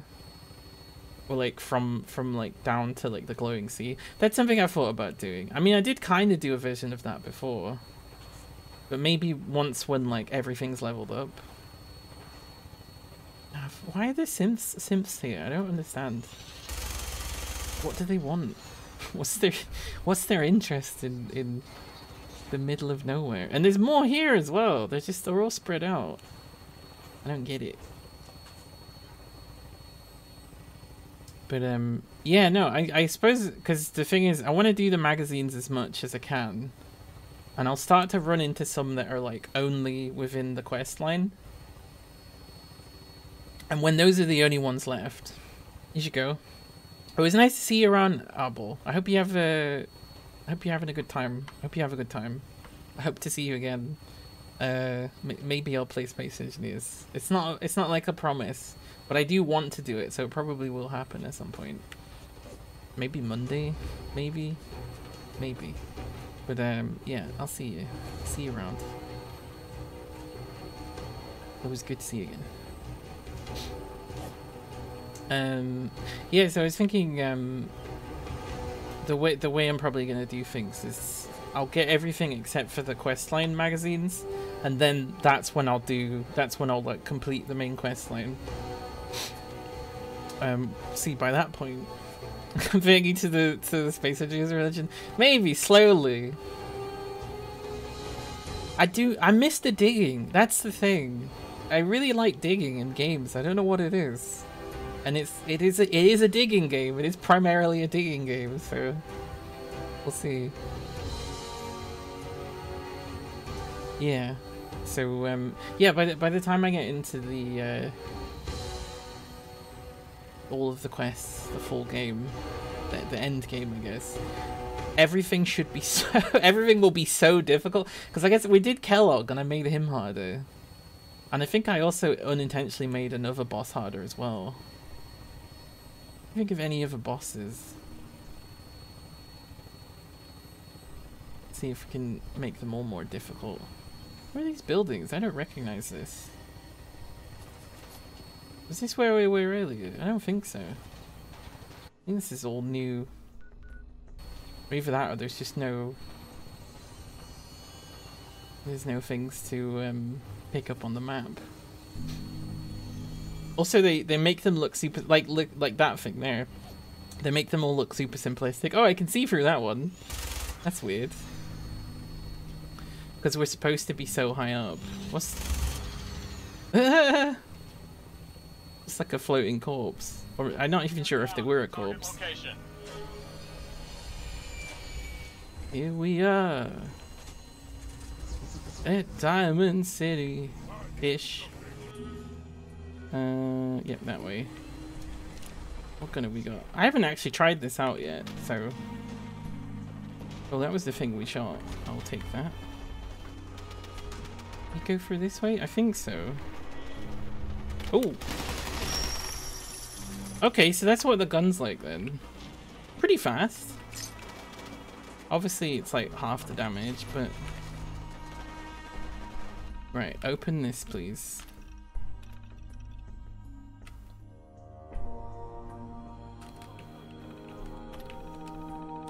Please open. Yeah, there we go. Who's giving them these guns?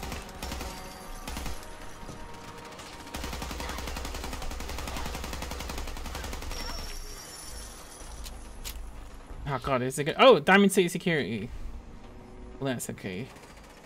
Oh my god, there's still multiples of them. There's still the leftovers. I don't know if anybody was watching it at that time, but because I couldn't get... What are they doing? Because I couldn't get out of Diamond City at one point, I just kind of got soft locked in there. I determined that I would cheat, but only once. And I added like 50 Diamond City security. A lot of them, because they're not constrained to anything, just sort of like wandered off. Ooh, cricket. Cricket. My beloved. Guns in so little time. You just gotta buy them. Mm-hmm. Okay. Sure.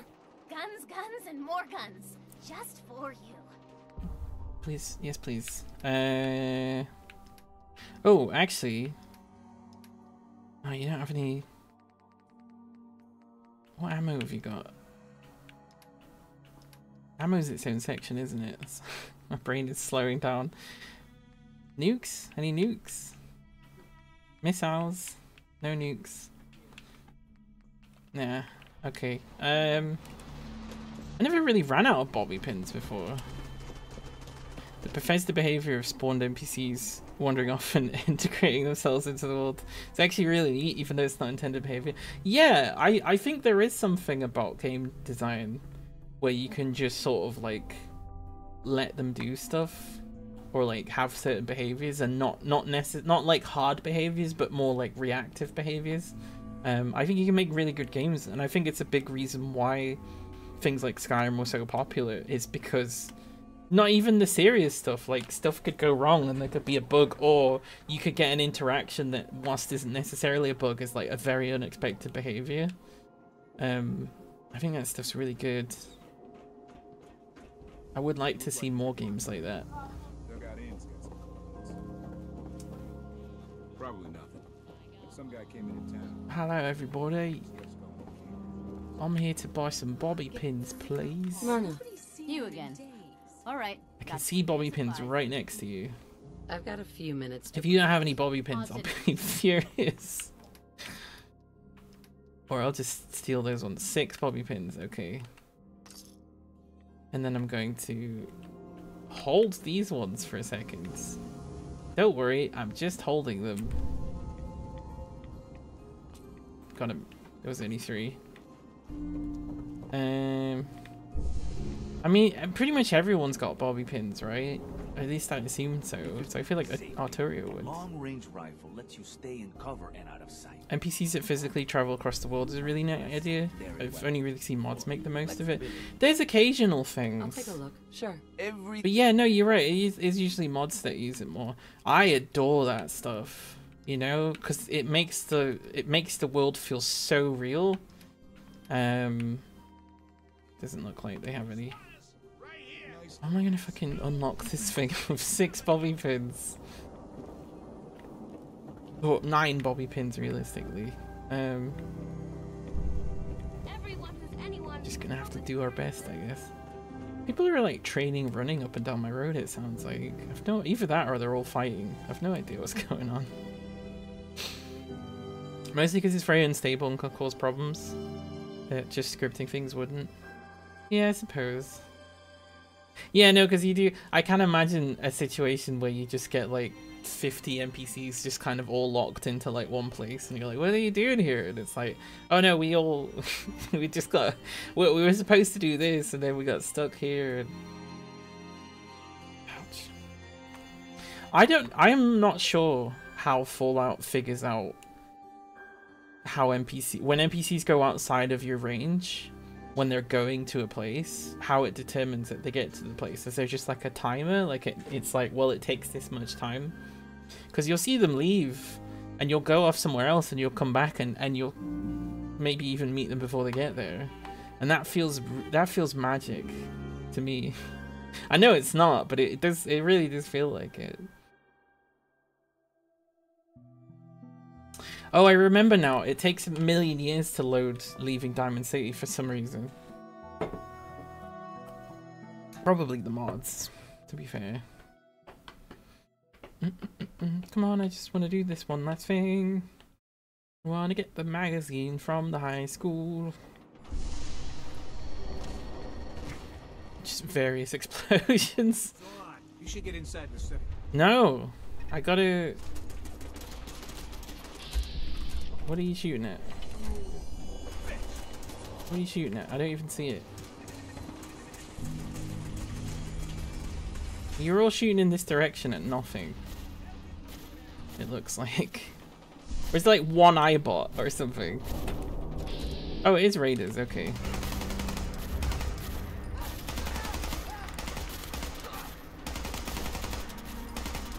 This guy's invincible. Anyway.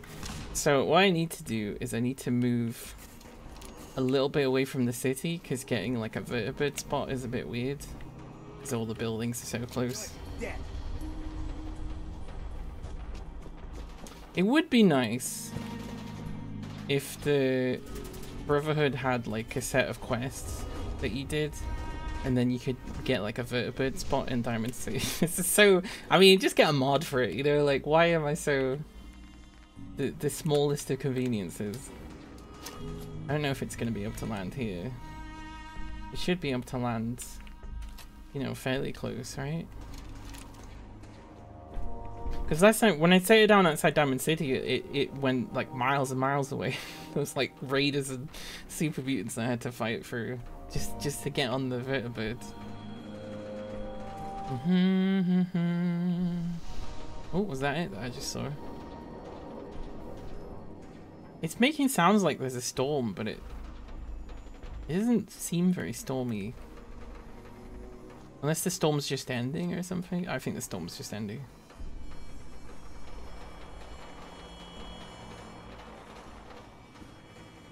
Where's my vertibird? Felt like I heard it for a second, but I think that was something else. Oh no, that sounds like it. Oh, there it is. Unless that's a different one. Are you landing in the most inconvenient... For fuck's sake. Imagine if you had to kill people to get on the bus. I know it's not a bus, it's like a personal jet, but still. Are you a raider? You're a raider.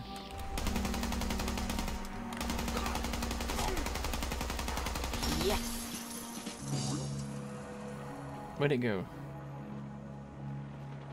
Wait, did it move? Did it move somewhere else? Board the vertibird, it says. Okay, it went it went back this way.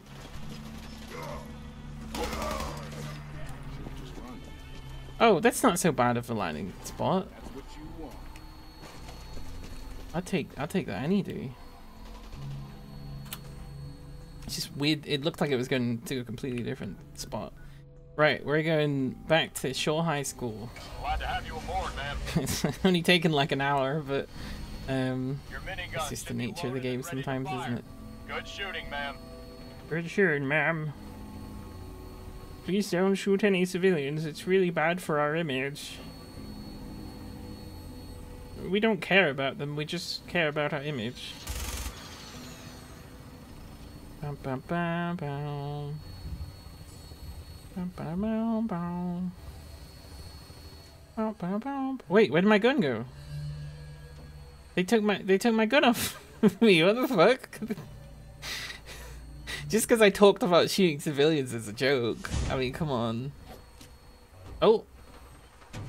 That's interesting. I was able to equip my own gun. Does that mean I'm able to fire my own gun?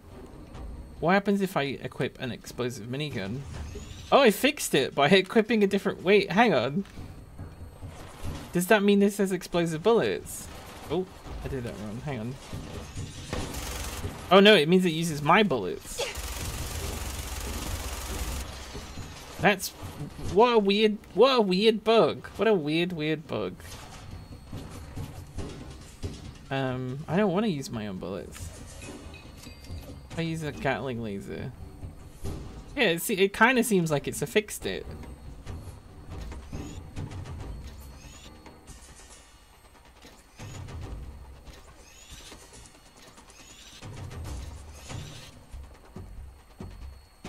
Kind of fun playing chicken with it. Seeing how hard I can press it before it releases. Right, what's gonna happen when I get off the Stand by for landing. vertibirds? Oh. Okay. Ah, fuck, it's the same. It's all the same things that we left behind here. Get me back in that school. Is this the school? I don't remember what it looks like. Yeah, this is the school. Why does the school have like... I guess it's just a cover. I don't know, I'm judging it so much. I just thought it looked like a petrol station. I'm like, huh? Assuming the vertibird gun is a special minigun with its own infinite ammo. You just bugged it, changed it to your own. Yeah, it'll just be in the way that the code works. It'll just be a gun.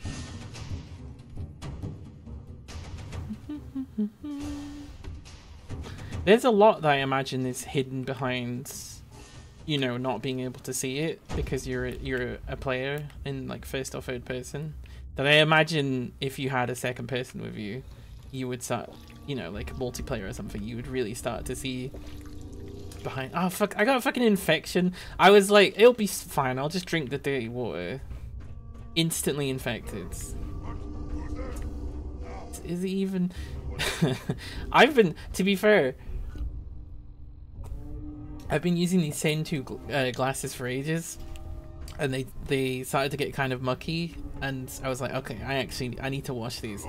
How clear they look to how they were before has really embarrassed me, because I was like, oh, I should have cleaned these a lot sooner than that. Right, do I have anything that would make me pick locks better, like a food or something? I mean, I've got stats, actually. Bobby pins never break.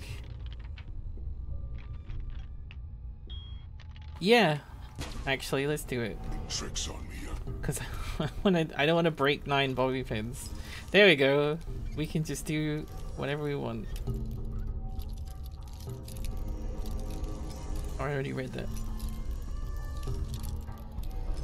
Ooh. Ooh. I don't think it's any of these directions. It seems very strongly like it's this direction or very close to it.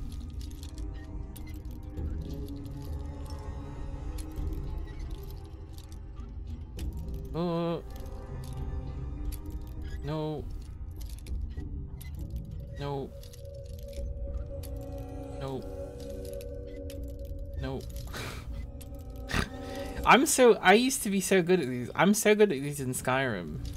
I can like feel the lock, or at least like I got into a point where I convinced myself that was the case. But for some reason, in this particular run of Fallout, maybe it's just streaming. The streaming takes away the ability to think in the lock space. I guess I'm calling it the secret dimension in which all locks are connected. Once you access the lock space, you can pick any lock. Although I did see this video of like most standard locks are actually really easy to pick. You just put this like little thing in and you just go like that a bunch of times, and like most padlocks will get unlocked that way. And I was like, what the fuck are they making these padlocks out of?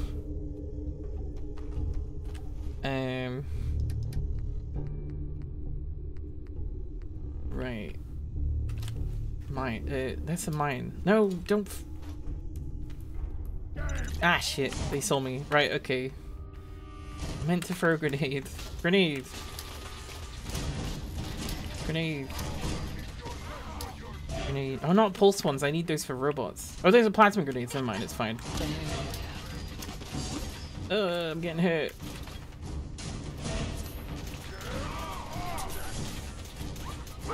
No, don't touch my dog. Oh, this is not. Oh, I'm really dying to them. Holy shit. We definitely jet medics. Do I have like some painkillers or something as well?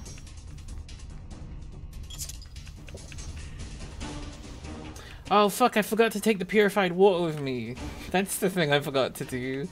Ah, that's fine. That's fine. We don't need that much water. We just need to kill all these super mutants and not die. That's got damage resist, it says. Although it seems like I had to eat some of those for that to count. Was there expired painkillers or something like that? Excuse me.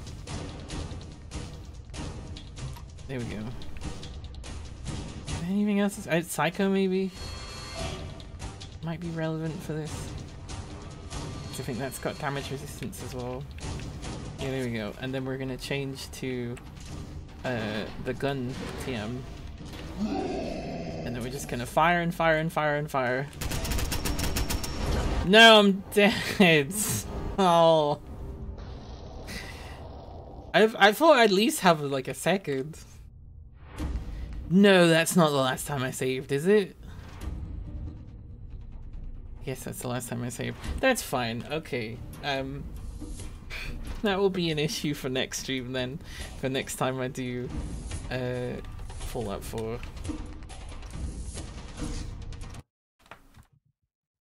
Because I guess I didn't save.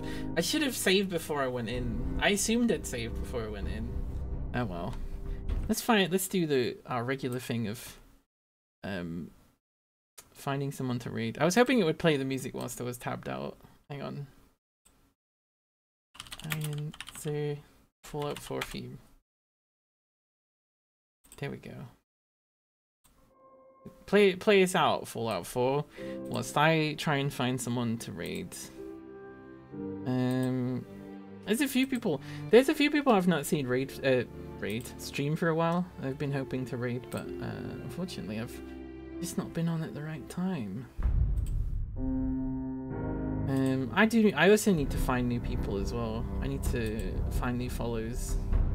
I've been obviously picking them up from raids and stuff, but I kind of want to try and like break some of the cycles of raids that happen, because sometimes it just ends up being the same people getting featured to the same people, and I'm like, no, we need to, you know, we need to really put out there.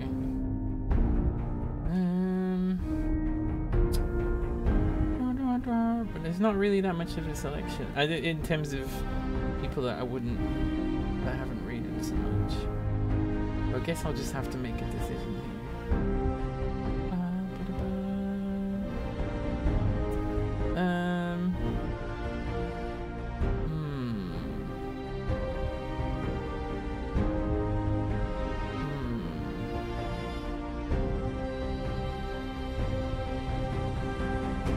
Oh, I know who will raid.